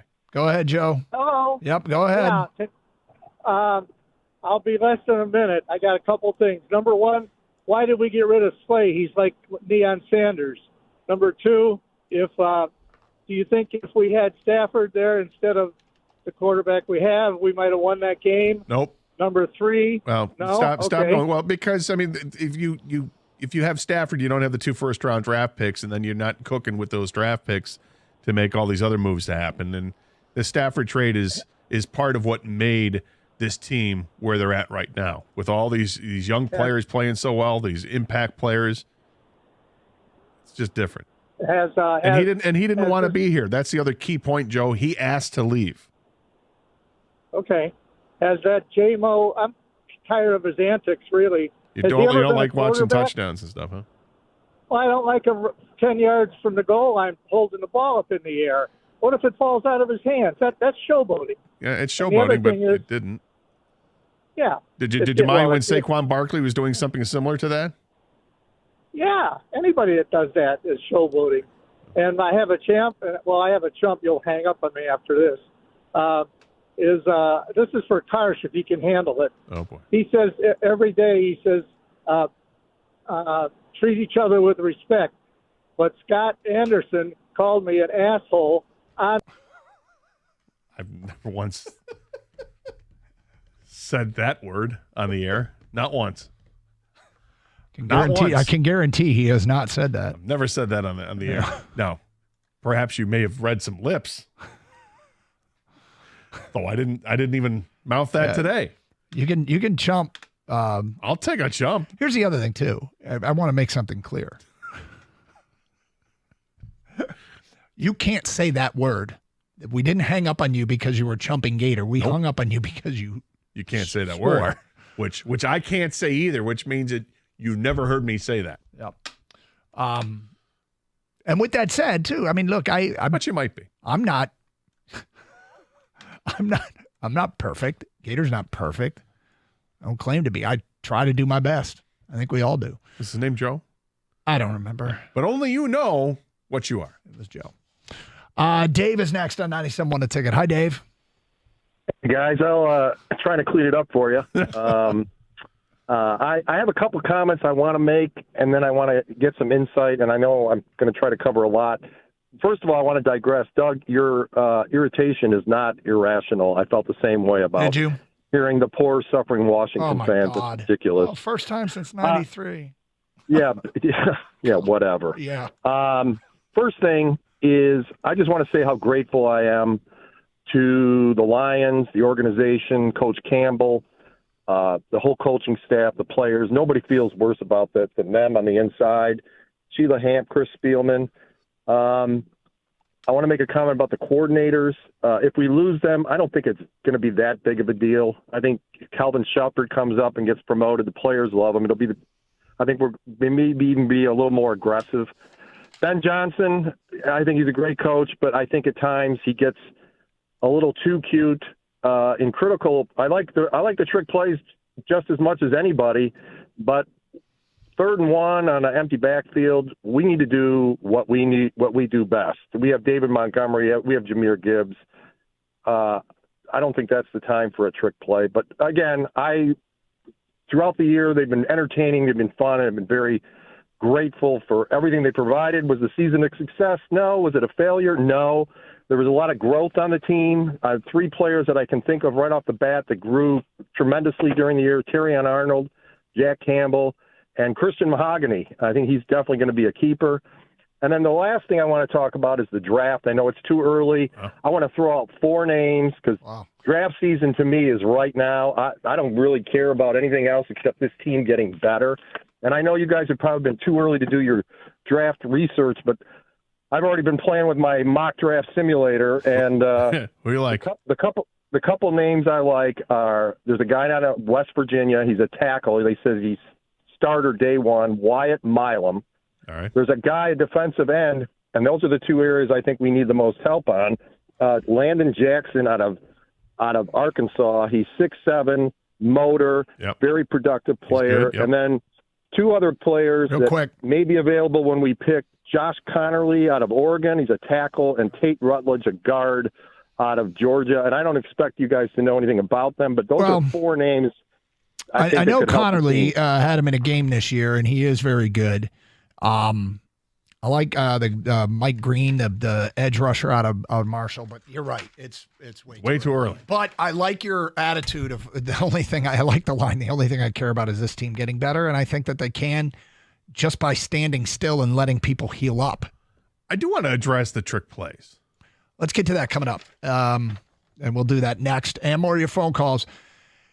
Hey, this new year, be the best you can be by starting out with the best water for your family. This month, CGC Water will save you $1,000 off on a Connecticut K5 drinking water system when you bundle it with a Connecticut Premier Softener. We love ours. Call 855-339-4242 or visit cgcwater.com. If you're not filtering your water, you are the filter. Do not be the filter in 2025. CGC Water Treatment and Plumbing can also take care of all your plumbing needs. Save 10% on a Navient tankless water heater from CGC Water, your authorized independent Connecticut dealer, 855-339-4242.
It's a stunned fan base, and I think this one's going to linger for a while.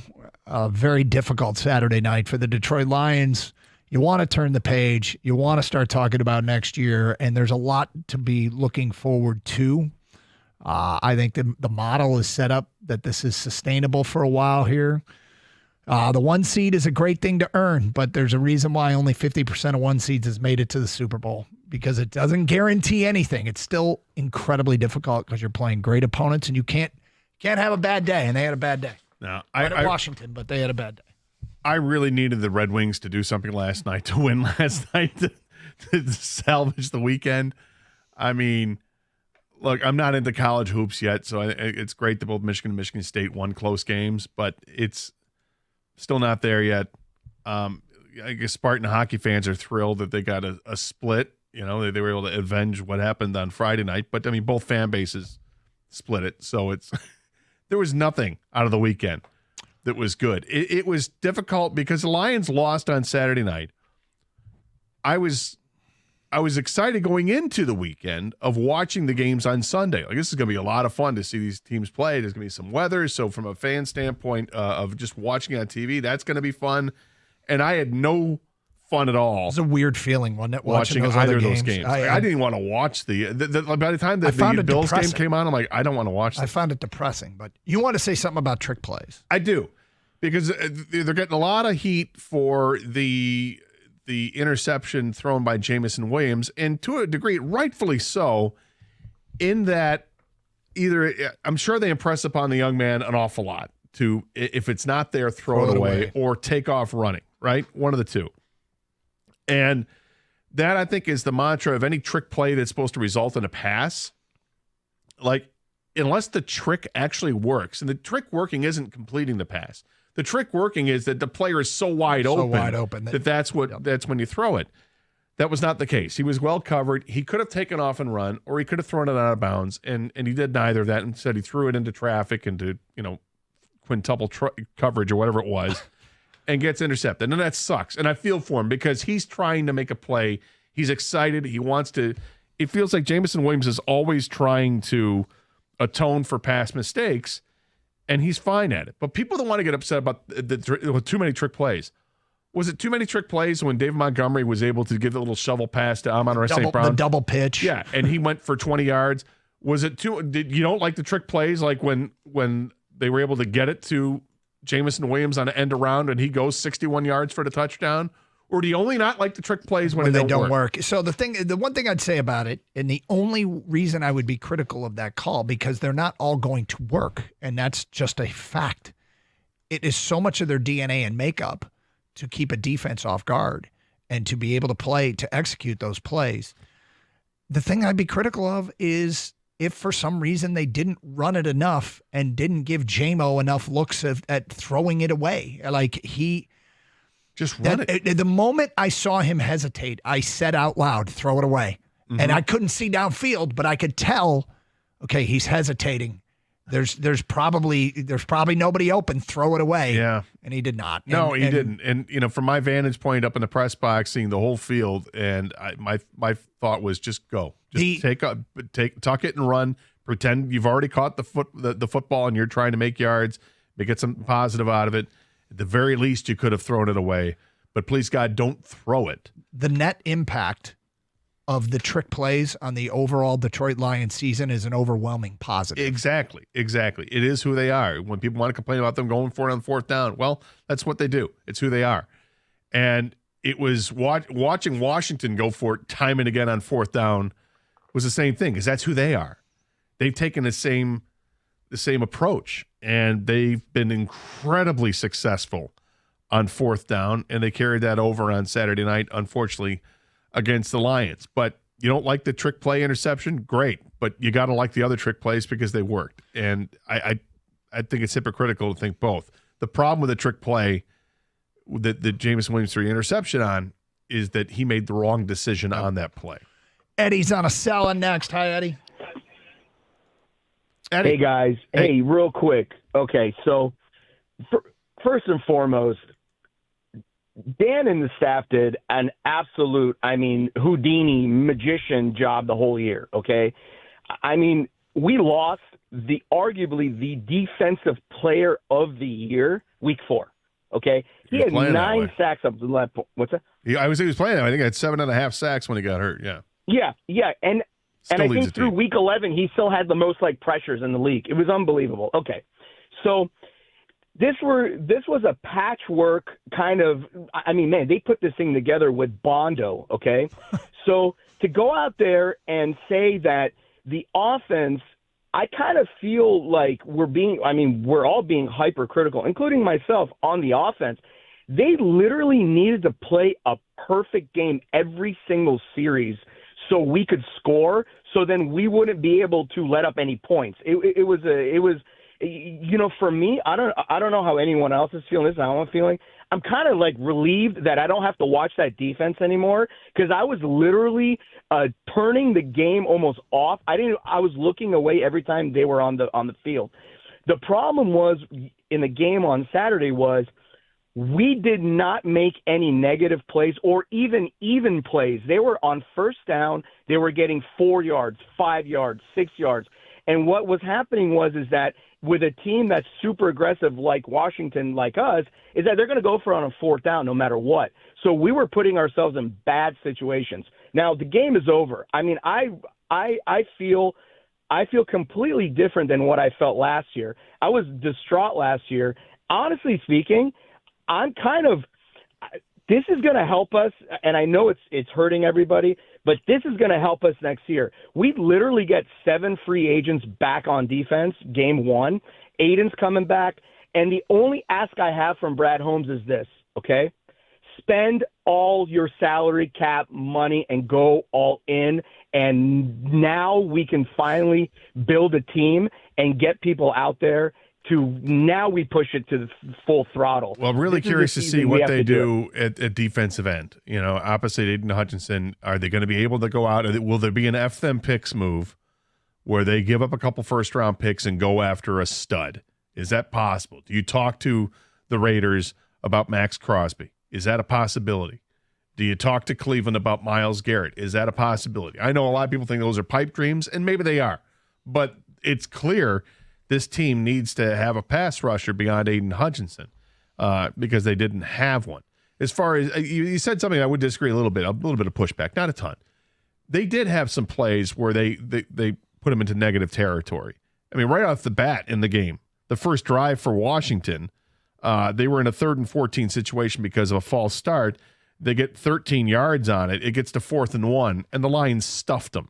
Remember that play? Marcus Mariota came in, and I don't know if there was confusion what they were supposed to run, but they ran it, and they got stuffed on it. And that was their first drive. The defense bowed their neck on the first drive of the game. The offense came down and scored in 6 plays right after that. Washington came down, kicked the field goal, and then the Lions had that fumble situation in a drive that looked like they were going to go up 14-3. So things early in that game, it took a tone, and it took a turn for the worse. Let's go to D in Detroit. You're next on 97.1. Hi, D. Fellas, what's going on, man? Hey, D. Hey, man, check this out. If you guys get one more caller, one more texter that say Aaron Glenn and Ben Johnson was distracted, blah, blah, blah, blah, hang up. Bro, Aaron Glenn wanted to win just as much as us fans. Yep. Ben Johnson wanted to win just as much as us fans. So you clowns, get that out of your head, bro. I love Aaron Glenn, and I love Ben Johnson and what they did all year. So that's not the problem. Bro, oh, man, I'm so frustrated. Coach Dan, I just wish he would have got to the podium. I love the emotions. I love that. I love that because that shows you he loved his team, the city. But I just wish he would have went to the podium and said this. If we want to get to where we want to go, we all have to play a lot better, but particularly the quarterback. And people calling in defense. But we gave him 7 points on the pick 6. The interception in the end zone, that could have been another 7 points. Could have been at least 3. Who knows? Bro, add it up. The defense, but what we had out on the field, they played their hearts off, and they played enough to win the game. This is all on the offense, bro. And I'm not throwing Jared Goff under the bus. I love the man, and I hope he bounces back next year. But plain and simple, you take away them turnovers, and add them up. I don't care if it's a field goal or a touchdown. We win this game, Gator. Jared said it afterwards, too, that he needs to play better. He just simply has to play better. Yeah. He can play much better than that in big games, and he has. And I like Dee's approach to it because you can be critical of how the guy played without throwing him out. Yep. Right? Yep. He's the quarterback of this team. He's the guy. He's a leader on this team. His team stands up for him. If you heard him heard the guys after the game, and if you heard him after they cleared out the lockers yesterday, they stand up for the guy. They love that guy. He's a hell of a player. He had a terrible game, and the turnovers absolutely cost him. You could add up what he just mentioned, and then you throw in the fumble. I mean, it's a potential 20 points or more just on 3 plays. And that's terrible. And he's got to live with that all off season, and he's not happy about it. With that let me just say this. As far as Dan Campbell's concerned, what he has to say, what you want him to say, he spoke today, and he's got some good things to say when he was talking with the media today to kind of fire this team up and get us excited about next year. But with that said, I want Jared Goff taking snaps next year for the Detroit Lions, and I'm very happy he will be. Yes. It's Carson Anderson, 97.1 The Ticket.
It's a incredibly difficult end to what was a great season for the Detroit Lions.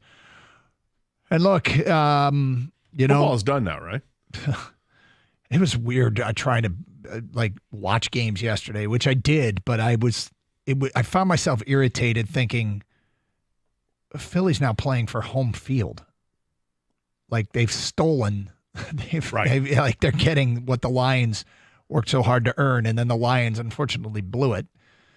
And we say that and acknowledge that Washington and Jaden Daniels played extraordinarily well, and they deserve the credit they get. But the Lions also helped them, and they couldn't afford to do that. And they lost 2 more guys during that game, and next thing you know, you're getting the Kindle Vildor experience, and you're getting Maurice Norris, who played 1 snap all year, is playing whatever he played, 30-something snaps for Detroit's defense. It was an incredibly difficult day, and a lot went wrong, man. A lot went wrong. Yeah, and I suppose we'll get into this more in the days and weeks to come, but there's some disappointment too on the defensive side of guys that thought were going to be better than what they were.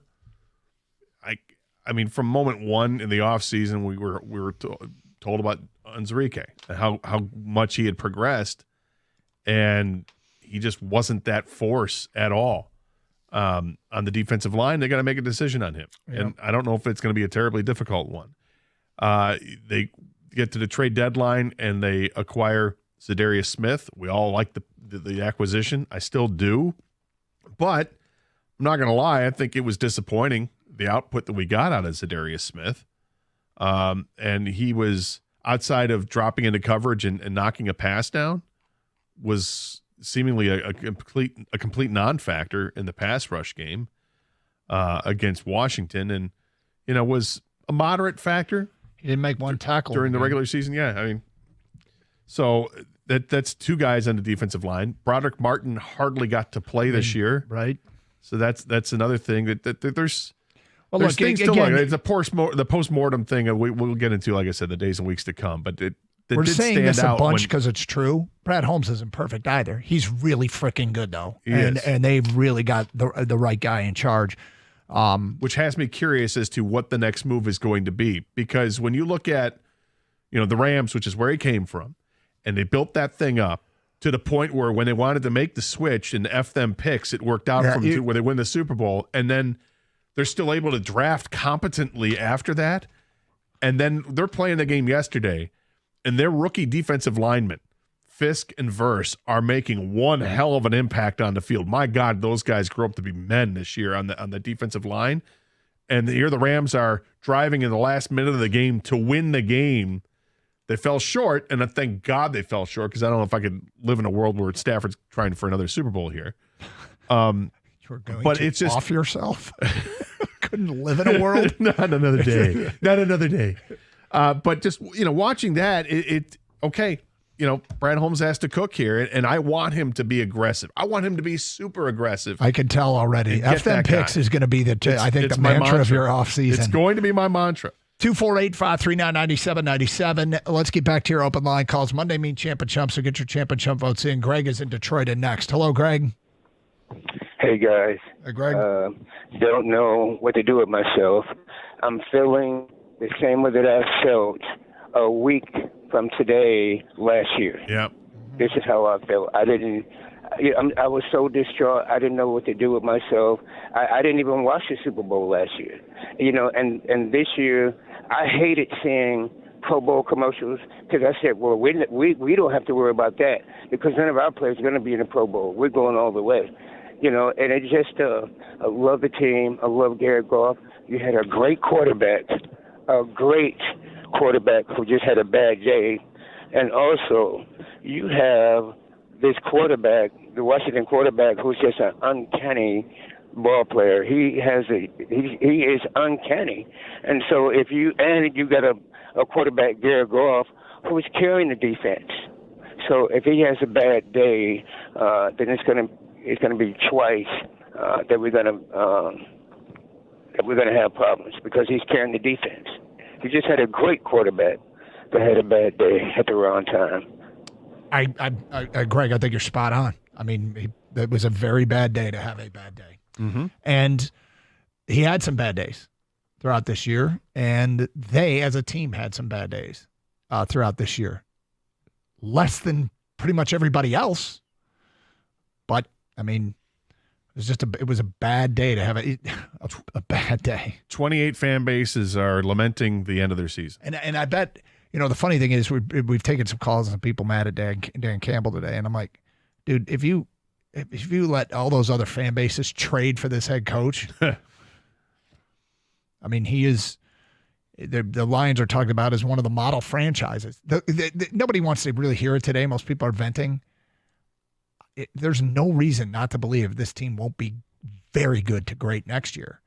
The one guy put it, they get 7 free agents on defense, is an interesting way to look at it. It is. Because of the guys that they're got getting hurt. back Aiden Hutchinson and Aleem McNeil and Malcolm Rodriguez and Derek Barnes. Hopefully Carlton Davis gets re-signed. Amik Robertson should be back. Ennis Rakestraw, Emmanuel Mosley. Which of these guys are they going to bring back? John Kaminsky, Makai Wingo. Like a whole bunch of guys that could help. A couple of those guys, right? I mean, they could all help a lot. Mike is in Washington Township and on 97.1 A Ticket. Hello, Mike. How we doing, fellas? 2 points. First, I want to say thank you for all the phone calls this year. I had your promo team at my tailgate on Saturday. I think Rico was walking to B-Dubs, and we stopped him, and he took some pictures. You guys are great, man. Love y'all. That was very nice. Very nice of you to say. Of course. Let's get to Trump or Champ. Champ, Dan Campbell. He brought his team from 6 feet underground to back-to-back NFC North champions to a 15-2 team we've never seen before. The Chumps, for all these fans, I was at the game. I got season tickets. Fans were leaving 12 minutes with the fourth quarter still going. All these fans calling in saying, well, if we had Stafford or, Breaking Golf can't win huge games, yada, yada, yada. You guys are chumps. Please don't go to games next year. But I do want to put some hope in you guys and these Lions fans maybe. We're going to be a very good team next year. We're going to be contenders for, I'd say, the next 5 years for sure. Well, they certainly have the ability. They've got a young team. They've got guys that are signed long term for the next 3 to 5 years, depending on the player, and you feel good about the players because they're impact players. The schedule is going to be a bear next season, but is this a playoff team? It's a playoff team. So they got to survive the regular season, and get to the playoffs. We got 6 or 7 playoff teams that we have to go on the road next year and verse. I mean, I heard all season, I don't know about you guys, but I heard that the Lions had an easy schedule this year. That's why they went 15-2 despite all the injuries. We have one of the hardest schedules next season. Let's go prove everyone wrong. It's funny. I mean, Mike, I think the same thing, and yet we all know this is a dangerous game to play, assuming a schedule is going to be tough or easy. Every single year as seasons go on, we go, don't do it. Right. Don't do it. And we do it every single year. It looks on paper like it will be extremely tough. But you base it on the teams that made the playoffs this season. Looking who the Lions have to play next season. It's a lot of them. And yet, assuming the schedule's tough is not a safe assumption. No. History has told us over and over and over again. Steve is in Rochester Hills and next. Hi, Steve. Hi, Steve. Hey, gentlemen. I don't know if anyone's even talked about it, but, Washington was actually the worst team we could possibly play because on defense with all of our injuries and everything like that, one of our strengths was blitzing, and Washington was one of the best, if not the best team of picking up blitzes and making you pay for it. So it was kind of like the perfect storm to go against us. And I heard you, Gator, say about the Rams, but, those guys were able to play a whole season together, even as rookies. And we're just kind of piecemealing guys in. But I'll say this. This was a team effort for a loss. Everything from the coaches all the way down to whomever you want to blame. I don't listen to guys that come on the radio, and there's people waiting for the Lions to fail so they can come on the radio the next day. We've got that today. And you're going to get it for a while, and you're going to get the golf haters, you're going to get the Dan Campbell haters, and the Ben Johnson who really never really liked us anyways, all that crap. But the key thing for me is like you said, I think it was Gators, that it's the off season. What are you going to do? Who are you going to pick up? I think Denarius Smith is a good complement to if the whole defensive line is there. It's an interesting thought. But We he's didn't not- have time to expand on that earlier, but what does he look like playing next to a Lee McNeil and across from Aiden Hutchinson? Exactly. I mean, we don't know, and we didn't have the luxury of that. So we don't know if we need a Miles. I mean, if we can get Myles Garrett, trust me. You grab him, you walk him to the airport, you walk him off, you do whatever you got to do, But I mean, those chances of getting guys like that is slim to none, and Slim left town yesterday. So it's going to be difficult, but we got to draft well. We got to draft not just for now, but for the future. But now can be for the future. I hope guys understand that.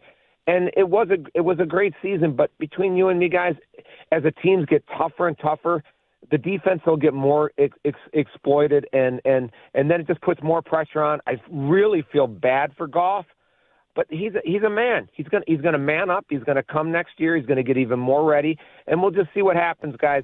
I love your guys' common senses. Some guys go way off the rails, but you guys got great common sense, and I appreciate it. Well, thank you, Steve. Appreciate it. Look, we do. Everybody's different, but I'll just say this. This crazy thing is, you'd like to say they need to have a good offseason. It'd be great, but they probably even don't. They just need to get healthy, and they could be a way better football team next year. Well, they could look a lot different next year. If they lose both coordinators. That's going to be tough to overcome. Well, I think they can overcome it, but what I'm curious about is, will they change? Will they deviate from what's worked for the last couple of years? Are they going to, like, if you bring in a new offensive coordinator, new defensive coordinator, are they going to bring in a different way of doing things in terms of scheming things? Now, as far as the culture is concerned, the culture's here. Yeah. We know what that is. But will they adapt and change offensively and defensively? You look at the game on Saturday night. I mean, I asked you off the air, maybe you can give an answer on the air in a few minutes, but the game plan, if you're Ben Johnson, would you have changed your game plan at all once you look at it and say, oh, we did this really successfully, maybe we should have kept doing it? Well, we'll get to that coming up. But hey, attention Lions fans, UMCU is the official credit union of the Detroit Lions, and they've teamed up with stars like Jahmyr Gibbs, Brian Branch, and Teron Arnold to bring you something special. It's Doug Karsh, and as the Lions charge into this offseason, UMCU is giving fans exclusive access to the sleek Detroit Lions Black Debit Card. It's the ultimate way to show your team spirit. Maybe you can use that debit card to go buy yourself a 6-pack of beer or a bottle of booze or whatever to drown your sorrows. If you bleed Honolulu blue and black, now's the perfect time to join the Lions Pride. An exclusive Lions Black Debit Card is only available to UMCU members. Choose from the Black Card or 3 other existing designs that represent this Detroit Lions organization. Becoming a member is easy to join. Visit umcu.org for all the details. Some restrictions apply. Insured by NCUA. UMCU, where success deserves to be celebrated.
Doug Carr, Scott Anderson, 97.1 A Ticket. Frustrating day. It's going to be a frustrating, probably month plus. I mean, look at it. You know what's incredible is when you are this involved in the whole postseason, and you mentioned what it was like to watch games yesterday, and I'm just sitting there going, I don't even really want to watch the Super Bowl. Right? I mean, I know I will, but I'm just not that interested in it. But you mentioned would Ben Johnson change the game plan? I'm sure there's calls he'd want back. But I would think after every game, you've got what's the hit rate for an offensive coordinator? The best in the league? Are they? I would say they're probably, when a game's over, there's probably a dozen play calls that they don't like in retrospect, that they wish they had to do over again. And then on a bad day, maybe it's 15, maybe it's 20. I don't know. I think I would suspect that Ben Johnson would like to change some things, but I also would suspect that there's few as good as putting together an offensive game plan as Ben Johnson. Yep. Yeah, I hear you. Just looking at, the first half of that game, and you've got Jahmyr Gibbs with 9 carries and just under 100 yards. And then for the game, he finishes up with 105 yards. He only had 9 yards rushing in the second half. Would you like to go back and say, maybe we just need to continue to dictate what goes on by running the football? Although Montgomery ran the ball more yards in the second half than he ran in the first half. So the thing tough. Is, probably the only thing I second guessed was too much Montgomery, and with all respect due, and he deserves it, what he did to come back is applaudable. Jahmyr Gibbs looked unstoppable. He looked unstoppable. Yeah, it certainly did. I mean, in the first half he did. It was a big contrast. And look, the first series of the game was Montgomery's series, and they went three and out. But they overcame that. The defense came up with a big stop, and then the offense went out the next drive with Gibbs and 6 plays touchdown. But I understand. I think I understand why they did it. When they announced Montgomery before the game, when they announced the offense, they announced both running backs, right? Mm-hmm. And the crowd went nuts for him. I think having Montgomery out on the field because he's so well liked by his team, that's just what they were going to do. Try to give the lift, and it wasn't there. Washington was up to the task. But this is what they've done all season long. This was the Lions' offense. They just alternate running backs, and whoever's the hot hand, they'll give him the ball more, and they did give the ball more to Gibbs. And Jahmyr involved in the passing game. He had a brilliant game, and the Lions fell short. And it's not wasn't because of the running backs. It was 4 costly turnovers in the first 59 minutes of the game. According to Ian Rappaport at this hour, Lions defensive coordinator Aaron Glenn is one of the top coaching candidates set for an in-person second interview with the Jets. According to Ian Rappaport and Mike Garafalo, Glenn will have options and electing to do his first visit to the team that drafted him where he was an All-Pro. That is significant, again, according to Ian Rappaport. I'm going to guess he gets the Jets job if he wants it. If he wants that over New Orleans, that's where he'll go. And the Jets have a good defense. Him being a defensive back, and they got Sauce Gardner, I think automatically you would have a connection there. I think what Aaron Glenn did this year was fantastic, and he is absolutely deserving of a head coaching position. Can the Lions overcome that one? I hope so. I hope they can promote from within and get it done. To me, Aaron Glenn is the tougher to replace of the two coordinators. I think he has a chance to be an excellent head coach. I agree with you. Mike in Phoenix, Arizona. You're on 97.1 The Ticket. Hello, Mike. What's going on, fellas? Long-time listener. I appreciate you guys, but I got 3 points. Hey, real quick, you sound a little bit like you're underwater. I don't know if you can talk directly into the phone, but it's kind of hard to hear you. Well, we need for you to hang up. Hang up, yeah. I think it's one of those things. Oh, well, let me just switch. Oh, and you hit the wrong button. Mike and Davidson, you're on 97.1 A Ticket. Hi, Mike. Hey, Doug and Gator. What's up? Yeah, this is a really disappointing. It's just really. I just wanted to make 2 quick comments about golf, and then just a little bit about the team psyche and the fans. But I hate to say it, I wasn't too surprised. That Minnesota game was a big kind of whitewash. It didn't really our defense really wasn't able to, and especially if they played that same game plan against Washington, didn't look like they were prepared really for that RPO and all that stuff. It didn't look like they were prepared for that offense. But I just wanted to say real quick about Jared Goff. Jared Goff's a really good quarterback, but when he tries to do too much is when he fails. Like, and that fumble was just so typical. Jared, I hate to say it, but that's, you can see the interceptions. You can live with them sometimes, but throughout his history, his career, those fumbles in the pockets, they would say small hands or whatever, those are killers. That was a killer. And if I watched Goff with the Lions, when I liked him the best, when he was playing the best, whenever he got a little bit of pressure, he would just throw it away, and he would look ridiculous sometimes. But that's the game manager, Jared Goff, that I want. A lot of times when he goes for those deep passes, there's someone else open. Like on the pick six, Khalif Raymond was open. I think the running back was open. You know who else was open? Too much.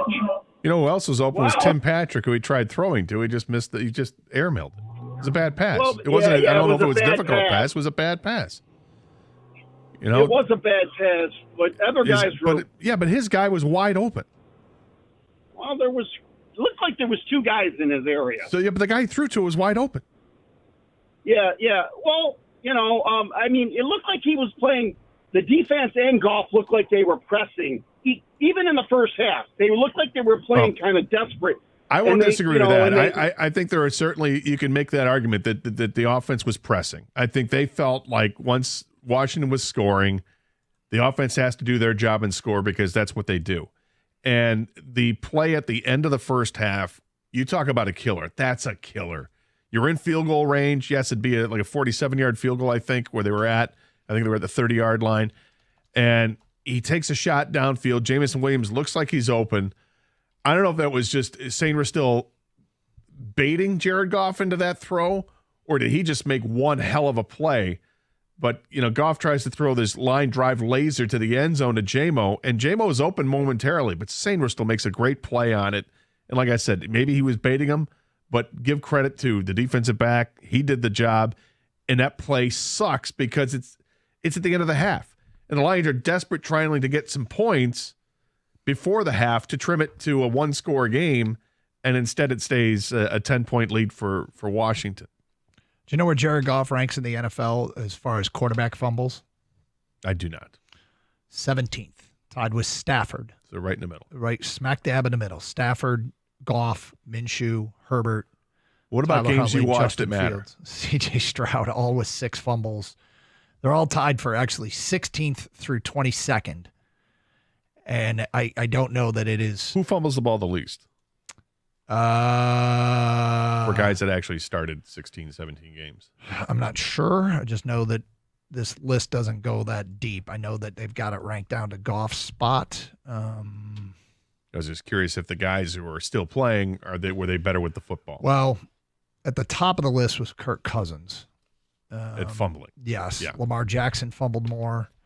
But, I mean, look. He's also carrying it. Yeah. Yeah, it's Baker Mayfield fumbled it more. Joe Burrow fumbled it more. Will Levis, Caleb Williams, Geno Smith, Cooper Rush, Jalen Hurts, Anthony Richardson, Drake May, Sam Darnold, Kyler Murray, Tua, Brock Purdy all fumbled it more than Jared Goff this year during the regular season. All right, do we got Mike? Mike in Phoenix. You're on 97.1 The Ticket. Hi, Mike.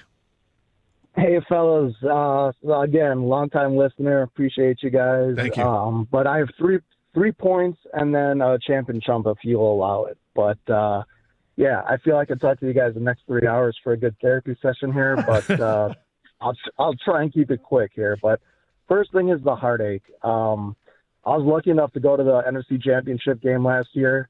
And, yeah, it sucked we lost, but it was a different feeling. It was more optimistic, like, hey, we're going in the true direction. This year, after that game, tried watching the press conference. As soon as MCDC came on, I couldn't even handle it. It was too soon, so I had to shut it down to the point where I didn't even want to watch football on Sunday either. It's kind of just took the wind out of the sail. So it's weird. Yeah, for sure. Second thing is that I was annoyed with was just the unpreparedness by Aaron Glenn, in the sense that we had 1 week to prepare for Washington specifically, and our defense constantly looked out of place in the sense of we should have known they were going to run no huddle offense all game. That's what they've done majority of the year. So that was annoying from that standpoint. And with the trick play, to your point, yeah, the trick plays have been more successful than they haven't, so I have no problem with it. But James was not the guy to give it to. Like, you got to put it in your most trusted player's hand, and that's St. Brown, a guy that's mature and is going to make the right call if it's not there. And lastly, the main thing is, well, I just want to share, I've been a lifelong Lions fan since age 6, and I was born and raised in Wisconsin, so that should say something that I'm not a Packer fan now. But anyways, the last thing is, I guess I would just go to even the champ and chum part. Real quick. Champ is MCD. Yeah, go ahead. Go, just wrap it up. Your champ is Dan Campbell. Who's the chump? My bad. MCDC Lions, the chump are any of these idiotic Lions fans that were at the game and left early, fair weather fans, and anyone calling in say to get rid of Jared Goff and get rid of all these other players. I've seen it too much, and it's all right, Mike. Thank you. Sorry, we're way late for a break. Carson Anderson, 97.1 The Ticket.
Third car, Scott Anderson, 97 won the ticket. Well, that could be some breaking news for us.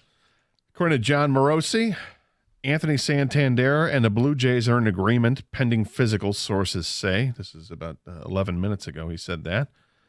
So the Blue Jays are one of those teams rumored to be interested in Bregman, and the Blue Jays fan base has been jilted time and time again this offseason because they keep thinking they're in the running for big-time players, and the Dodgers keep signing them.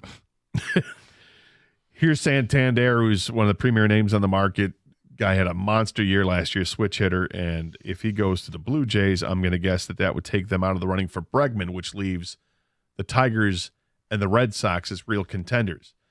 That Bregman's camp still wants. He doesn't want to go to a short-term deal. He wants to do a long-term deal, a 5 or 6 year deal. Well, can the Tigers get it done? And are they just bidding against Boston? Do they have the better offer for him? They may offer more money, but the ballpark, Fenway Park, is a better hitter-friendly park for Bregman. So his stats wouldn't, I imagine, take a hit from his Houston days if he goes to Boston. His stats would change, I think, if he comes to Detroit, but he would help Detroit out tremendously with his ability to play third base and also hit better than the average, and certainly better than the guys that were at third base this past season. I hope they get a deal done. I'd love to see it, but I'm not, it comes down to two teams, it looks like, Doug. 248-539-9797. TJ's in Fenton. Hi, TJ. Hey, guys. How's it going? Okay. Right. Great. So, firstly, I'd like to talk to everybody saying that Stafford should have been in that game or we should have put Hendon Hooker in. I mean, reframe your mindset. Teddy Bridgewater had 2 great snaps. We should definitely re-sign him. He's a great mentor for Hendon Hooker, in my personal opinion. And also, I'd like to see them put on a Jared Goff jersey, get up behind Frank Ragnow, and see how many interceptions they throw to Mike Saintstroll, to be completely honest with you. And, I mean, we were a Super Bowl team when we had a fully healthy roster. Once Hutch went down, I know, at least in my personal circle, a lot of questions started looming. And, I mean, we had 16 people on the IR going into that game. So, I mean, the expectations were still definitely there, but, I mean, we had second, third string guys playing absolutely out of their minds all year. I still think this year is a win. I mean, it sucks to go down the way we went down, but I think we have more important fish to fry than talking about Jared Goff being in or out. Like, what are we talking about here? We haven't gotten too much of it, but I mean, I'll say this, this year's so different than last year. And somebody asked us off the air how this felt compared to last. This team, in spite of their injuries, felt like it had a chance to win the Super Bowl. I thought this team was ready to overcome all that was working against them as far as the number of players that were out. You said second and third string guys. Hell, they had 6 string guys out there. They had guys that they signed off the street having to play significant snaps. It was amazing. It was an incredible coaching job to get to 15-2, and an unbelievable job by Goff and company just to get there. They didn't fold. They didn't back down. The expectation for them never changed. They wanted to win a Super Bowl, and I think, they were a favorite to win the Super Bowl. It didn't work out. Okay, got it. But they don't have to do much to come back better next year. They just need to heal up and hope for better luck on the injury front. And even then, it's going to be hard work. But the roster is incredibly healthy from top to bottom. Not physically healthy, but I'm talking about the depth and the talent that they have. They'll likely lose both coordinators here, but this is about the Jimmies and Joes. The Jimmies and Joes are great, and they don't need to add that much, and they have a chance to add stuff too, but they don't need to. I agree with you. So I expect them to be better. I expect them to be better in 2025 because I don't expect them to have a historic amount of injuries. I would agree with that. Tim is in Fenton and next on 97 on the ticket. Hi, Tim. Hey, guys. Great show.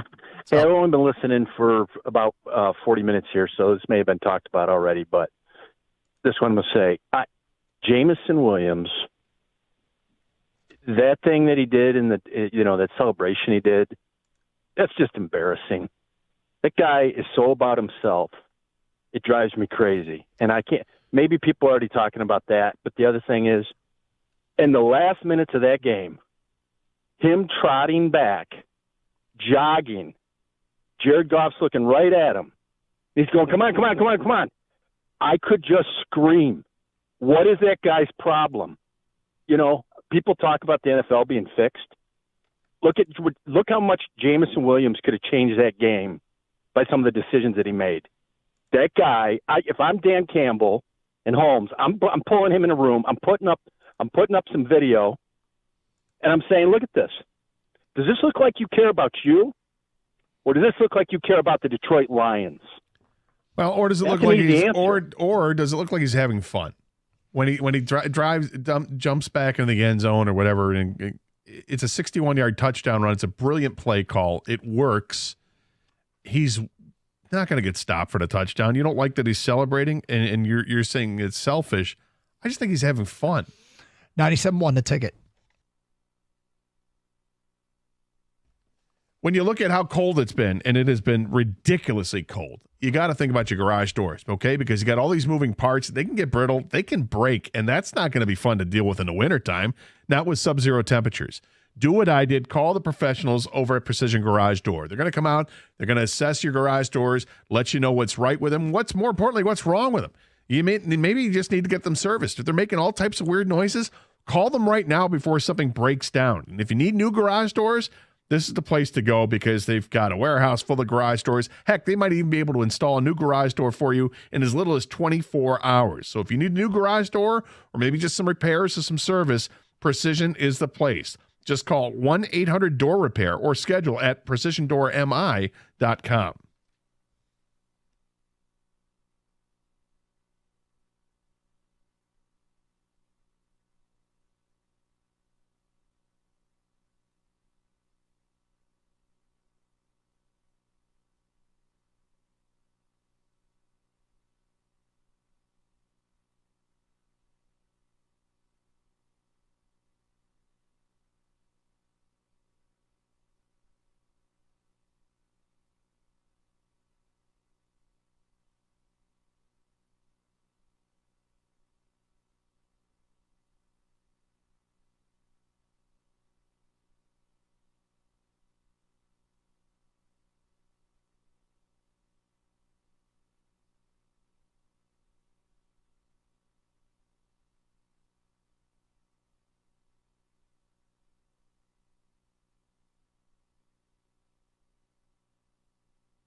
Doug Carr, Scott Anderson, 97 a ticket. Hey, man. It's weird how a day like today really brings out some venom. It really brings out some venom after a very disappointing end of the season. But I got to tell you, I think we may as well get used to this team contending for a while. There are no guarantees, but you really have to like the nucleus, like the head coach, love the GM. I think there's a lot to really, really like. It's just hard to process what just happened. It is. It is hard to process. And, you're watching the playoffs unfold, right? And guys get hurt all the time. Injuries are part of the game. One of my takeaways of watching football is just it is such an incredibly violent game. And you really need to withstand the injuries because they're going to mount. Every team's going to have to deal with them. Even, Washington lost their starting guard during the game, probably to an ACL injury. Obviously, the Lions lost Robertson in the game. They lost Melifonwu in the game. I mean, Jalen Hurts took an awkward tackle yesterday in the game. He's not going to be 100%, but he's probably going to play in the NFC Championship game. But it just happens. And when I hear that the commissioner is like, yeah, it's logical step to go to an 18th game and to go to an 18-2. So they go to 2 preseason games and 18 regular season games. I imagine they have 2 bye weeks.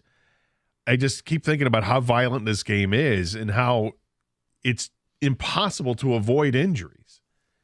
You just hope that whatever injuries you do incur, that they're not going to be season enders. It feels like the Lions had a ridiculous amount of season-ending injuries. It was crazy. We didn't have a whole lot of, he's going to be out for the next 2 to 4 weeks. This was a story outside of Detroit. This isn't like hometown woe is us. It was a national story. My God, look at how many injuries this team has had. And they did an incredible job overcoming it and held off, a massive disappointment of a season and turned it into a great season. And it ends in a massively disappointing way. And look, guys aren't playing 100% at the end of the year, but I sure would like to see Aiden Hutchinson at 80% playing in a playoff game. I think it matters. And Lee McNeil playing at 80% in a playoff game. Carlton Davis, let alone 100%. Right. I mean, right, exactly. Yeah. These are 3 key for asking players. For things, I'll ask for them all at 100%. And yet, I didn't expect the defense to be world beaters in the game on Saturday night. I did expect the offense to be able to carry the load, and it was turnovers that killed the offense. They just shot themselves in the foot, and a lot of it is on Jared Goff, and I think he'll be better because of it. You build through strength. You get built back up. You learn from your mistakes, and that's what this team is dealing with in the offseason, like they did last year. And this one's going to sting every bit as much. I don't know if fans feel worse about this one than they did last year. I do personally, just because knowing ahead they won this game, we'd be hosting an NFC Championship game. I felt like this team was more ready to win a Super Bowl than last year's team. Even though with all the injuries on defense. Yep. Justin Livonia is next. What's up, Justin? Hey, I just had a question for you guys. How did none of you chump anyone from the Lions? I think it's kind of disingenuous for you to chump Mark Andrews and who did the Detroit sports as a whole. I mean, honestly, that's Jared Goff, Brad Holmes for not getting a bookend for Aiden Hutchinson, Dan Campbell for 12 men on the field, Aaron Glenn for. I mean, there's so many. How could you not chump somebody from the Lions? It's kind of disingenuous, in my opinion. All right, well, we can be critical of the team all day long, which we have been, but if you want to pin it on who our chump of the week is. Yeah, it's not that deep, man. Yeah. I don't feel like it, to be honest with you. Feel free to chump somebody on the Lions. Then. Go ahead. I'm not going to fight you on it. Lisa in Ann Arbor is next. Hi, Lisa. Hey, good afternoon. Hi. Hey, I've got a comment and then a question afterwards. I just want to profess my love for Dan Campbell. I mean, that guy, he is so genuine. At first we were all wondering about what's this stuff about biting kneecaps, but that guy wears his heart on his sleeve, and I love that. He was distraught at that press conference, and we were all distraught right along with him. The dude is genuine, and it's so heartwarming to see a coach that he doesn't use platitudes or euphemisms or anything about he plays. He just lays it all out there. And like the way he goes to coffee and gets coffee on a Monday morning, and he's this gigantic man, and he's got this little teeny tiny Yorkie on his lap in the truck. I just love the guy, and I think he's the right coach for the Lions. My question is, and this isn't a knock on Jared Goff. It might sound that way to some people, but I'm just wondering if you guys think we're seeing the waning days of the drop back pocket quarterback. And, well, there's not as many of them. It's definitely a trend in this league, and I think you can win with a variety of different ways. But it's what we have here in Jared Goff is more rare than I think it's quarterback. It's he's becoming the exception and not the rule for sure in terms of that quarterback in the NFL. You look at the 4 quarterbacks that are left in the playoffs. In the AFC, you got Mahomes and Josh Allen. Both of those guys make plays to defeat. Josh Allen more so, but Mahomes is mobile. He buys time. Josh Allen takes off and goes. And you look at the NFC, Jalen Hurts is an outstanding runner. He passes well enough, but he's not an elite passer, but he's probably an elite runner. And then Jaden Daniels he's phenomenal. So yeah, I mean the case is being made that right now quarterbacks in the NFL, it looks like it's, I'm not going to say dominated, although it might be fair to say dominated by quarterbacks that have that ability to run. But if you've got a quarterback who's elite between the ears, like Goff is, you can win with that too. And that's what the Lions are banking on for the next few years. Ryan is next. Hi, Ryan. With your guidance, so God.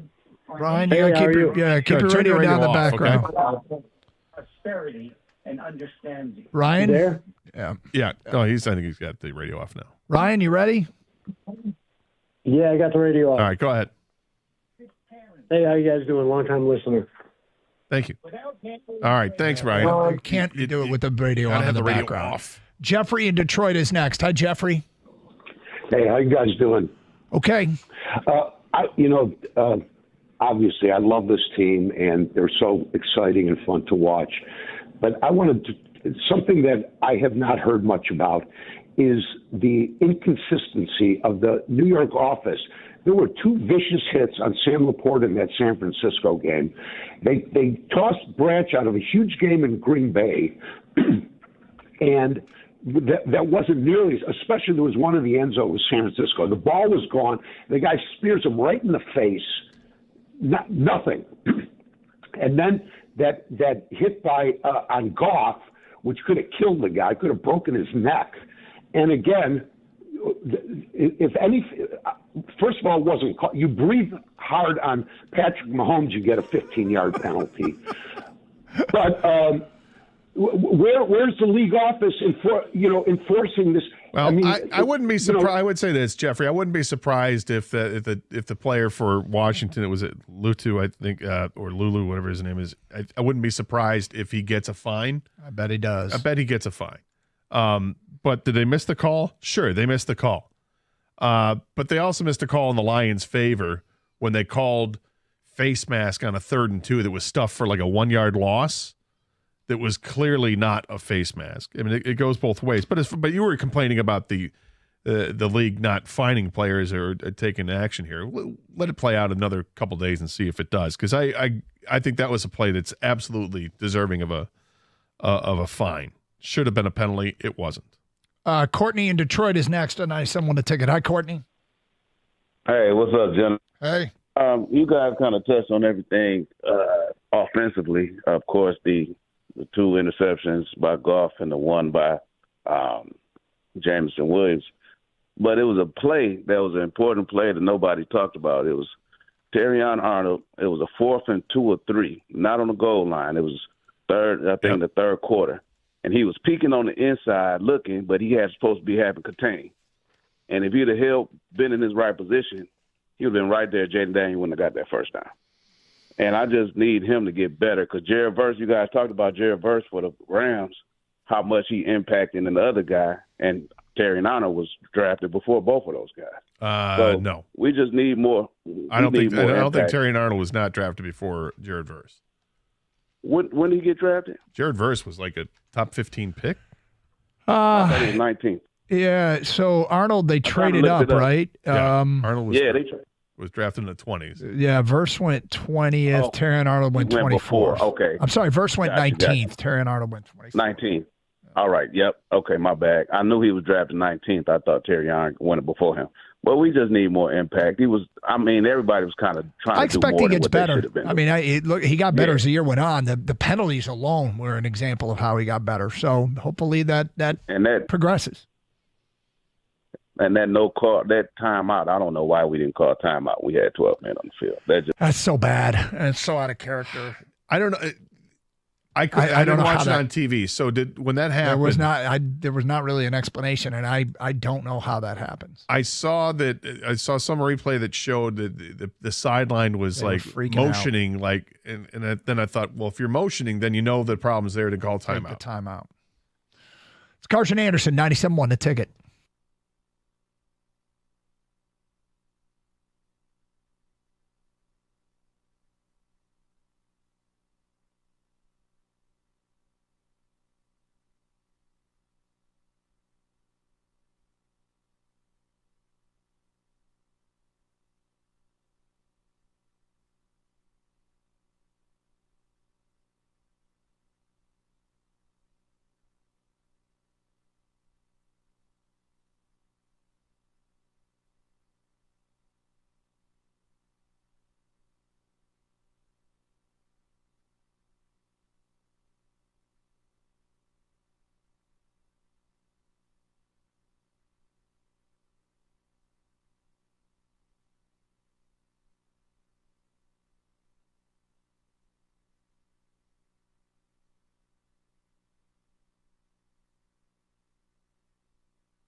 College football's national championship will be decided tonight as Notre Dame takes on Ohio State at Mercedes-Benz Stadium in Atlanta. Here's Buckeyes head coach Ryan Day.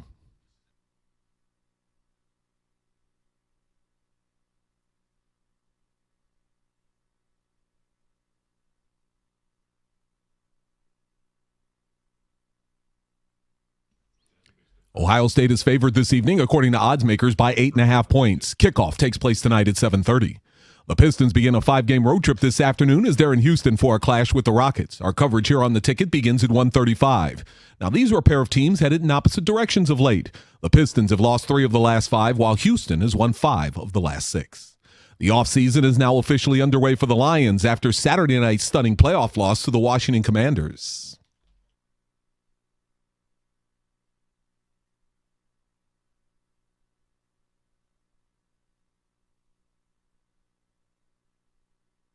That's head coach Dan Campbell. The next month or so could see both coordinators, Aaron Glenn and Ben Johnson, both hired as head coaches this offseason, and that could lead to some major changes to the Lions coaching staff. Signing of note in Major League Baseball today, the Toronto Blue Jays have inked outfielder Anthony Santander to a 5-year deal worth $90 million. The 30-year-old Santander, .235 for the Baltimore Orioles last season with 44 home runs and 102 RBIs.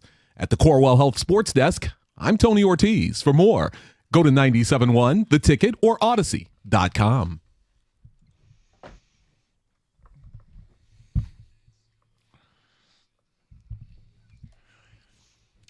So I got up this morning at 3:45 a.m. up north to drive back. I'm exhausted. The show's depressing. And who walks in to do updates but our old friend Tony Ortiz? Did you make a wrong turn there, buddy? Yeah, I did. I was going for some tea, and I just realized I'm in the wrong side of the building, so Well, it's the timing is great. Your timing's terrible because of the Lions loss, and you haven't had to do an update on a day like today in a long time. No, it's been a while, believe me. Now at our brother station, WWJ, but... Tony, we miss you, and it's great to have you in today. You are a boost to what was otherwise a dreary day. Guys, I miss you all, too, and you know what? It's sort of a dreary day because of the Lions loss, but I'm going to be that bright sunshine in the room. The Bills won. So we're one step closer to a Super Bowl. Well, that's you. That's great for you, and I guess I'm somewhat happy for you because I really like you, but it's not really helping me. Sorry. I'm sorry. It's all about you. I forgot about that. I'm sorry. No, it's okay. Hey, what do I like to say? If I don't speak on my own behalf, who will? Well, that's right. Anyway, Tony, you been good? I've been good. I've been good. Seriously, I do miss you guys. News is different. There's no doubt about it, but I still listen to you guys. On the way in, I listen to you guys down at the desk when I'm putting everything together. So it's almost like I never left. I still hear you. I still hear Gator. Every once in a while, I'll run in the Gator, walking through the hallways, and it's kind of cool. It's always good to see you, Tony. You're always welcome in our studio. Thank you. Yep. Thank you. After the next devastating, disastrous sports moment, we'd like to have you back. No problem. Just knock on the door. I'll be ready to come in after the disaster, believe me. Thanks, buddy. You got it, guys. See you soon. There All right, he Tom, is. thanks. Tony Ortiz, the very affable one, doing updates. We do have Pistons basketball this afternoon. We got a national championship game tonight. Any quick thoughts on the Ohio State Notre Dame game? I feel like I should be out of the prediction game, but You're gonna take some time off. This would be the last one for a while, maybe. I like Ohio State in this game. I think their offense is too good. I like Notre Dame's defense a lot, but I don't like Notre Dame's offense. It's can Notre Dame do anything offensively? I think their defense is going to make Ohio State really have to work for everything. They have the second best pass defense in the country. They're great on third down. They don't give up a lot of points. And yet I just don't know if they can do enough offensively. But I think their defense gives Ohio State problems tonight. Well, if they can keep it close, then everything gets tight on Ohio State, right? Yep. They don't like tight games. Nope. And if they're not converting, and if it's like 10-7 at halftime, that's not good for Ohio State. If it's 17-14 after 3 quarters, that's not good for Ohio State. They need to play with a lead and a big lead. Otherwise, it's like a boa constrictor around them. They did pass the Texas test when that game was close late. But I would still say if you're Notre Dame, you are dying to make this a fourth quarter game. Yeah, they passed the test against Texas, but it was a remarkable play that had them passing the test because of where it happened and what it ended up being. But that being said, I think Ohio State wins this one, and I think they probably win it by more than 9 points. Oh, do you? I think it might be. I think I like Notre Dame in the points here, but what's the spread? 8.5, I believe. Okay, but look, man, I would take Ohio State minus the points. Yeah. But I'm not mad at you. I'm not betting it. Yeah, I'm not. Yeah, like it's the Armageddon scenario. Let's get to Lori in Windsor. You're on 97 on a ticket. Hello, Lori. Hi. Hey. Thanks for having me on, and thanks for a great show. Thank you. I want to talk about Campbell, and I'm a psychologist, by the way, and I could take lessons from that guy. He is so great at it. And I want to apply it to a couple of things. One is, think about the fact that this team had gone through a horrendous season and then was 1-6. The reason they are where they are today is that Campbell kept that team thinking that they could do it. There aren't many people who could have pulled that off. Campbell did. When I think about that terribly disappointing game on Sunday, there's no question that people did not, there were a lot of mistakes made and so on.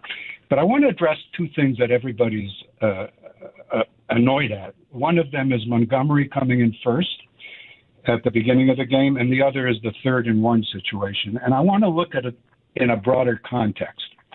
With Montgomery, if you think about the way Campbell runs his team, he was making a statement there. And that statement was probably more important to him than whether they gained 7 yards or 4 yards. He was saying to the team, here's a guy who went to 3 doctors to figure out a way to help us out. And we're going to put him in there as a statement. He's going to go in there, and I'm saying to you, this is what our team is made of, and this is what we care about, and this is what we reward. And to him, that was more important than whether they got an extra few yards on that first down. Secondly, on the 3rd and 1, what everybody forgets is that part of this team's strength is that they are so unpredictable.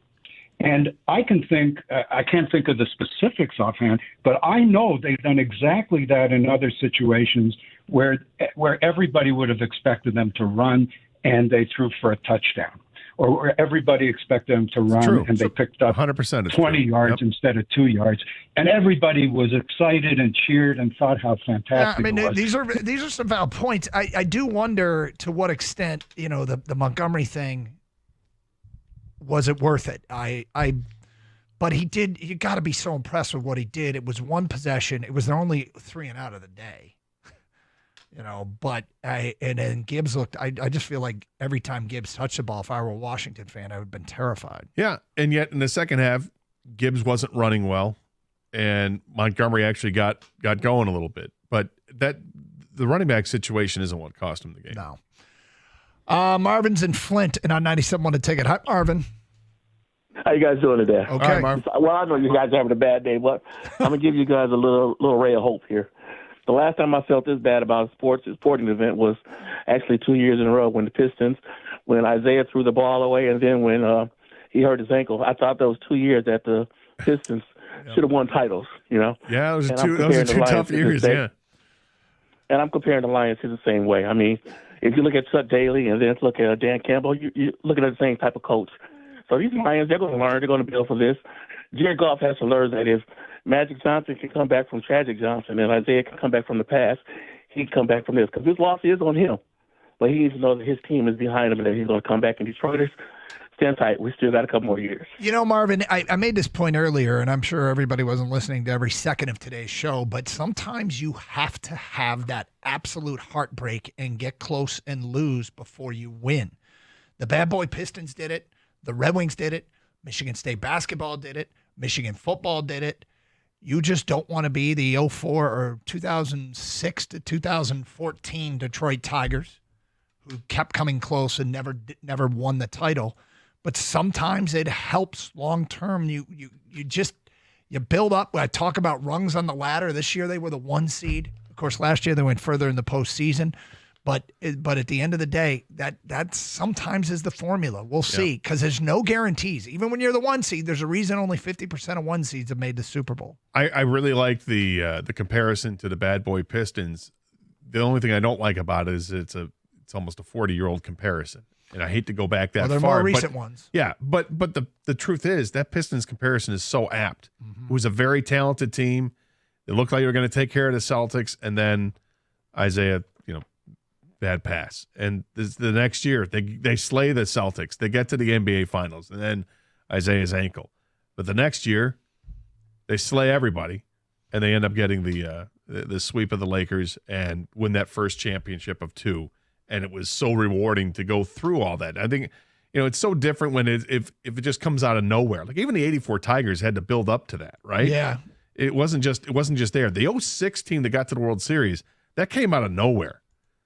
And then we had a decade of pretty good baseball, but they didn't win. They just never quite got there, and I hope that this Lions team does what a lot of previous Detroit championship teams did, and that is get close, get crushed, and then eventually win it. Carson Anderson, 97.1. Hey, looking for a new or used car? Well, you've got to check out Sarah Chevrolet of Southfield.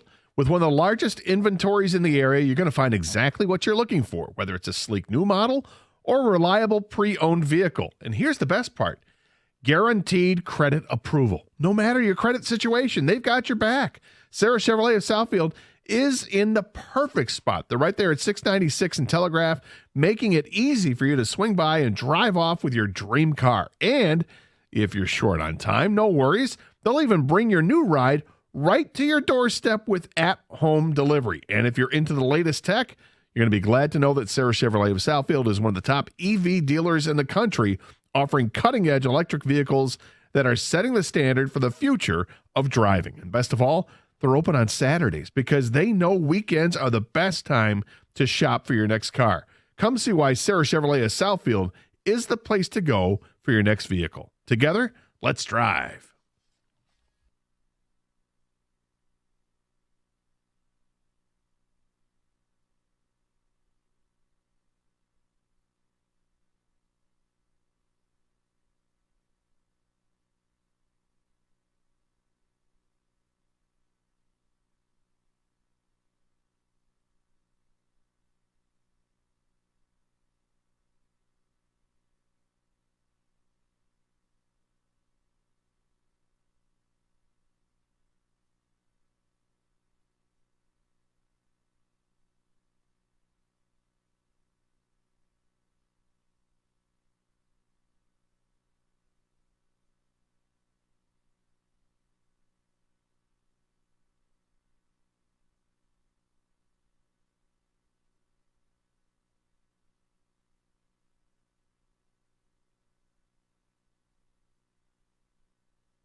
Doug Carr, Scott Anderson, 97 won a ticket.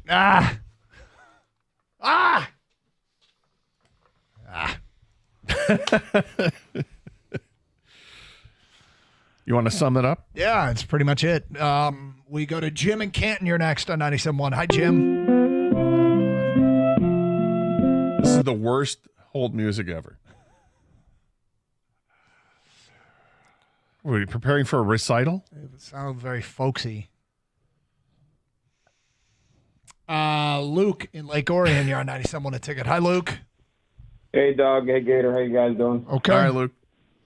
All right, I got champ and chump for you real quick. All right. My champ's gonna be every Lions fan that's actually not calling in and being an armchair quarterback and an armchair coach, and they should have did this, they should have did that. Where's Hendon Hooker? Yada yada yada. And my chump's gonna be the Fords and the Detroit Lions organization for simply you're hosting the number 1 seed for the first time ever. You're charging astronomical prices and fees for these tickets. Some of the fees were more than the cost of the tickets themselves. But what they gave you at the door was some crappy $2 towel with a inked lettering on it saying, "We want more." Like out of all the stuff they hand out at the gate and this and that Christmas, you get the ornament, you got the bobbleheads. This is, the 1 seed NFC Division North champions, and what they hand out is a $2 towel. I mean, it's completely ridiculous, and I was kind of frustrated by that. But were you expecting to get anything? Well, I mean, they hand out gifts almost for every home game, Gator, and we've gotten beanies before, we've got this, that. I mean, what am I going to do with the towel? It's not even any type of memorabilia for being the 1 seed and hosting the playoff game. It just says, "We want more." It's a white diaper towel. Yeah, no, I saw to me, the that's towel. a bit ridiculous. All right. I wouldn't expect anything as a fan, but It's cool that anybody gets anything. But look, it obviously bothered him. And it's his champ vote and chump vote. Daryl in Algonac, you're next. Hello, Daryl. Hey, guys. How you doing today? All right, Daryl. I got a little cheer you up for you getting up today. I want everyone to stop calling in and complaining. We're watching winning football in Detroit. 3 years now. When was the last time you could crack a beer and think we were going to win? So, other than that, I want to hear you stop talking about the 4th and 2. We weren't going to stop Jaden Daniels anyway, okay? Did anyone watch the Buffalo game? This team was living on borrowed time. You cannot expect your offense to stand on their head and win football game after football game when the other team is scoring 40-plus points. It's just not going to happen.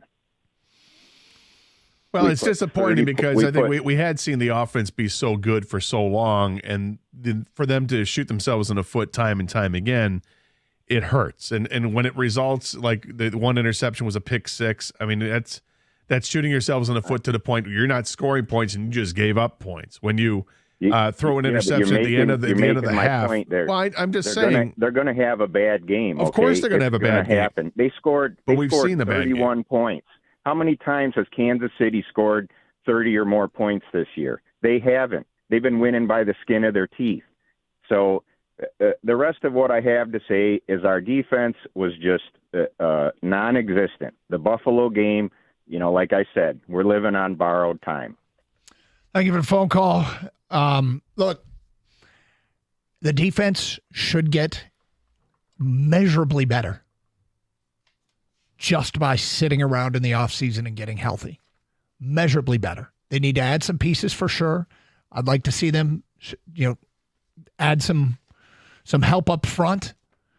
I'd like them to bring back Carlton Davis. I'd like them to add some youth. It's time to move on from some players that haven't worked out, as you pointed out earlier in the show. But he is right. Every time they gave up 40, they lost. So, yeah, you're not going to win many games when you do that, for sure. And I was just saying that a contributing factor to them scoring 40 points was pick six, was the offense and turning the ball over. We knew there'd be shootout games that. Yeah, look, it goes the other way too. And yeah, you can say that was a clunker and yuck, throw it in the garbage, but this isn't the regular season. No. This wasn't the Houston game where they were able to overcome the 5 interceptions and the 5 turnovers and come back and win it. I thought for a moment they were going to be able to do that when they trimmed it to 31-28, and then quickly it escalated out of control. And it's because, again, offense turning the ball over, and then the defense being not as good. And the 5-yard penalty for 12 men on the field on a 4th and 2 is a killer. It's so like that, and that's one so avoidable. The interference call in the end zone was weak. I think it was kind of weak, but they're going to call what they're going to call, and that cost them too. Penalties were costly in this football game. You know, the Lions got the benefit of one that was called against Washington that was not a face mask, and it went the other way too because Jared Goff got lit up on the pick 6, and it should have been an unnecessary roughness call, and it wasn't. Let's go to Brian in Port Huron. You're next. Hello, Brian. Hello, guys. Enjoying the show. Thank you. Hey, I've got a comment to make with your opinion back, and I don't know if you talked about this earlier, but I was shocked when they put in Teddy Bridgewater. Now, they didn't know what was going to happen with Goff, but I thought for sure they would put in Hooker, especially with his ability to move around out of the pocket. I was stunned that they put in Bridgewater, and I never did hear, was there any rationale or did anybody say anything as to why they did that? Well, I think they probably had a good idea that Goff was going to come back, but more importantly, before the game, they already made the designation that Hendon Hooker was going to be the emergency quarterback. So we, in the press box, you get the game notes, and that was one of the notes that Hendon Hooker was the third quarterback. The explanation I would think is there's experience that Teddy Bridgewater has that Hendon Hooker doesn't. So I'd agree. That's why he gets that nod. What does that do to Hendon Hooker? His confidence. He was a Heisman candidate at one point. Do we really care? I don't know if it does anything to his confidence. Why are we worried about that? Well, I'm worried about his mindset coming back. I mean, if I'm him, coming back as the backup quarterback, use me in an emergency setting, huh? Coming back as the backup quarterback? Yeah, I mean, I think he's got great ability, and I think he does. Brian, let me ask you a question. Would you think that they would put in whatever quarterback they think gives them the best chance to win that playoff game? And shouldn't they do that? Yes, but I don't think it was Teddy Bridgewater. That's the thing.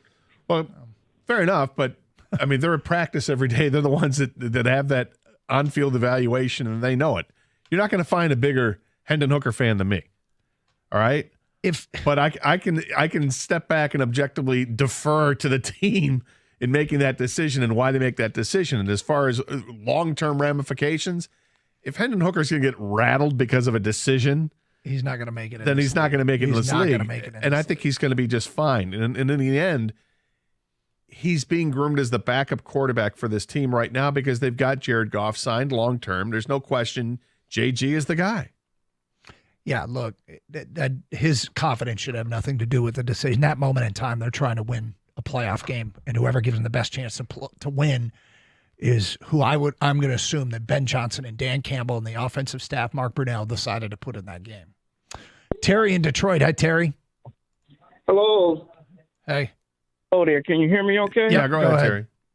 Hello, gentlemen. Just wanted to say, say the same thing what the last caller just said about Hendon Hooker. I understand you have all your trust and confidence in your number one starting quarterback, your franchise quarterback. But if he's having an off day and he's not doing good, if you really want to win, you put your backup in. That's what he's there for. The backup. You put him in. He's going to help keep it going if the starter has an off day, and he had an off day. That's what those guys are being paid for. They're professionals. I don't think you do that in a playoff game for somebody who's hardly been used all season long. So you'd rather lose. So what you're saying is you would rather lose. No, what I'm saying is what I'd like to do is what I'm saying is I'd like to see if they can come back like they've done time and time again this year and battle through adversity and battle through the challenges and get through it. No. That's like you running out of gas in a car. You're running out of gas. Of course, you're going to try and get to a station to fill it up to keep it going. You put your second string in. If he's that's why he's. You think Hendon Hooker gave him a better chance to win that game? Yes. Okay. All right. Should Baltimore have gone to their backup because Lamar Jackson had an interception and a fumble in the first half of that game? Well, the backups are paid. They are professional. That was the only call we've taken all day about Hendon Hooker over Goff. That's the only one. Just so you know. I want the record to show. The morning show had one call like that. That's what Costa said to us. And now we had the one call. Look, unfortunately, it was right at the end of the show. If Hendon Hooker gave him a better chance to win and they hadn't used him much at all, if he was balling out in practice, like there's just no, I can't even think of a justification. Well, and the other thing, he's the third. Really can't. He was the emergency quarterback, so it wasn't even the backup He quarterback. wasn't even the backup. They couldn't use him. They deemed Teddy Bridgewater was better for this game than Hendon Hooker. Jordan in Detroit. Hi, Jordan. How's it going, man? All right, Jordan. All right, so Got about 30 seconds, Jordan. Sorry, but go. All right, cool. Go ahead. How's it going, fellas? It's good. We got about 20 seconds. Go. All right, cool. All right, so now look, so what I want to say is I done had time to sit and think and process, and I hear a lot in the national media about how we're losing our coordinators and how we're not going to be the same next year. But I think it's a possibility we're going to actually be better next year because I feel like towards the end of this year, it almost became like an audition for our offensive Jordan, I coordinator. think you're right. I think they can be better next year. A lot of guys coming back that didn't finish the season. We got Piston basketball, MLK matinee next here on 97.1 The Ticket.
This is the Detroit Pistons Tonight pregame show on the Detroit Pistons Radio Network. Thompson is open, and he hits a three. Here's your host, Luke Sloan.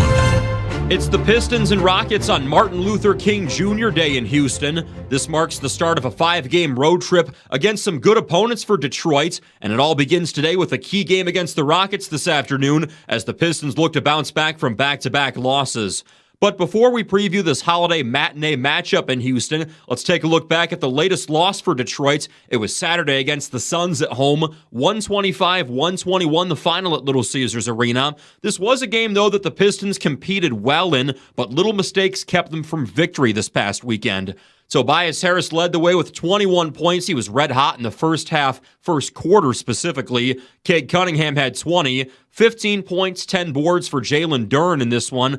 After the loss, the Pistons now even 500, 21-21. Cade Cunningham at the podium after the game. We played a good game for the most part. I think we just, some of the small things, some of the offensive rebounds, just the little things that make up, are the difference between winning and losing. We didn't get those things done tonight, and those things are supposed to be our identity. So, we kind of dropped the ball on that. Good production off the bench for Malik Beasley and Marcus Sasser in this one. Malik had 14 points, 11 for Sass. Cade says the offensive flow was good most of the time on Saturday with this goal in mind. Just making plays for each other, getting each other open, being aggressive, getting downhill, making defense collapse on you. I think that's the main thing. That's how I, try to set up my teammates. And, sometimes it's just, how the ball rolls or how teams are guarding you. You know what I'm saying? I thought our second group, I thought Sass did a good job of setting the table. I thought we had solid offense. Maybe it didn't turn into assists per se, but I didn't think there was a big drop-off as far as production offensively. But, like I said, watch the tape. I haven't got to watch the tape and really know how exactly I feel about it. For Phoenix, Kevin Durant led the way with 36 points, 35 for Devin Booker, 21 off the bench for the newest son, former Charlotte Hornet Nick Richards. Cade talked about what it was like to guard KD. Yeah, you have to try to make a score like that as uncomfortable as possible. It's a full-time job. You can't take any breaks with it. So, I thought I did a solid job. Once they get a rhythm, you know what I'm saying? He got his rhythm going in the second half, and then it's hard to cut that water off. So, it's just learn, watch the tape, and try to be better for the next score we find. With Saturday's loss to Phoenix, Detroit's now 21-21 on this season. That's good for 9th in the Eastern Conference, but only 3.5 games out of the 4 seed. This afternoon, though, begins a challenging 5-game road trip for the Pistons. Today in Houston, then stops in Atlanta, Orlando, Cleveland, and Indianapolis. Snapping this 2-game losing streak and getting the road trip off to a good start, both key for the Pistons today against Houston. On the Rockets side of things, they're coming into this one off a 125-103 victory over the Trailblazers Saturday.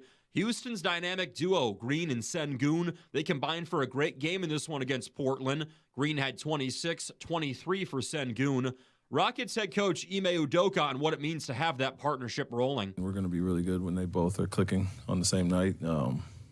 We talk about we don't want it to be your turn, my turn, and put them in specific actions together for them to kind of work together and get that chemistry down. But when they're both going, obviously we're a much better team offensively, and that's what happened in the third quarter. But the second half in general was really good offensively after a poor first half, 36 and 38 in the last 2 quarters, and got our percentage up to around 45. Dylan Brooks had 22 against the Blazers, 18 for Tari Eason. Rockets are one of the best stories in the NBA this season. Right now at the halfway point, they're 28-13, second in the Western Conference. Their combination of drafted stars like Green, Jabari Smith, Sengun, and free agent adds has kept this rebuild right on time. And I would even say they're probably coming out of this rebuild right now in prime position for home court in the playoffs. Udoka assesses his team at the halfway point. Good, but we want more. Feel there's another level we can take it to. Defensively hasn't been great lately. I think we had some slippage there. Tonight was decent, 103. Want to hold teams under 100, and until they got flurry at the end, we did a good job there. Offensively, we're still finding our way. There's some things we can improve at, and we're doing some of the benchmarks that we tried to do at the start of the season, which are offensive rebounds, transition being top of the league in those categories. but can still get a lot better, and it's really consistency. That's a message to our team this whole year. The Pistons and Rockets have faced off once already this season. That was a 101-99 loss for Detroit at Little Caesars Arena. That one was a thriller. 26 points for Cade. Isaiah Stewart started in that one for an injured Jalen Duren, had 16 points. Pistons now look to tie this season series up at a game apiece. Tip-off at 2 o'clock on Martin Luther King Jr. Day at Toyota Center in Houston. Stay with us today. We're getting ready for a good one here from H-Town. We'll talk to head coach J.B. Bickerstaff in just a few minutes, but next we'll head around the association on the Pistons radio network.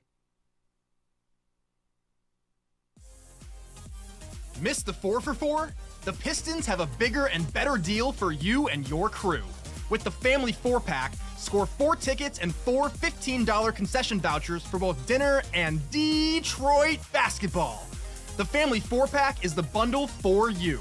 Bring your family, bring your friends, and bring the energy to Little Caesars Arena. Starting at just $80, head to pistons.com/4pack and secure the bag today. Kia is the official automotive partner of the NBA, and we think about basketball a lot. The plays, the swagger, the glory, the game, and how we can elevate our own game with capability that takes us to another level and ground clearance that propels us even higher. The 3-row 2025 Kia Telluride X-Line all-wheel drive. Kia, proud partner of the Detroit Pistons. Call 800-333-4KIA for details. Always drive safely. Limited inventory available. I'm Dan Campbell, head coach of the Detroit Lions. Grit, honesty, hustle. These things are important to me, and that's why I partnered with the Bernsteins. They work quickly to make things right after an accident. They do it with compassion and integrity, and they do it for Michigan families like yours. That's why calling Sam is the best call you can make if you're injured in an accident. The Bernsteins, great family, great lawyers. If you're injured in an accident, get the Bernstein advantage. Injured? 1-800-CALL-SAM. Hi, welcome to our grand reopening. What's so grand? Looks like the same bar, same food, same drinks. But not the same Club Keno.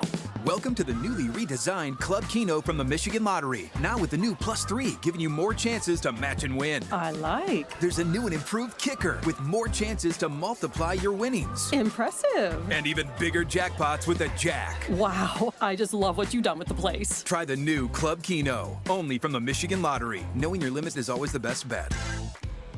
You don't have to play for the Pistons to be treated by the same doctors who keep the team at their best. I can't dunk in size 18 sneakers, but I can play 18 holes. I don't box out defenders in mesh shorts, but my hip is back in the game. I'm not a Piston, but I'm running on all cylinders after back surgery. I am Henry. I am Henry. Henry Ford Health, official team physicians of the Detroit Pistons. And you. Visit henryford.com/teamdocs. Pistons fans set the standard for fashion in the NBA, and we're not stopping now. Visit Pistons313shop.com, the official online store of the Detroit Pistons. Text SHOP, SHOP, to 41518 and unlock 10% off your first order. Explore hoodies, t-shirts, hats, and official jerseys of all your favorite players. Plus, score exclusive gear at the team store in Little Caesars Arena and elevate your style this season. Don't forget to text SHOP to 41518 for 10% off today.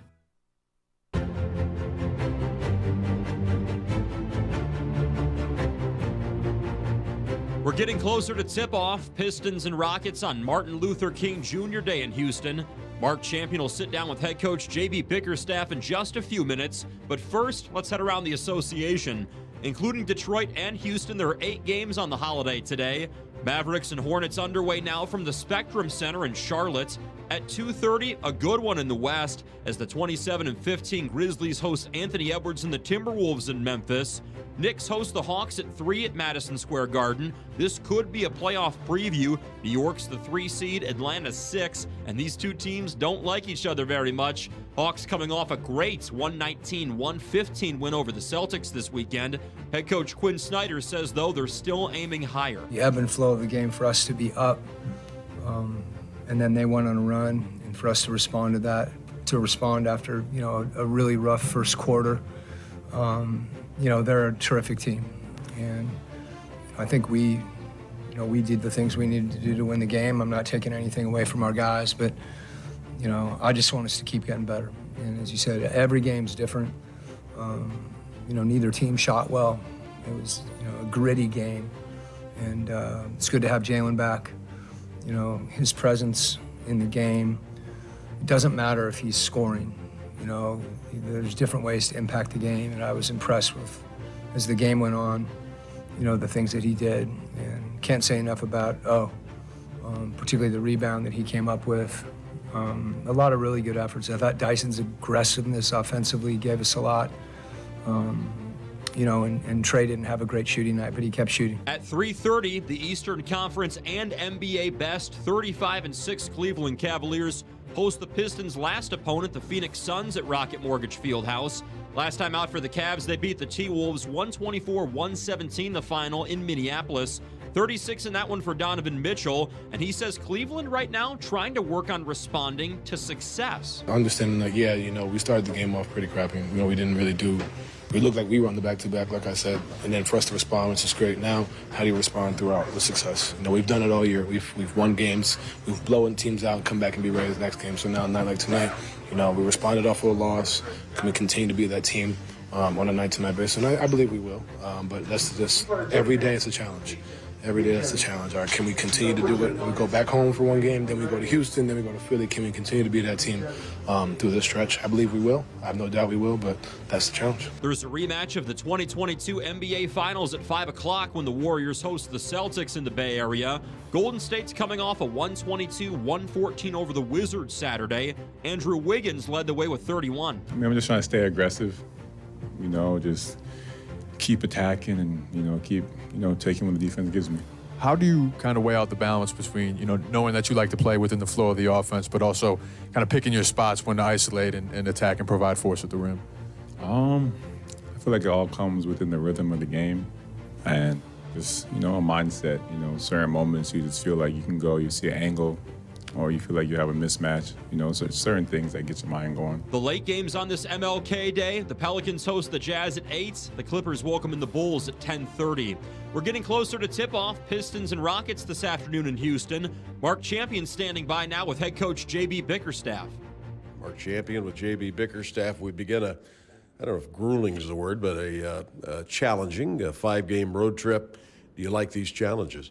Yeah, I mean, I think you like to test yourself, and that's what this year for us is all about, is testing ourselves, challenging ourselves with great opportunities to play against high-level competition and see where you stand, see if you can go out and execute the things that you know impact winning, and if you can do it consistently on the road. Of course, first go-around out west, you showed that guys could handle it, and, you know, 11 road victories. You've talked about it this year several times about how these guys don't get caught up in road games, right? Yeah, I mean, they're a confident bunch, but they're a bunch that's together and they're unified. And when you're unified, it shows when you're in these adverse environments, when you don't have the crowd behind you, you know, supporting you, cheering on every shot. Like, you got to be together. And I think that's one of the things that's, you know, helped our group improve is that we consistently stay together no matter what the moment is.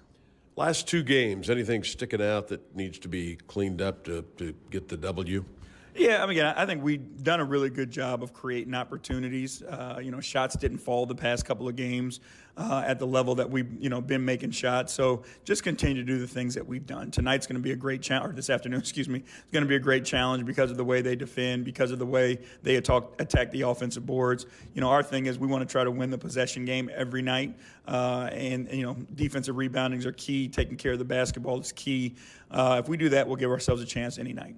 What did you learn from the first meeting against these guys? A 2-point game. Yeah, it was 17 offensive rebounds. If you give a team like this, you know, that many extra opportunities with their athleticism, their ability to get to the paint, and their skilled players, you know, you're giving yourself a disservice. So we got to do a great job just rebounding the basketball, taking care of it. Understand, you know, defensively they're going to run in. They're very handsy. They're very physical. But if we're willing to make the easy play and the late play out, we're going to get some wide open shots. We just got to knock them down.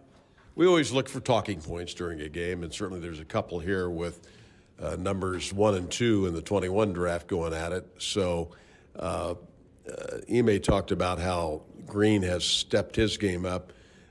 Cade has too. This should be an interesting matchup, huh? Yeah, I mean, it's a lot of fun, right? That's what you're looking for.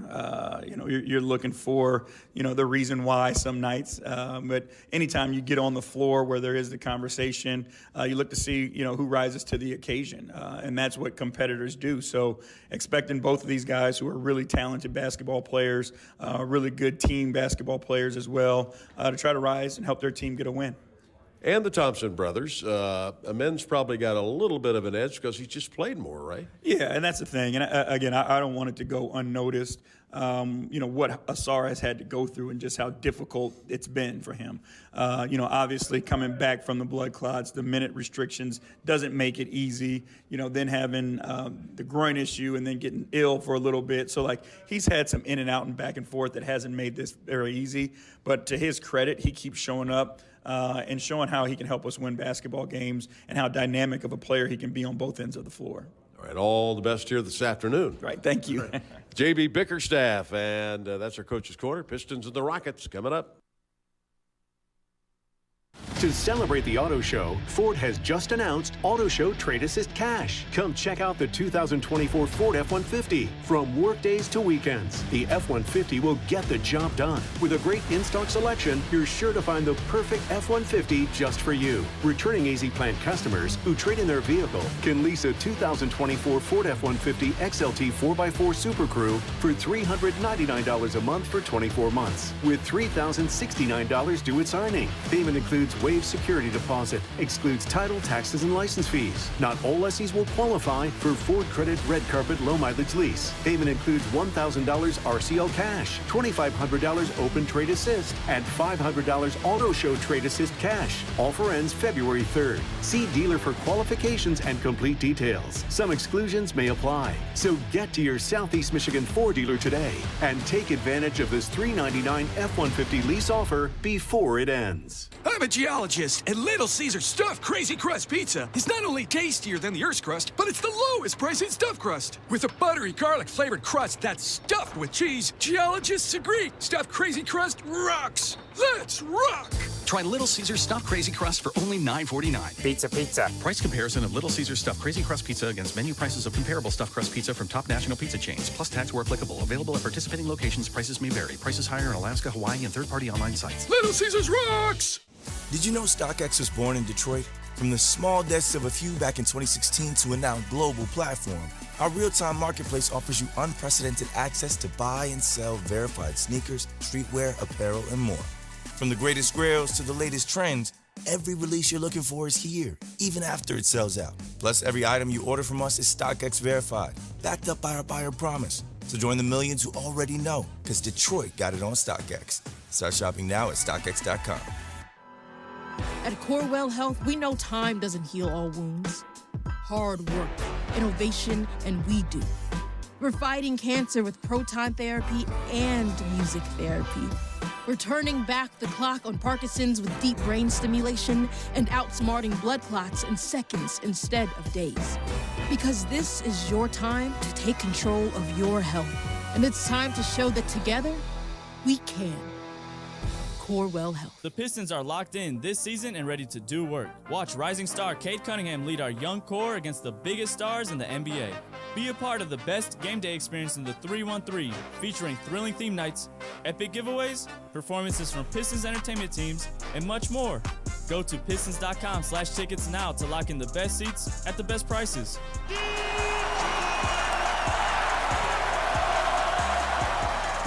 See you at LCA this season.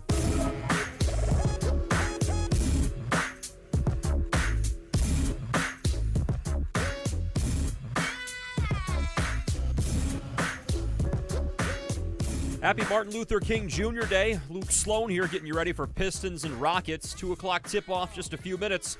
Let's head down to Toyota Center now in Houston. We're joined by Mark Champion. Mark, hope you've had a safe trip. This is an important trip here for the Pistons. Back-to-back losses, all 5 games on this trip against teams that are in the mix. How important is it, in your opinion, Mark, to get this thing started on the right foot today? Well, I think it's very important, and I think this trip is very important for exactly where the Pistons are going this year. A lot of people think this team can be in the play-in. A lot of people think they are a play-off team. Others think, well, you know, they're going to fade. I think this is going to go a long way to figure out where they are. As you mentioned, all 5 teams are plus 500, and several are among the top 2 or 3 in the NBA. So it's going to be difficult. But the last trip, the Western Conference trip, the Pistons came out of that 3-1. You'll take that anytime. I'll read off those 5 teams. Obviously, Houston today, then Atlanta, Orlando, Cleveland, Indianapolis to play the Pacers and end this road trip. It's a long time away from home. All these teams are good as well. What makes this Pistons team tick a little bit different than last year? You heard JB talk about it in the pregame show. They love these challenges and really hit them head on. What do you think makes them tick a little bit differently compared to last year? Well, I think you answered your own question there. So they are not scared of the moment. They like each other. I think that's important, especially when you're gone for 11 days. You're going to be together a lot, and they like each other. They like the challenge. I just saw Cade Cunningham gathered the team around him at the free throw line in the warm-ups to say something. So that's showing leadership, and so it's a much different Piston team than last year. Mark Champion joining us from Toyota Center for Pistons Rockets here. 2 o'clock tip-off right here on your home for Pistons basketball. Do want to talk about this Rockets team, Mark. I've been pretty impressed with them. 28 wins on the season. Right now they're right in the mix for home courts in the Western Conference playoffs. Where do you assess this rebuild? They got the new head coach and second-year man Ime Udoka. They got a mix of drafted players and good free agent signings like Fred VanVleet. How do you assess this Houston team and the health of their organization? Well, they are. In fact, Ime Udoka talked about this tonight. He said he thinks the Pistons are where the Houston Rockets were a couple of years ago in the rebuild category. So this Rockets team, if you look at them, they have 4 players on the team that were taken number 4 or higher in the draft. So you got Jabari Smith, who will not play in this game, 3rd overall pick. Jalen Green was taken right after Cade Cunningham. Amen Thompson was the 4th pick of the draft. 3rd pick of the draft, Reed Shepherd this year. So they've gone for high draft picks. They've blended in veteran players like Fred VanVleet, Steven Adams, who will not play in the game tonight. Jeff Green is still playing, Uncle Jeff. So they're just a very good team at both ends of the floor. They've matured, and they're ready now for the challenge. They built it the right way. Always fun when the Pistons and Rockets face off. The Thompson twins, Amen and Asar, get to go up against each other. Have you seen anything fun in warm-ups, maybe a handshake or something different? Nope, not at all. Not at all. And, you know, they're both very low-key kids. I mean, they're not going to, make a big spectacle out of this thing. Amen Thompson's having a really good year for the Houston Rockets, and he's probably ahead of Asar a little bit because he's played more. Asar has been sidelined, of course, last year with the blood clot issue. This year he's been out a few times. But Amen Thompson has been in there. He's been a starter. He's come off the bench. He will start in this game for Houston. So both are terrific. There's not a lot of difference between them. JB said, talking to the media tonight, that he can see a slight difference, but not much. This is the second and final matchup of the regular season between the Pistons and Rockets. That one at Little Caesars Arena, 101-99 loss for Detroit. Cunningham had 26. For the Pistons to knot this series up on the season and get this road trip off to a good start, what are their keys tonight for victory? Yeah, that would be huge. In that game, Tobias Harris missed a couple of free throws with 1 second left that could have sent that game into overtime, but it didn't happen. But it was a good one. I mean, I think the key, JB talked about this, and if you look at the stats from that game, Houston had 17 offensive rebounds, so you can't allow that to happen. Second chance points will kill you. Houston is number 1 in the NBA in second chance points at 17 and a half. It's the 21-21 Pistons and the Rockets 28-13 on the season. Tip-off coming up in just a few minutes. Mark Champion, good luck on the call. Thanks for a couple minutes. Okay, Luke. We'll toss it back to Mark in just a few, getting you ready for tip-off Pistons and Rockets. You've been listening to the pregame on the Pistons Radio Network. The Detroit Pistons Tonight pregame show on the Detroit Pistons Radio Network. Now let's pause 10 seconds for station identification on the Pistons Basketball Network.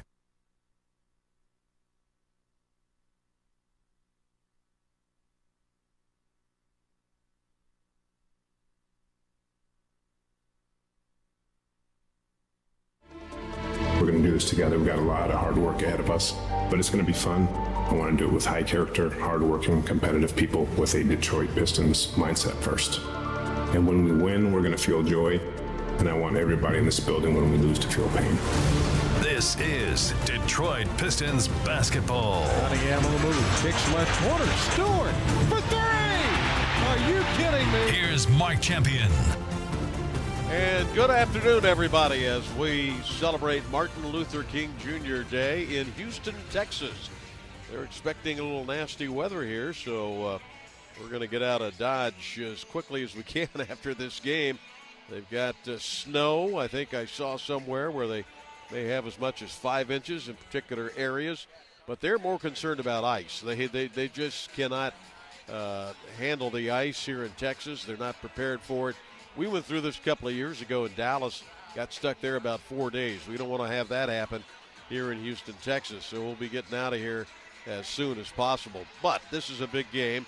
The Rockets and the Pistons meet for the final time. Houston winning at LCA 101-99 back on November 10th. In that game, Alperen Şengün went off for 27 on 11 of 17 shooting, and they got good play off of the bench from Tari Eason, who had 18 points and 9 rebounds. For the Pistons in that game, Cade had 26, 9 assists, and 8 rebounds. Isaiah Stewart started in the middle, had 16 and 8 boards, and Malik had 4 triples coming off the Piston bench. So this Rocket team is off and rolling. They are 6.5 behind Oklahoma City, but Houston is in the number 2 spot in the Western Conference at 28 and 13. They are 7-3 in their last 10 games, and at home they are 14 and 6. So the Pistons know they are in for a battle in this game. Detroit trying to figure out just what's going on. The last couple of games, they've let some games slip away. I think JB said he thought it was more a case of shots just not dropping, in particular Cade Cunningham the last 2. But we know what he is capable of, and over the last 8 games, he's averaging 27 points a game. This is always fun because Cade, of course, the overall number 1 pick in 21, and Jalen Green was the number 2 pick in 21. Jalen Green has sort of had a chip on his shoulder about that, felt that he should have been the overall number 1, and he always tries to take it out on the Pistons. In his career against them, he's averaged 24 points a game. This will be game number 6 for him. For Cade Cunningham, 18.3 average, 8 assists, and this is his 5th game against the Houston Rockets. So stand by. It's the first of 5 on the road, almost 11 days away from home. Pistons trying to add to their total of 11 road victories. When we come back, we'll have the starting lineup for this one. It's the Pistons and the Houston Rockets on the Pistons Radio Network. Thanks for showing up, Pistons fans. Nothing beats catching your Pistons IRL, and nobody knows that better than you. So next time you want to hit up a game, Ticketmaster's got your back with tickets to every upcoming matchup. Whether you're catching the Pistons at home or on the road, you'll find tickets at Ticketmaster, the official ticket marketplace of the Pistons and the NBA.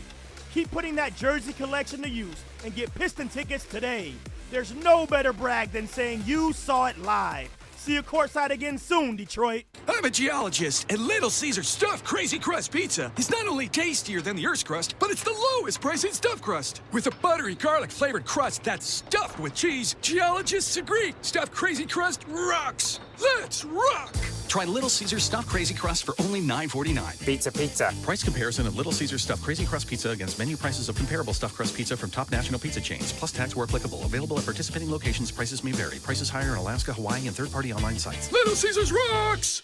When you want to bet on sports, played on a field or ice or courts, Bet Rivers is the place. Over, under, money line, BetRivers Sportsbook is your home for chance, where you can experience the thrill of betting on the sports you love. BetRivers Sportsbook. Download the app. Take a chance. Must be 21 plus and present in Michigan. Void where prohibited. Terms and conditions apply. Gambling problem? Call 1-800-GAMBLER. What's your priority? My priority? Making time for myself while taking care of everyone else. Whoa. Mom, you don't share. Oh. The office keeps calling you. Do the kids have swim lessons later? Sometimes I just need a breather. So I'm glad Priority Health's Wellbeing Hub connects me to support that helps me give that back. Mom! Balance my day. With Priority Health, your priority is our priority. Detroit Pistons Flex Plans are back. Your team, your games, your way. Select thrilling all-star matchups, claim the best seats in the house, and enjoy ultimate flexibility, all at a great price. Don't miss a moment of the action at Little Caesars Arena. Come out for your favorite theme nights, iconic halftime performances, exclusive giveaways, and more. Visit pistons.com/flex and secure yours today.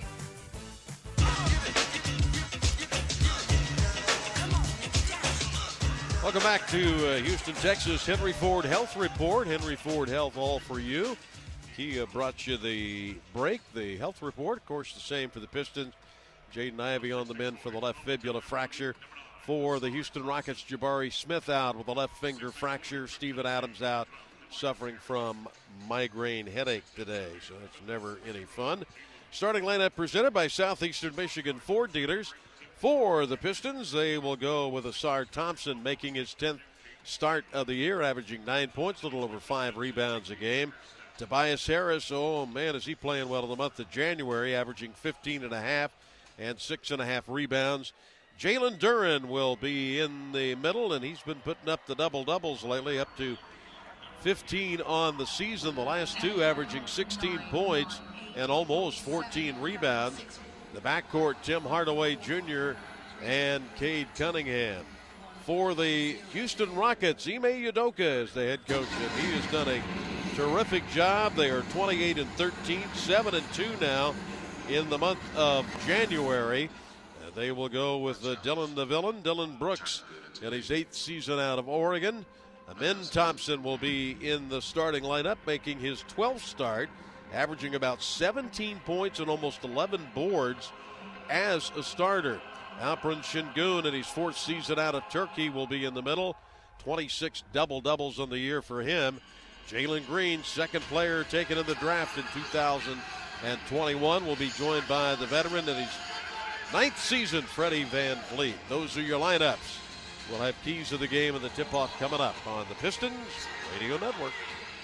NBA All-Star voting presented by AT&T is open now. My favorite time of the year. And this year, folks, NBA All-Star is back with a brand new twist. 4 teams, single elimination. I like that, Ernie. Oh, I'm ready. So make your voice heard and vote for your All-Stars every day. You could even win a trip to watch the game live. I know my picks will be way better than Chuck's. Stop lying, Shaq. NBA All-Star voting presented by AT&T is now open. Head to NBA.com/vote and pick your All-Stars today. When you're looking to play, BetRivers will make your day. Take a chance, you'll see. You like slots, we've got lots. Blackjack, roulette, take your shot. It's where you want to be. BetRivers Online Casino is your home for chance. With hundreds of slots, live table games, and more. BetRivers Online Casino. Check out the app. Take a chance. Must be 21 plus and present in Michigan. Void where prohibited. Terms and conditions apply. Gambling problem? Call 1-800-GAMBLER.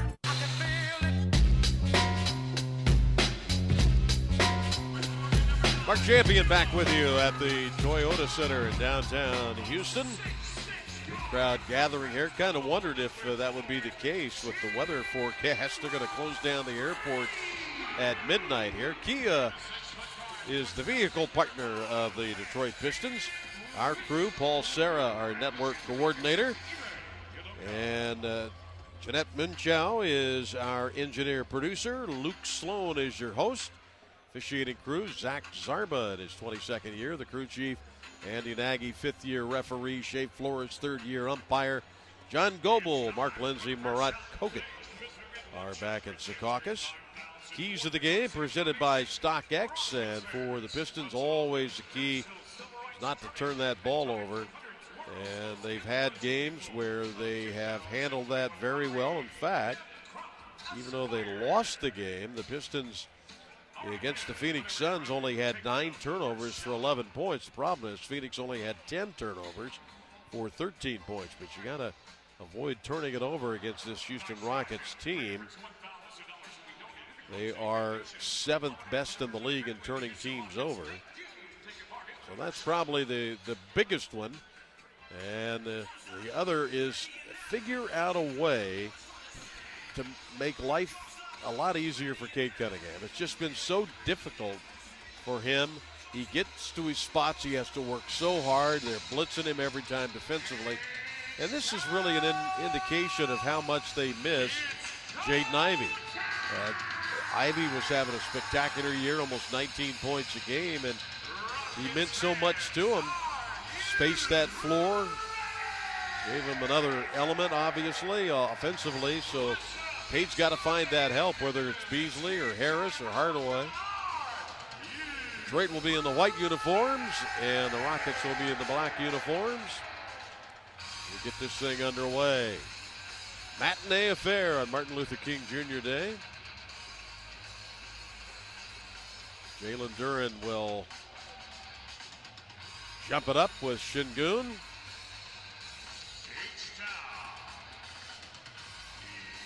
And we are set to go. Game 1 of 5 straight on the road. And Duren wins the tap. Pistons will go right to left. Tim Hardaway Jr. with the basketball. The left sideline got bottled up, goes to Harris. Harris tried to get it to Cade, but he's covered up by Thompson. Now finally get it to Cunningham. Off to Duren. Floats a dangerous pass. Nice save by Cunningham. Mid post on the left side. Double team. There they go again.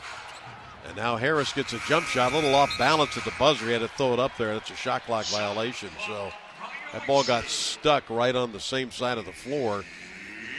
Not a good first possession. Fred VanVleet, who missed their last game, is on the move as he's guarded by Cade Cunningham near midcourt. Şengün coming out on a screen and roll look. VanVleet on the attack. Sends it back out, left side of the floor. Now they dump it into Şengün, and it's knocked away. Duren knocks it away for a turnover. And Asar Thompson barrels to the basket. That's goaltending. Should be anyway on his brother. So 2-0 Detroit. Brother's not supposed to do that, is he? As men definitely took that one off the glass. So 2-0 Detroit. Şengün gets it to VanVleet. Bounce back. There's another turnover. If Duren dives on the floor to try to save it, but couldn't. But again, great hustle by Jalen Duren. And a little sloppy start for the Houston Rockets. Jalen Green says, give me the ball. I'm in a hurry. 2-0 Detroit. And it goes to Amen Thompson. He goes down the red paint and puts the shot up and in. 2-2 game. Cade Cunningham, right side of the floor, guarded by VanVleet. Should be able to take him. Ball knocked loose. Cade got it back. VanVleet trying to poke it away. Crossing the lane is Thompson. Trying to slide underneath. Goes to the left hand against Şengün and misses. 2-2 game.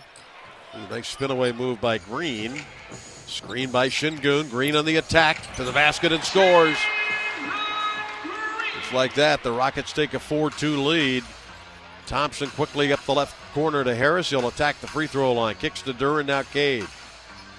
Cunningham had space but gives it to Duren. He reaches out and scores against Şengün. Thought he got fouled. And we're all tied up at 4. Heck of a start. VanVleet for 3, and he hits it from the left wing. He still got it at age 30. At the other end, a high lob to Duren, but couldn't come down with it. End-to-end action. Rockets up 7-4.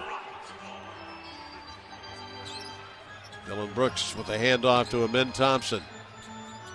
Şengün gets it back to Brooks. Move it over left side to Green. He's bottled up. Had him trapped momentarily. Now off it goes to VanVleet, dancing against Cade. Goes to the baseline underneath the rim. got tied up, somehow gets a shot up and scores. Unbelievable. 9-4 Houston. Rockets get a delay of game. The Rockets come in averaging 114. They only give up about 107. And that's fourth best in the league. 2 years ago, they were giving up 118 points a game. That's how much better they've gotten. Cunningham on the left side of the floor. 9:15 to go in the period. Off to Harris on the left elbow.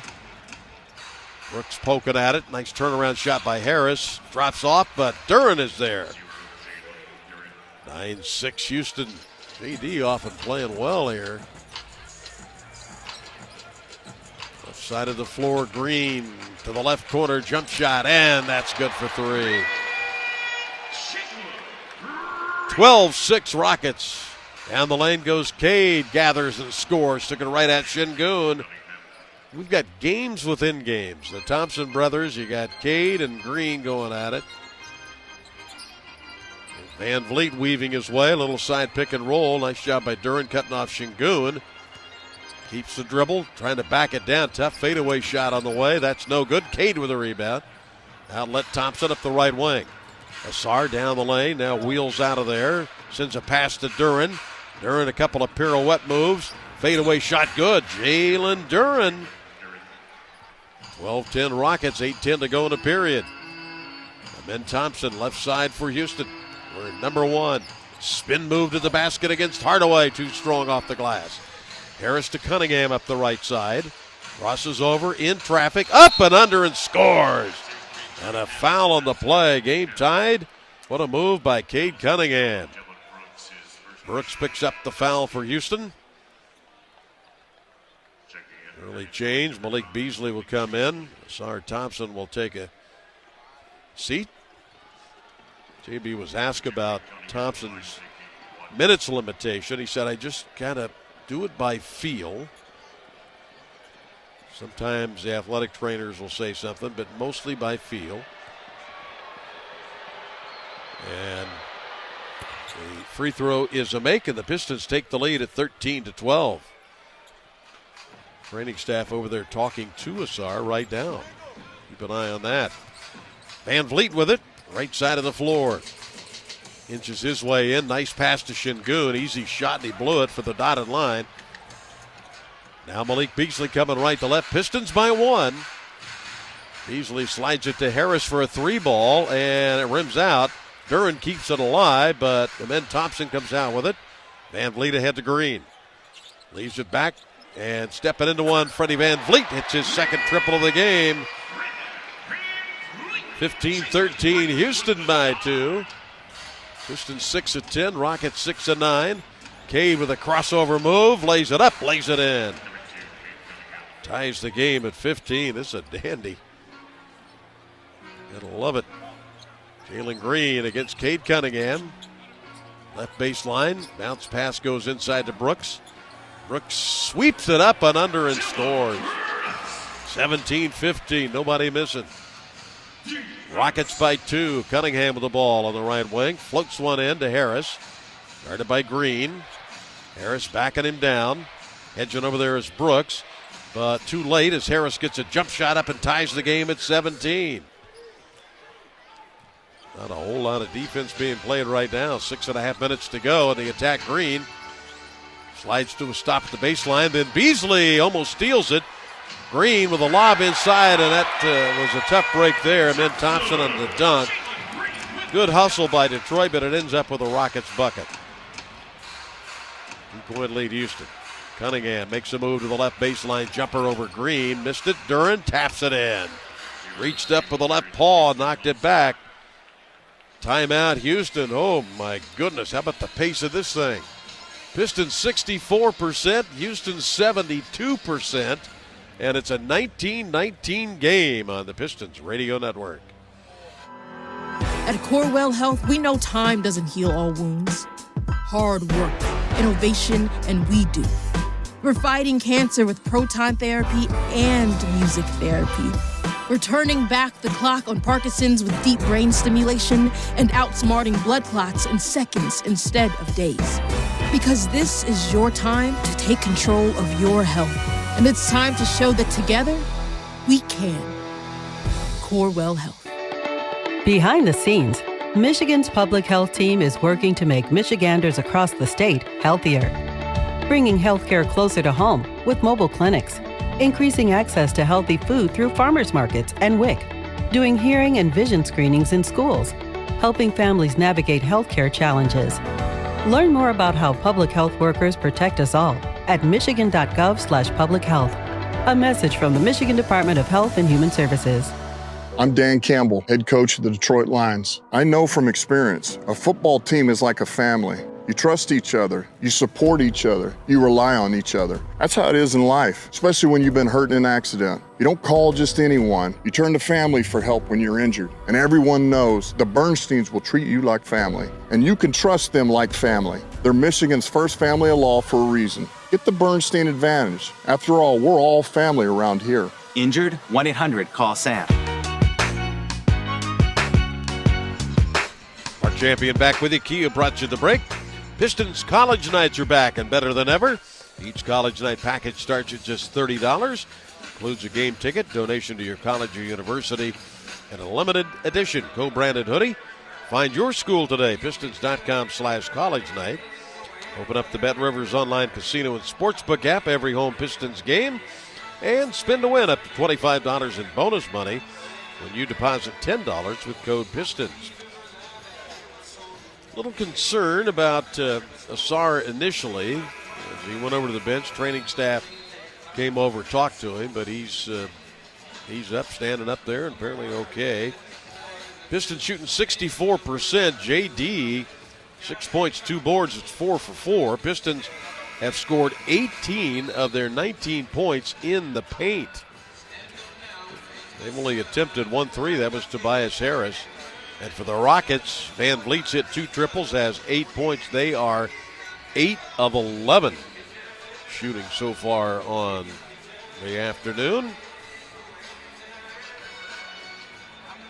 So Malik Beasley out there with Tim Hardaway Jr., Cade Cunningham, Tobias Harris, Jalen Duren. Van Vliet gets it in to Jalen Green, who pops it right back to Van Vliet. Rockets in second in the Western Conference. Şengün drops it inside. Dylan Brooks couldn't get free and turned the ball over. Cunningham out on the break. Numbers against him, and he gets fouled from behind by Van Vliet. So free throws coming for Cade Cunningham. Cade is 4th in the NBA with guard play anyway, at 11.2 points per game in the paint, so he does attack it. And the Pistons as a team average about 49 points a game in the paint. Cade hits the free throw, breaks the tie, and the Pistons have the lead at 20-19.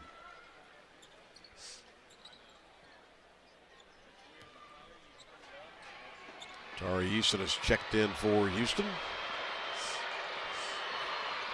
And Cade hits pair, so it's 21-19. Detroit with the lead. Green up the left side, coming left to right from our location. Nice location here in Houston. Green weaving through Şengün's screen. Slings one to the left side. Van Vliet again. And this one is short. Rebounded by Duren. Outlet Cade across the midcourt line. Sends it to Harris. Right sideline. Hardaway sets himself. Fires a 3, and he hits it. I watched him warm up tonight, and he was knocking him down. Good sight. 24-19 Detroit. Jalen Green turns it over. Harris quickly ahead of the pack to Beasley for a dunk. And a 26-19 Piston lead. So a quick 9-0 burst by Detroit. And Duren oversteps and steals. Stepped in front of Şengün. Now Cunningham stops up top and missed it. Oh, Duren again. And Ime Udoka is going to take another timeout.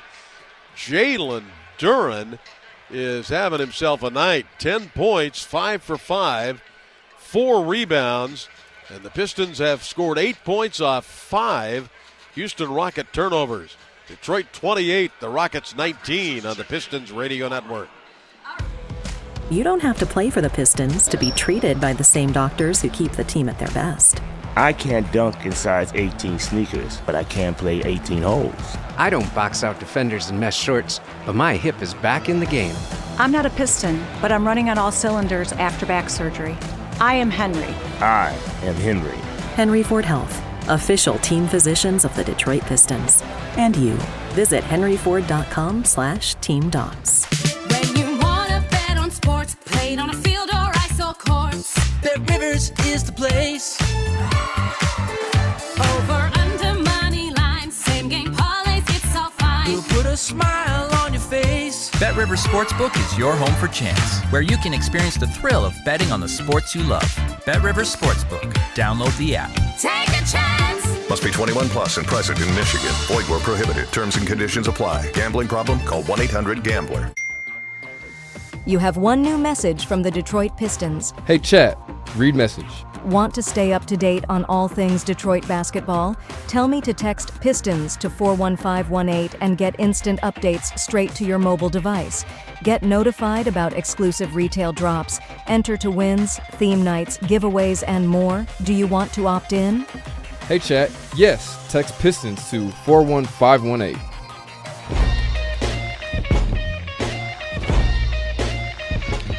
Champion back in Houston, and Kia brought you that break. Ime Udoka may use up all his timeouts here in the first half with the way things are going.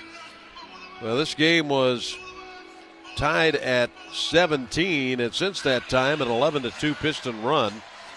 See the Pistons G League affiliate, Motor City Cruise, come out to Wayne State Fieldhouse for all the excitement and action.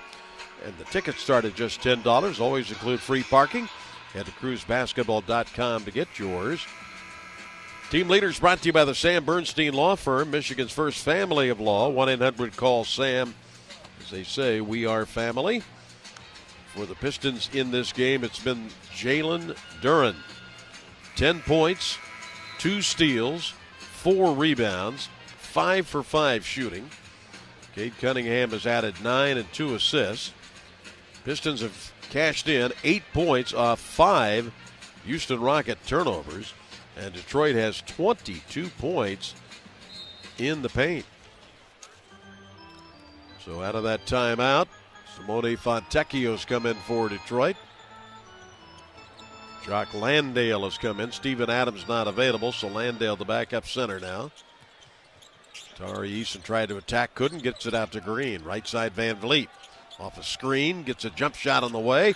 High off the rim, no good. Landale with a hustle. It's the rebound to Brooks on the sideline, no good. Comes down to Cunningham. 28-19 Detroit. Cade double teamed up top. Tari Eason knocked it away and picks it up at the other end of the floor. And a block by Cunningham. Loose ball dug out by Van Vliet. But a heck of a play. Here's Green down the lane, and he misses one. Duren with a rebound to Cunningham. They got 3-on-2 right now. There's the lob to Duren for another dunk. And it's 30-19 Detroit. Holy mackerel. Dylan Brooks with it up top to Van Vliet. Bounce pass stolen. Cade Cunningham. Then he lost the handle. They dive on the floor. Van Vliet digs it out of there to Dylan Brooks. Ahead to Eason. Eason against Duren, and there's a foul on JD. That's okay. He got to slow up a notch. Got a little excited there. Stu getting ready to come in with Ron Holland. Fresh troops here. This has been a frenetic pace. And the Pistons have the lead at 30-19. Ben Thompson getting ready to come back in. Cam Whitmore will be making his first appearance. He's played well for them. Eason missing at the free throw line. So, as we said, Stewart and Holland, and also Marcus Sasser coming in. So Harris, Cunningham, and Duren will take a seat for Detroit. Beasley stays out there with Fontecchio. Tari Eason in his third year out of LSU. Missed 13 games with a lower left leg injury. Last 2 games back, he's averaging 17 a game. And he hits that free throw and stops the bleeding for the Houston Rockets. 30-20 Detroit. Marcus Sasser with the ball from the University of Houston. Off to Beasley. Jump shot three. Malik Beasley drills it. 33-20 Detroit. And then Thompson bobbing and weaving against Sasser. They work it out of there. Right side. Whitmore for three. No good. Stu with a rebound. Sends it ahead to Beasley, and the Rockets are back there bumping and grinding. They head to Simone Fontecchio against Landale. Forces a shot up there, no good. Van Vliet the other way for Houston. Pistons up 33-20. Screen by Landale. Here goes Van Vliet trying to get it back to Landale. He's having trouble. Got it to Van Vliet. To Whitmore. Right side is Eason for three, and he hits it. That's a big bucket for Houston. 33-23, Detroit by 10, 2.5 to go. Opening period, Ron Holland Jr. Now Beasley to Sasser. Marcus Sasser with a floater down the lane. Nope, off the heel. Landale rebounds. And then Thompson now with the move for Houston to Cam Whitmore. Pass to Landale, top of the key area to Thompson. Thompson with a ball fake, then got it to Landale, who is fouled underneath by Stu. So free throws coming. Jock Landale assigned as a free agent last season.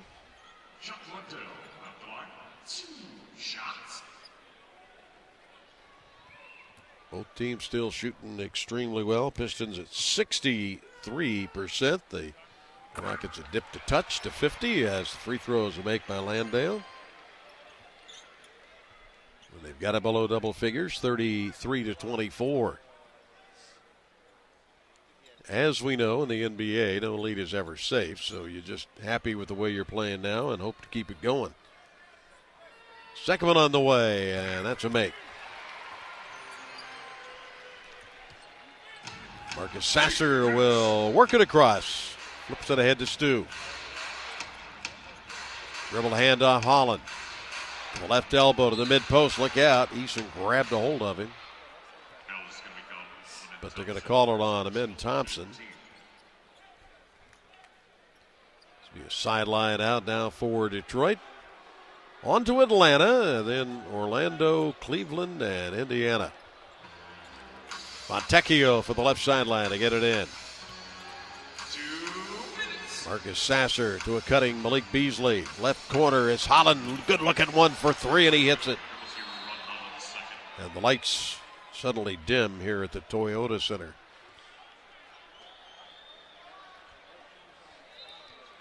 So we'll see what that's all about. Minute 53 to go here in the period. And the lights are back on. Well, they're expecting some crazy stuff here starting later this evening. We're going to shut the airport down at midnight here, so all of us are scrambling to get this game over and head out of town. Van Vliet will get it in. 36-25 Detroit lead.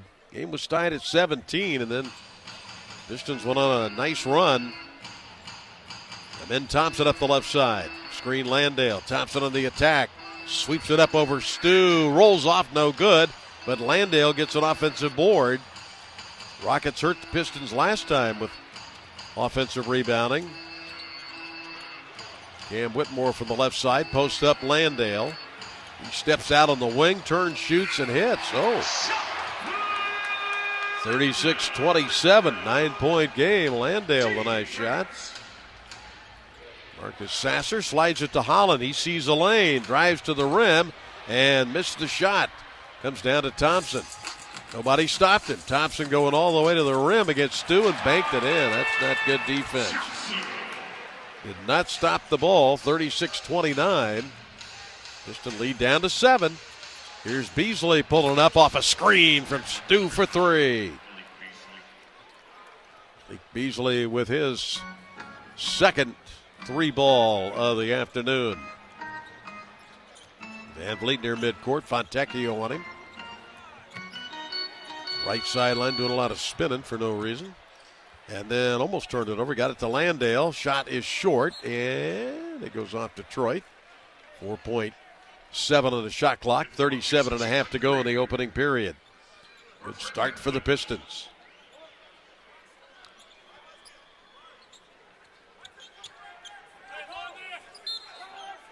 Jalen Green will get it in, finds Landale right side of the floor.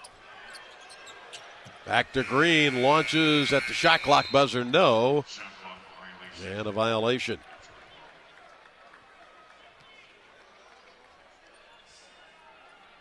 So Holland will get it in. Pistons up by 10, trying to build on the lead here in Houston.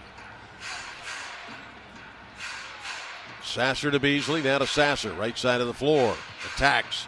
Dotted line, red paint, steps in to draw contact and got it from Whitmore. So free throws coming for the former Houston Cougar.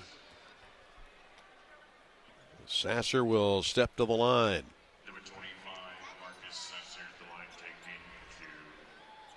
Pistons 3 out of 3, not a lot of free throwing in the opening quarter. 3 out of 4 Houston. It'll be nice for Sass to be back here. In and out on the free throw, however. He's been playing well in his limited minutes. Last 6 games averaging about 8 points a game, but he's 10 of his last 18 from 3.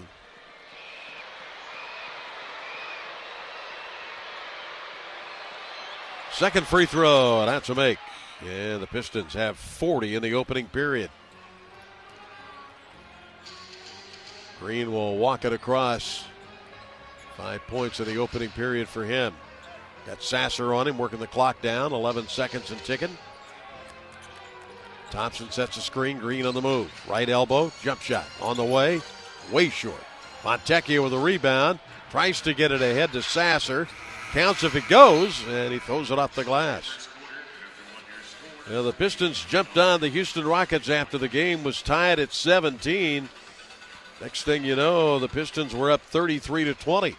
And at the end of one, it's the Pistons 40 and the Rockets 29 on the Pistons Radio Network. To celebrate the auto show, Ford has just announced Auto Show Trade Assist Cash. Come check out the 2024 Ford Escape, which comes available with driver assist technologies like pre-collision assist with automatic emergency braking. And with a great in-stock selection, you're sure to find the perfect Escape just for you. Returning Easy Plan customers who trade in their vehicle can lease a 2024 Ford Escape for $289 a month for 36 months, with $1,879 due at signing. Payment includes waived security deposit, excludes title, taxes, and license fees. Not all lessees will qualify for Ford Credit Red Carpet Low Mileage Lease. Payment includes $2,000 Trade Assist and $500 Auto Show Trade Assist Cash. Offer ends February 3rd. See dealer for qualifications and complete details. Some exclusions may apply. So get to your Southeast Michigan Ford dealer today and take advantage of this $289 Escape lease offer before it ends. HIV is not the end of the road. You can still lead a happy and healthy life, and we're here to help. At Matrix Human Services, we'll support you every step of the way. With access to educational and employment opportunities, you'll have the tools you need to thrive. Be empowered. Live beyond HIV. Visit matrixhumanservices.org today and start your journey to a brighter tomorrow. Matrix Human Services, touching hearts and changing lives at every age and every stage. At Corewell Health, we know time doesn't heal all wounds. Hard work, innovation, and we do. We're fighting cancer with proton therapy and music therapy. We're turning back the clock on Parkinson's with deep brain stimulation and outsmarting blood clots in seconds instead of days. Because this is your time to take control of your health. And it's time to show that together, we can. Corewell Health. Mark Champion back with you in Houston. Kia, the official vehicle partner of the Pistons. Game was tied at 17. Pistons went on a 16-3 run, led 33-20, and have held off the Rockets in lead 40-29. Detroit appears to be in for a big night in points in the paint at 24 in the first quarter alone. They shoot 61%, 4 of 7 from 3. They've out-rebounded the Rockets 11-8. And have cashed in 9 points off 7 Houston turnovers. So it's been big. Şengün has come back in for Houston. And then Thompson on the attack against Holland. Drops it to Şengün. Lefty hook, rolls off. Stu with a rebound. Sasser, Holland, Fontecchio, and Beasley. And Holland is limping. To get him out of there. They can't put any pressure, and the Pistons have to burn a timeout here. I don't know. It didn't look like Holland did anything. Well, that's nothing serious, but Sarr getting ready to come back in, so Pistons will take the timeout, and we'll let you know when we hear something here. 40-29 Detroit on the Pistons Radio Network.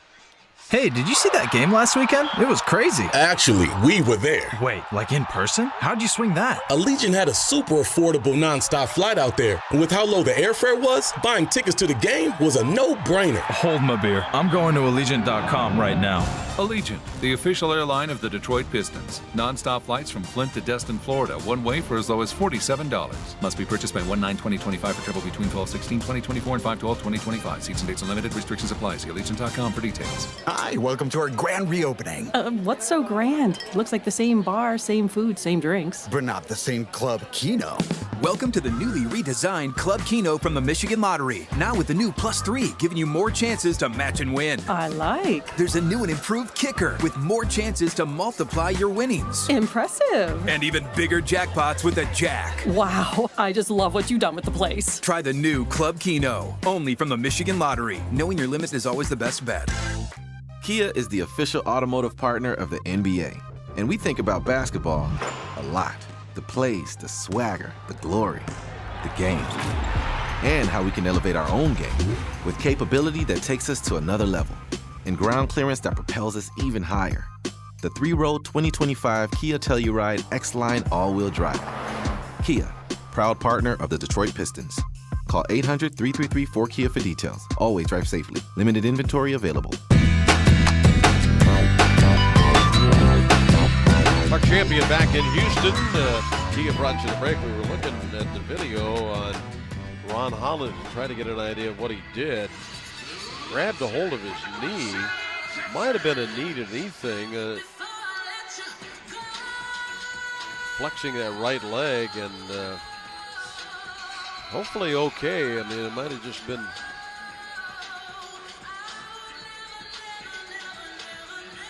athletic training staff taking a look at the right knee. I'll let you know if we hear anything in particular, but hopefully nothing serious. Meantime, the Pistons have the lead here, 40-29. We're just underway in the second. Simone Fontecchio, Isaiah Stewart, Sarr Thompson back in there, Marcus Sasser, Malik Beasley. Fontecchio for the right side, gets it into Stu and flips it to Sasser. And then Thompson out on Sasser.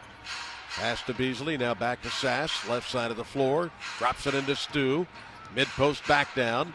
Stewart turns left on Şengün and hits. What a shot that was, 42-29.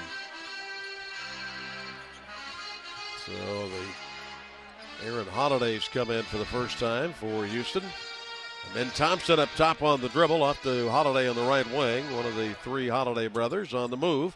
Steps it back for a three. Goes in and out. And Sarr Thompson with a rebound.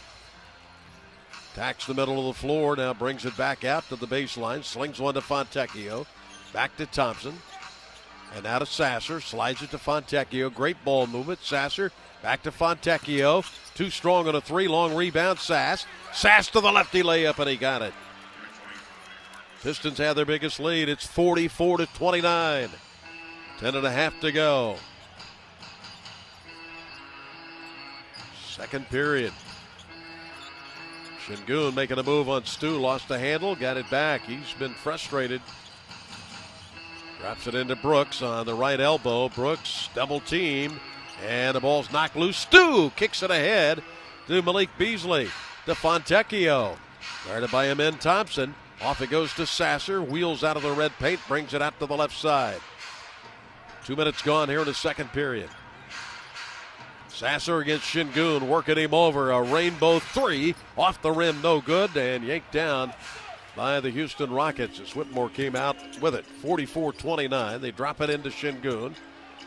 Goon against Stewart, ducking left and right, couldn't get a shot, kicks it out, topside Whitmore, and he buries it through. It's a big bucket there for Whitmore, who came into this game 13 of his last 27 from three. Hadn't cooled off. Beasley with it up top, poked away, got it back. Now pulls up over Holiday, comes up short.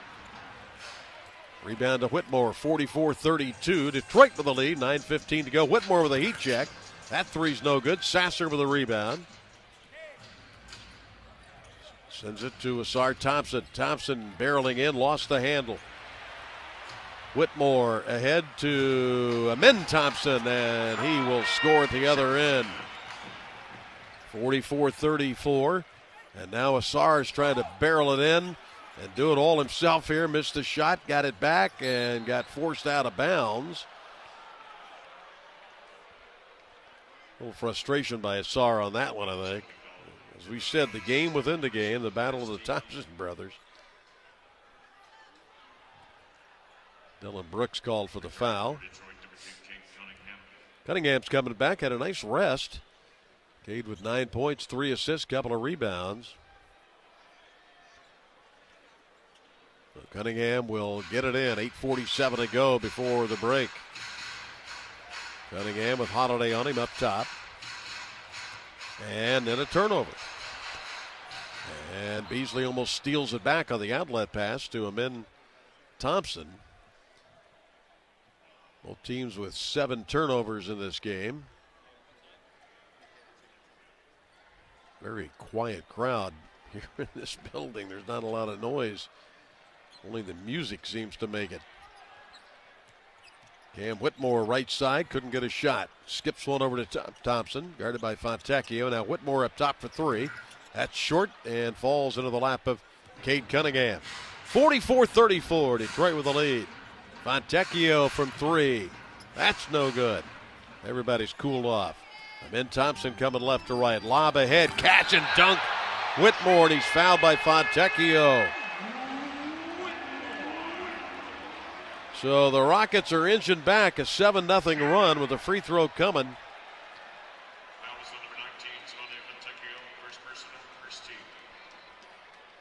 So JB, a little concerned about this run. Every team has him, but don't want to give up all the hard work. Got to move that ball. The Pistons have only 8 assists in this game. Whitmore out of Villanova comes up short, and we get a whistle. Lane violation.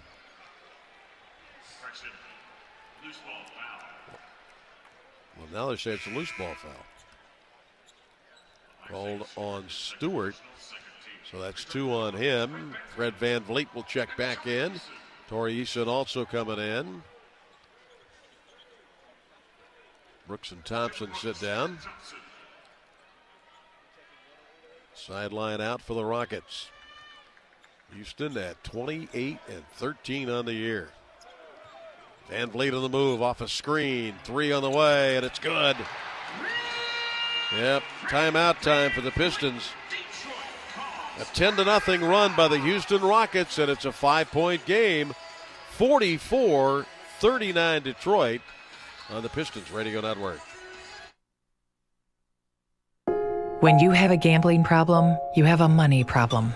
10 gallons of gas, cash or credit? Yesterday's lottery ticket won't fill up your tank. Because when you're feeding a gambling problem... Okay, your grocery total is $98. It's difficult putting food on the table, paying your bills, and keeping your life together. If you or a loved one is struggling with gambling, get free confidential help at michigan.gov/problemgambling. A message from the Michigan Department of Health and Human Services. Looking to shop verified sneakers, streetwear, apparel, and more? Tap in with StockX, the premier marketplace for buying and selling the hottest releases in current culture. From the greatest grails to the latest trends, every release you're looking for is here, even after it sells out. Plus, every item you order from us is StockX verified, backed up by our buyer promise. So download the app or sign up online. Join the millions who already know, because Detroit got it on StockX. Start your shopping today on StockX.com.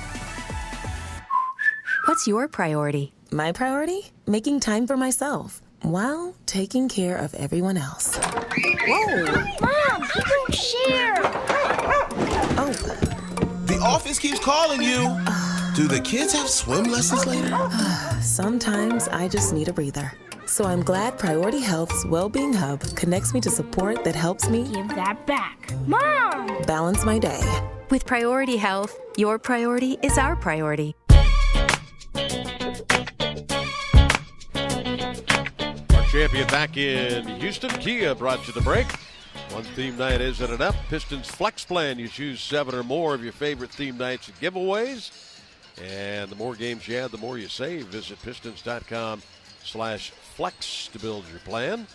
And the all-new apparel built for those who represent the grit of the Motor City.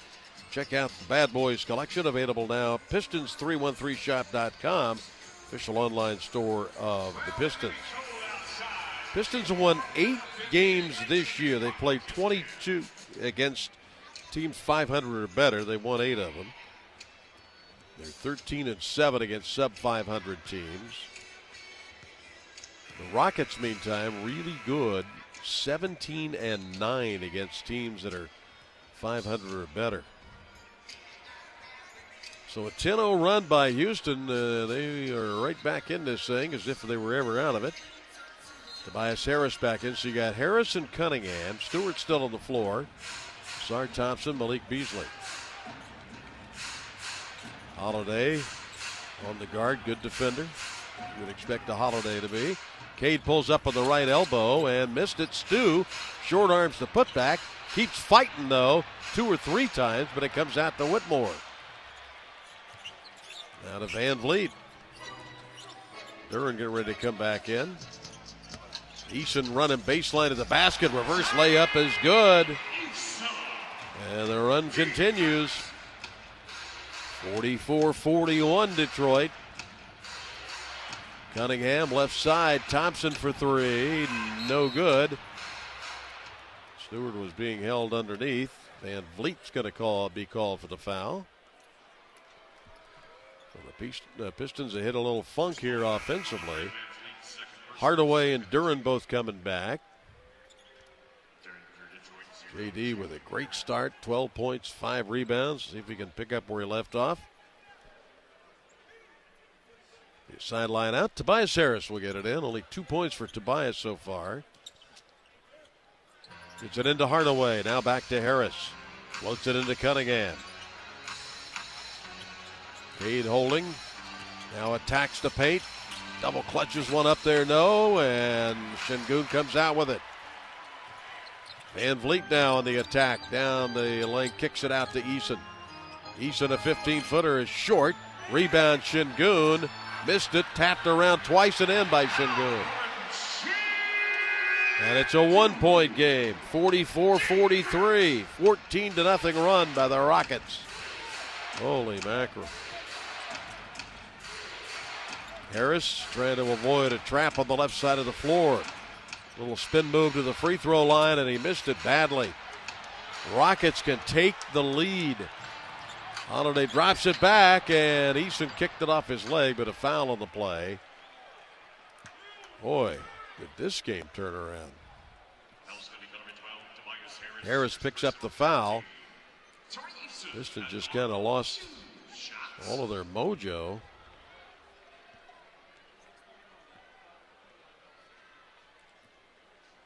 And Eason at the line. Eason's been one of the triggers in this comeback for the Rockets as he ties the game up at 44.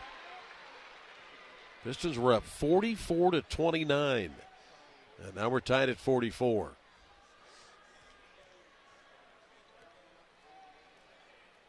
Second one on the way, and Houston has taken the lead.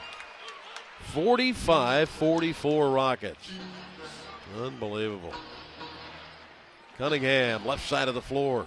Good hard show. Rockets are playing defense now. Cade trying to move. Gets a nice pass to Duran for the layup. Good assist by Cade. Pistons back on the lead, 46-45. Halfway through the second quarter.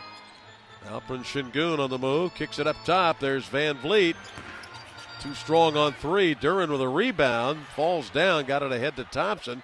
Their bodies spilled all over the place. Lob to Harris, and he misses the layup, and it's tipped in by Thompson. 48-45, Pistons by 3. Rockets at the other end. Şengün's going to fire a 3, way off the mark. Cade with a rebound. Cunningham quickly up the right side. Bounce pass in the middle to Thompson. Left sideline to Hardaway. Hardaway for 3, rolls off. And the Rockets tried to save it, but it's going to go with Detroit. Went off of Eason, who was diving on the floor. And then Thompson comes back in, and also Jalen Green for the Rockets. Ime Udoka had to use extra timeouts in that first quarter to settle things down. His team got knocked sideways by Detroit, but they've settled it down. Piston lead at 3. Cunningham with the ball. Oh, there's a dangerous pass on a lob. That was just not a good pass. Turned over. Green with the ball, left side of the floor against Harris.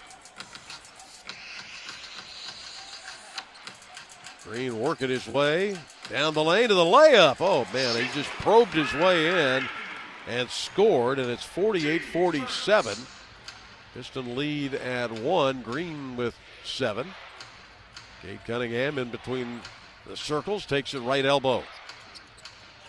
Another dangerous pass and knocked away. I mean, what is Cade thinking? At the other end, a fancy pass, and that ball is knocked away, but a whistle. Man, you got to stop with these terrible passes. Cunningham picks up the foul.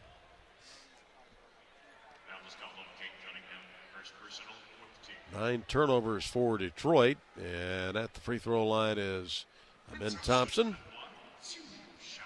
Got a 23.16 rebound game against the Lakers. He's had 11 double-doubles, 4 in his last 6 games, averaging 17 and 11 boards as he hits the free throw. Ties the game up at 48.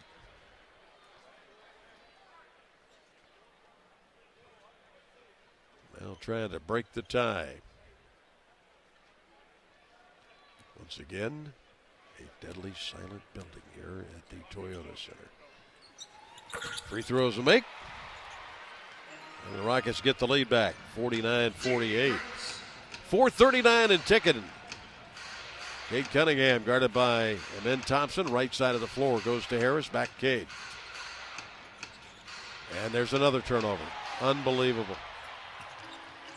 To the basket, Amen Thompson sweeps it up and missed it. Comes out to Ausar Thompson. And he is having trouble, and he turns it back over. I mean, this is ridiculous. Cade with a block at the rim on Eason. What do they call goal?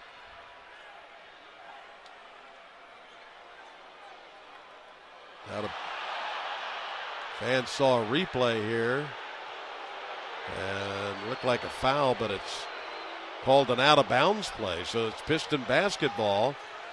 Detroit gets away with one there, but they've turned the ball over 3 times in a row. Duren to Hardaway. Hardaway had it poked away. Good grief.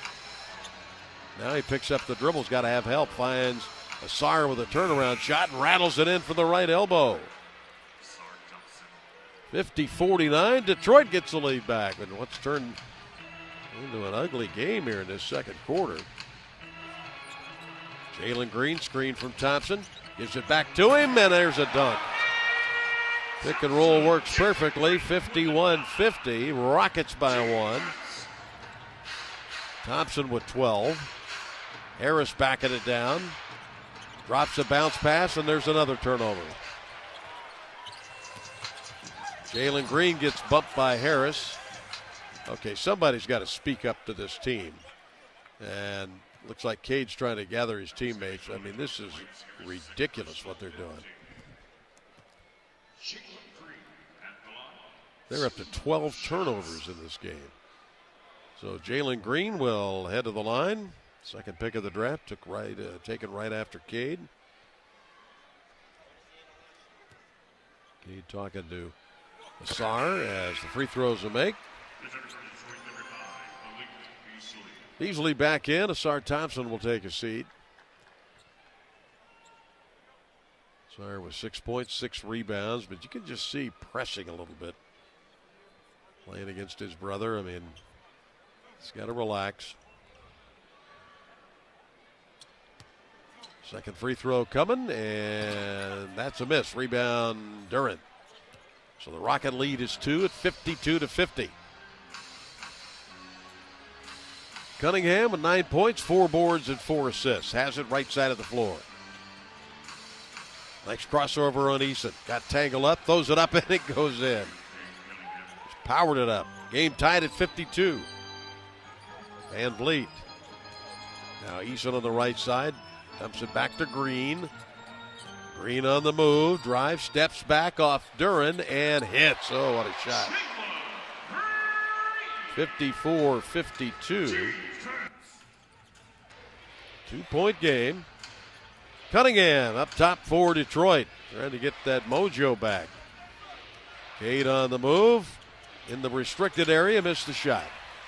Eason slings it ahead to Van Vliet. Lob underneath Thompson. And that's a dunk. What a transition bucket that was. 56-52, Houston. Pistons, I don't like the body language right now. I mean, they gotta find it again. Hardaway picked up his dribble right at midcourt. Floats it to Cunningham. He is fouled by Ben Thompson. Just inside of 2 minutes to go. It's probably a good thing we're reaching halftime. Good grief. Cunningham from the left sideline gets it into Malik Beasley. Back to Cade. Thompson against Van Vliet, stops on a dime and hits the 15-footer. 56-54, Houston by 2.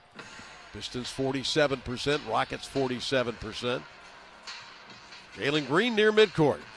Hardaway on him. Green on the attack. All the way to the basket and missed it. Rebound Duren to Cunningham. Rockets get back defensively. Pass off to Hardaway. Left side Beasley, wide open 3, and he missed it. Rockets come out with it. Bees couldn't have been any more open. Minute 20 to go, 56-54 Houston.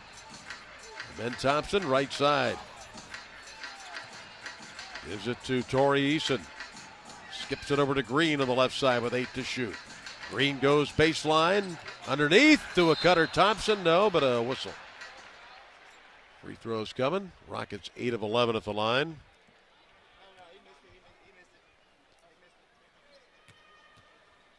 So Ben Thompson. Second team all rookie last year. I tell you, you can't tell them apart. He misses the free throw. The lead still 2 for Houston. Şengün coming back in. Boy, have the Pistons done a job on Şengün. Hate to even bring it up, but he's only got 2 points, 4 rebounds. And he came in averaging 19 points and 10 rebounds. Second free throw is a make, and it's 57-54. Rockets by 3. Pistons were up by 15 at one point. Cunningham guarded by Thompson. Screened by Duren. Nice move by Cade up and under, and no. But it was in the cylinder, so count the bucket. Oh, no basket. They say Duren was in the cylinder, so it's not a basket. 49.4 to go before the break. 57-54 Houston.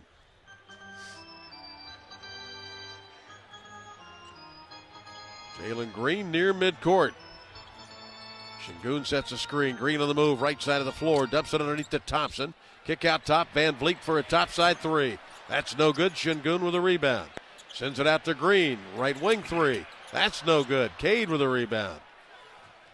Now you got about a 3+ second differential on the clocks. Cunningham with a 13-point first half. Being guarded by Torrey Eason. Cunningham down to 4 to shoot. Sends it out. Hardaway steps to the right, launches a 3, and hits it. Big bucket there, and the game is tied at 57. Final 2 seconds. Green throws it up, no. So the assist by Cade, the triple by Hardaway, and despite all the ugliness in that second quarter, Pistons rally to tie it at 57 on the Pistons Radio Network. Now let's pause 10 seconds for station identification on the Pistons Basketball Network.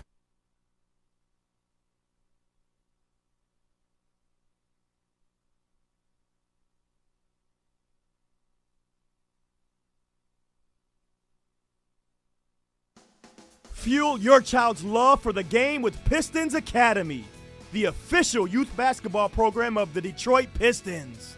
Our experienced coaches run camps, leagues, and clinics for grades 3 through 9 all year long. Kids will take part in a variety of drills and develop their skills on and off the basketball court. Head to pistonsacademy.com today and find the perfect program near you.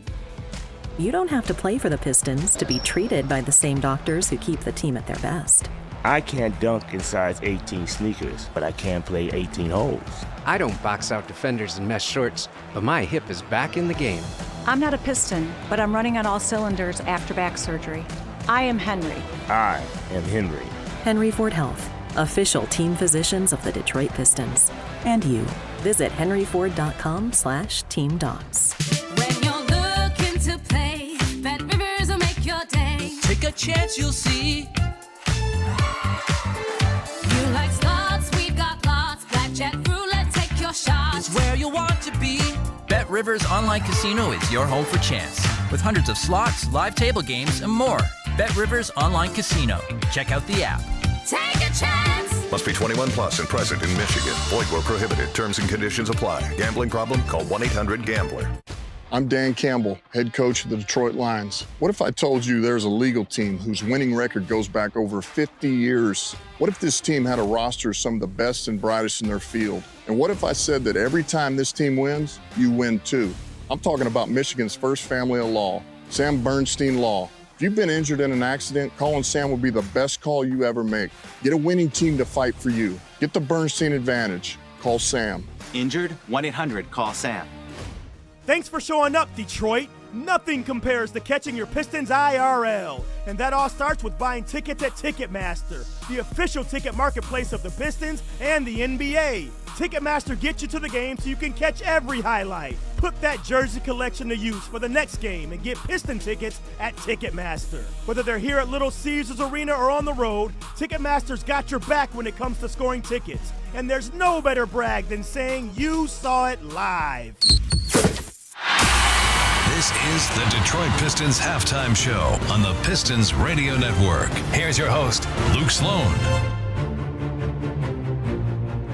We've got a good one at the half in Houston. It's the Pistons 57, the Rockets 57 at Toyota Center. Halftime coverage brought to you by Belfour. Great to be with you on this Martin Luther King Jr. holiday. It's a matinee game for the Pistons today, and how we got here, Pistons. It was Cade Cunningham to Tim Hardaway Jr. with just 2 seconds left in the first half. Hit a corner three-pointer, making this one 57-all. This has been a roller coaster of a game so far for the Pistons. In the first quarter, they led after one 40-29. Beginning portions of the second quarter, Detroit led this game by as many as 15 points, but turnovers plagued the Pistons down the stretch of the second. Houston had a great second quarter. They won that quarter 28-17 and crawled their way back into this one, but those late clock heroics there from Cade and Hardaway ensure we do have a tie game at halftime, 57-57. The Pistons, they've lost back-to-back games, and they're staring down a difficult 5-game road trip with stops in Houston, Atlanta, Cleveland, Orlando, Indianapolis. So a win today will be key for the Pistons, not just to shake that 2-game slide, but also to get plenty of good momentum here ahead of this trip. Like we said, 57-all. Let's recap the action so far in this one from H-Town. The home team Rockets had a hot shooting start in this one. First 3 minutes, a long 2, then a 3 from Jalen Green made it 12-6 Houston, but the Pistons used a 7-0 run to hold serve early in this one. It was a great early start. Both these teams shooting in the neighborhood of 70% and running on the break. after a long three there from Fred VanVleet. A bucket from Cade Cunningham then tied it up at 15 points. Tobias Harris followed that up with a long 2. And then all of a sudden, here come the Pistons. This is where they snatched the momentum first. An 11-0 run capped off by a dunk from Jalen Duren gave the Pistons a 28-19 lead midway through the first. Timeout Ime Udoka in Houston. Detroit had all that momentum, capitalizing on 5 Rockets turnovers in the first quarter. And then out of that timeout, the Pistons' lead would get even bigger. Duren with a rebound to Cunningham. They got 3 on 2 right now. There's the lob to Duren for another dunk. And it's 30-19 Detroit. Holy mackerel. Malik Beasley carried the Pistons down the stretch of the first with a pair of 3-pointers for Detroit, and after 1 quarter of play, Detroit would keep that double-digit lead. Pistons 40, Rockets 29.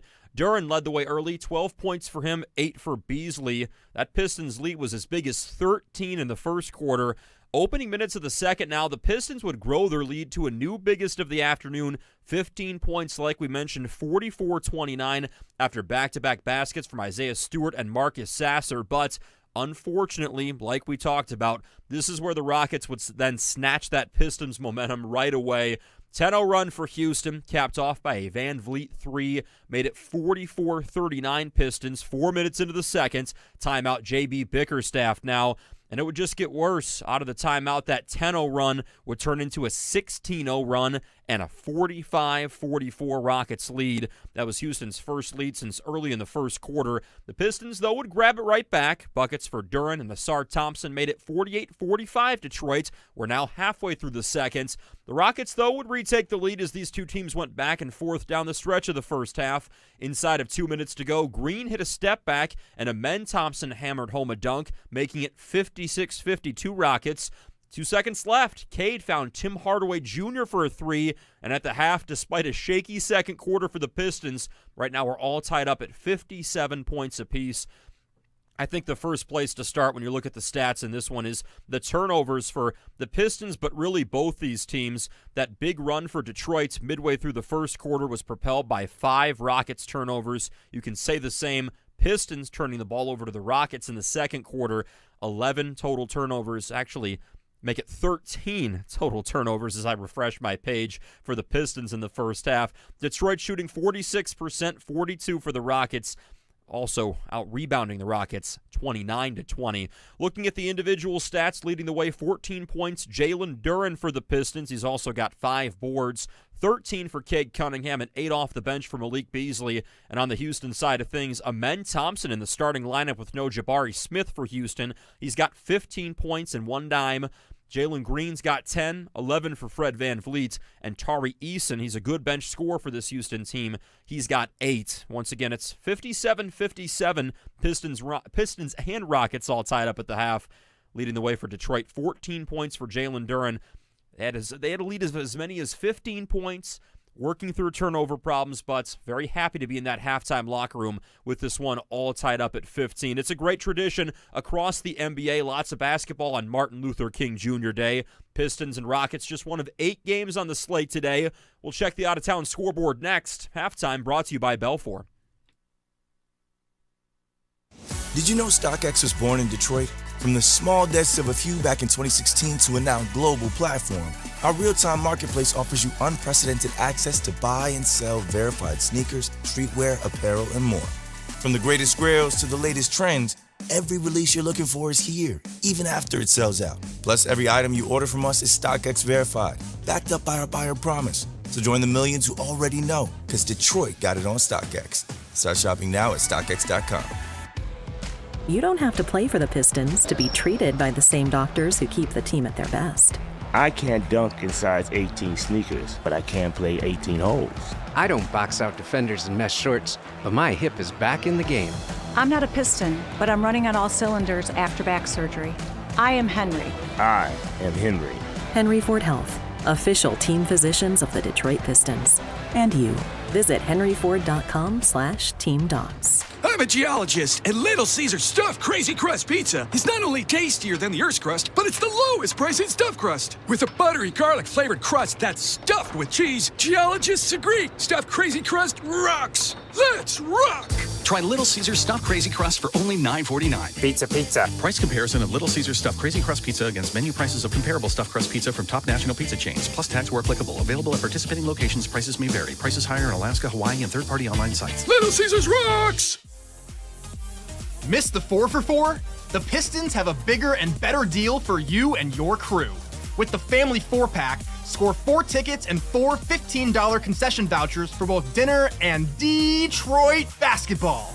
The Family 4-Pack is the bundle for you. Bring your family, bring your friends, and bring the energy to Little Caesars Arena. Starting at just $80, head to pistons.com/4pack and secure the bag today. Pistons and Rockets from Houston on this MLK Day, all tied up at 57 at the half.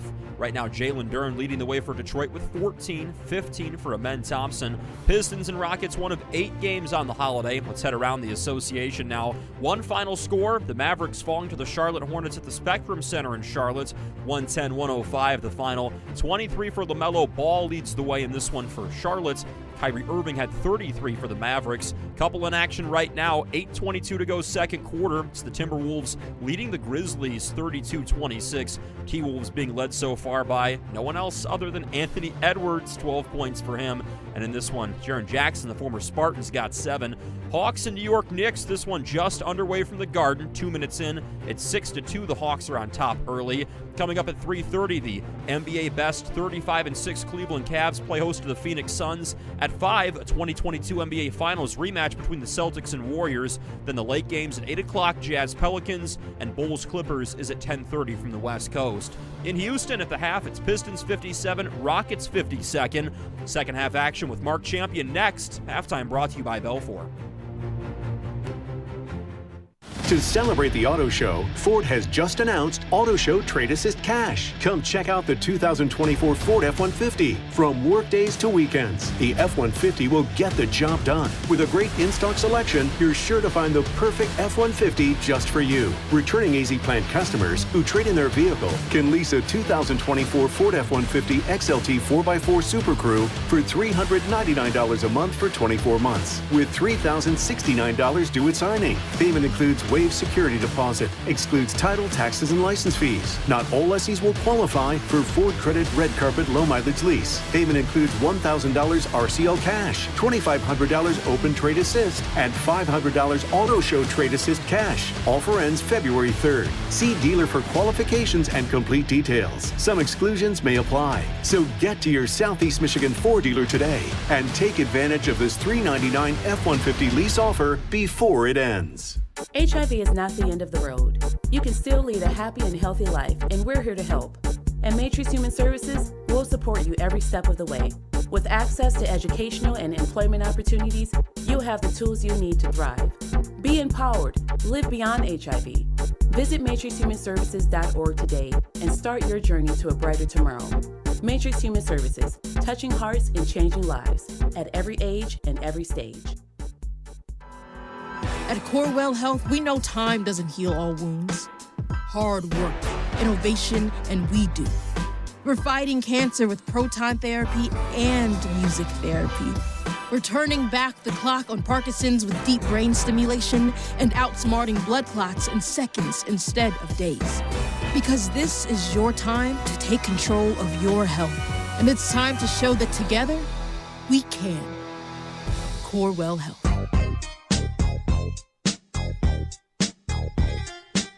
It's the Pistons and Rockets tied up at 57, a holiday matinee in Houston. Let's head back to Toyota Center now. Check in with Mark Champion for the second half call from H-Town.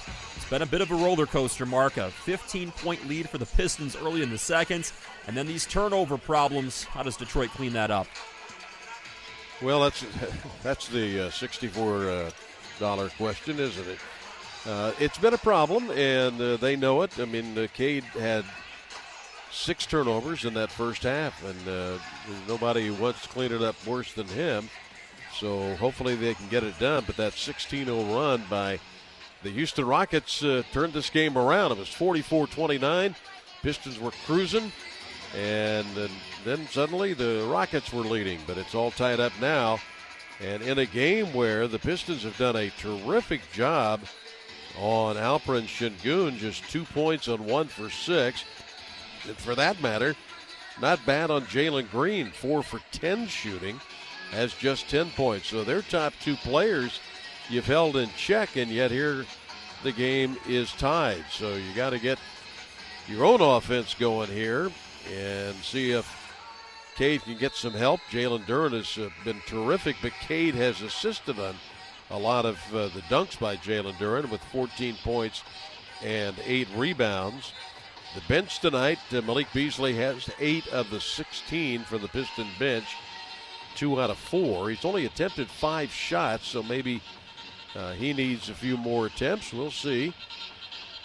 Let's see if the Pistons can jump out here in this third period and get control of this game once again. Rocket ball to begin the third. He'll go right to left here in their building. Jalen Green on the move to Şengün. They're going to try to get him going. He had to kick it out to Van Vliet on the left wing. Guarded by Cade Cunningham. Van Vliet posts up Şengün again against Duren. Faces up. There's a lob inside to Thompson for a dunk. 59-57, so the Rockets score on their first possession. Thompson now with 17 he had 15 in the first half, 17 for the game. Cunningham to Harris in the left corner. Making moves on Green, just inside the free throw line with a jump shot, and he made it. Game tied at 59. Tobias is going to step it up. Here goes Thompson at the other end. Ooh, he almost stepped out of bounds, but he threw it away anyway. His brother Asar's got it. Down the lane he goes to the basket and misses, and the whistle though. Asar holding his hands up as if to say, are you going to call something? Van Vliet's going to pick up the foul. That was a loose ball foul, so not even part of what Thompson did. Piston ball, we're tied at 59. Well, Brooks was guarding Thompson, did a good job. That was just good defense. Here's Cade, got a little bump from Brooks and hits the jump shot anyway. And the Pistons take the lead at 61-59. Cade has the ability to get his shot anytime he wants it seems. 15 points, 5 assists, 5 rebounds for Cunningham. Brooks dumps it into Thompson to Şengün, whirling around and just powered it up and in. Ties the game at 61. Without question, the Rockets are going to try to get Şengün going. Cunningham, left side of the floor, pick and roll. Thompson, the pass was too low. Another turnover. Cade looks over to the bench, said, that's mine.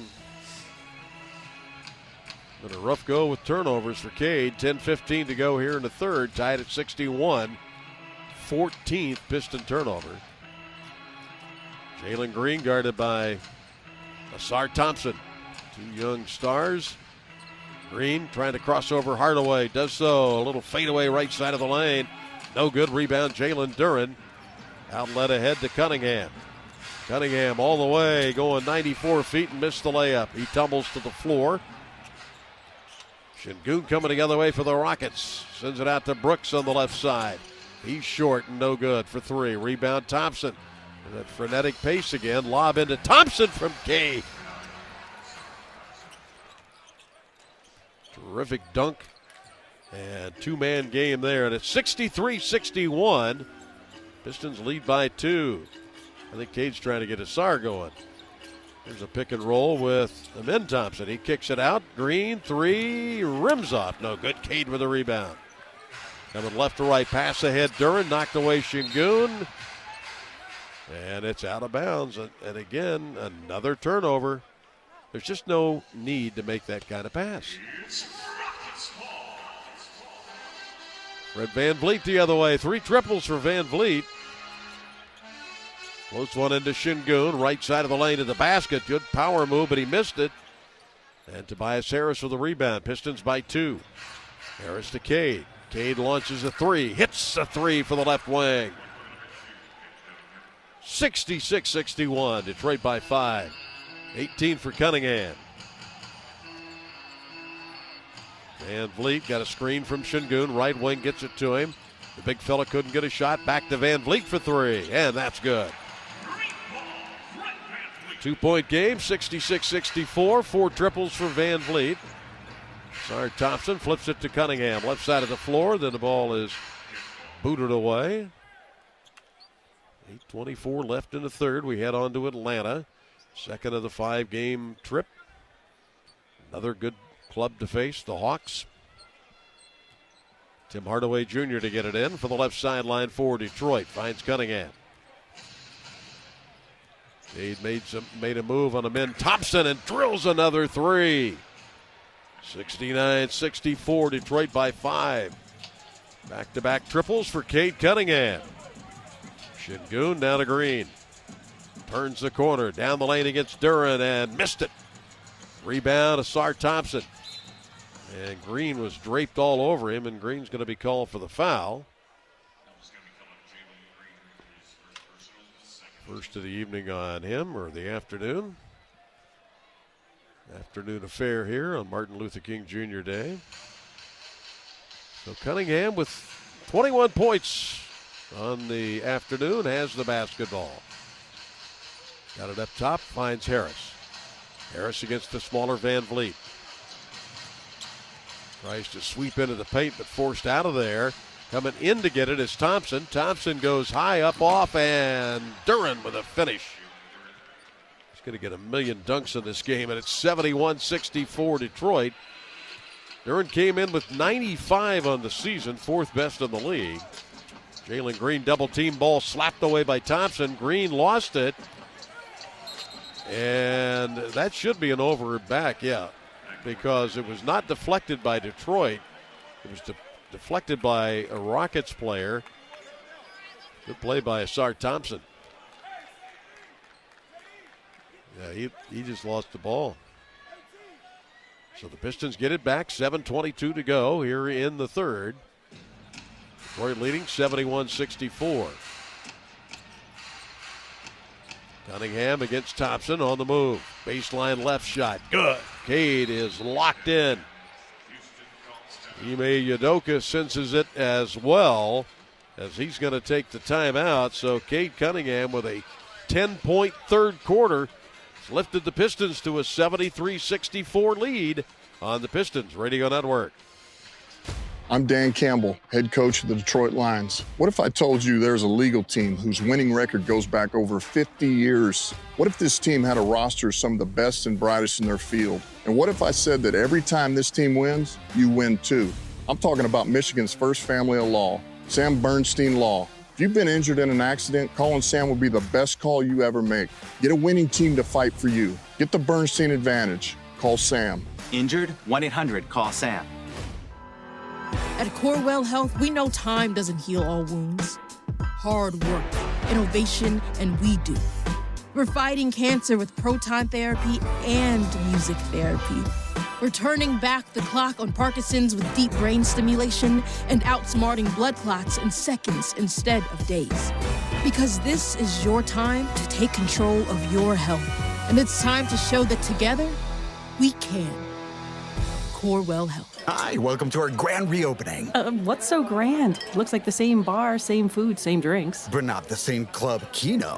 Welcome to the newly redesigned Club Keno from the Michigan Lottery. Now with the new +3, giving you more chances to match and win. I like. There's a new and improved kicker with more chances to multiply your winnings. Impressive. And even bigger jackpots with a jack. Wow, I just love what you've done with the place. Try the new Club Keno, only from the Michigan Lottery. Knowing your limit is always the best bet.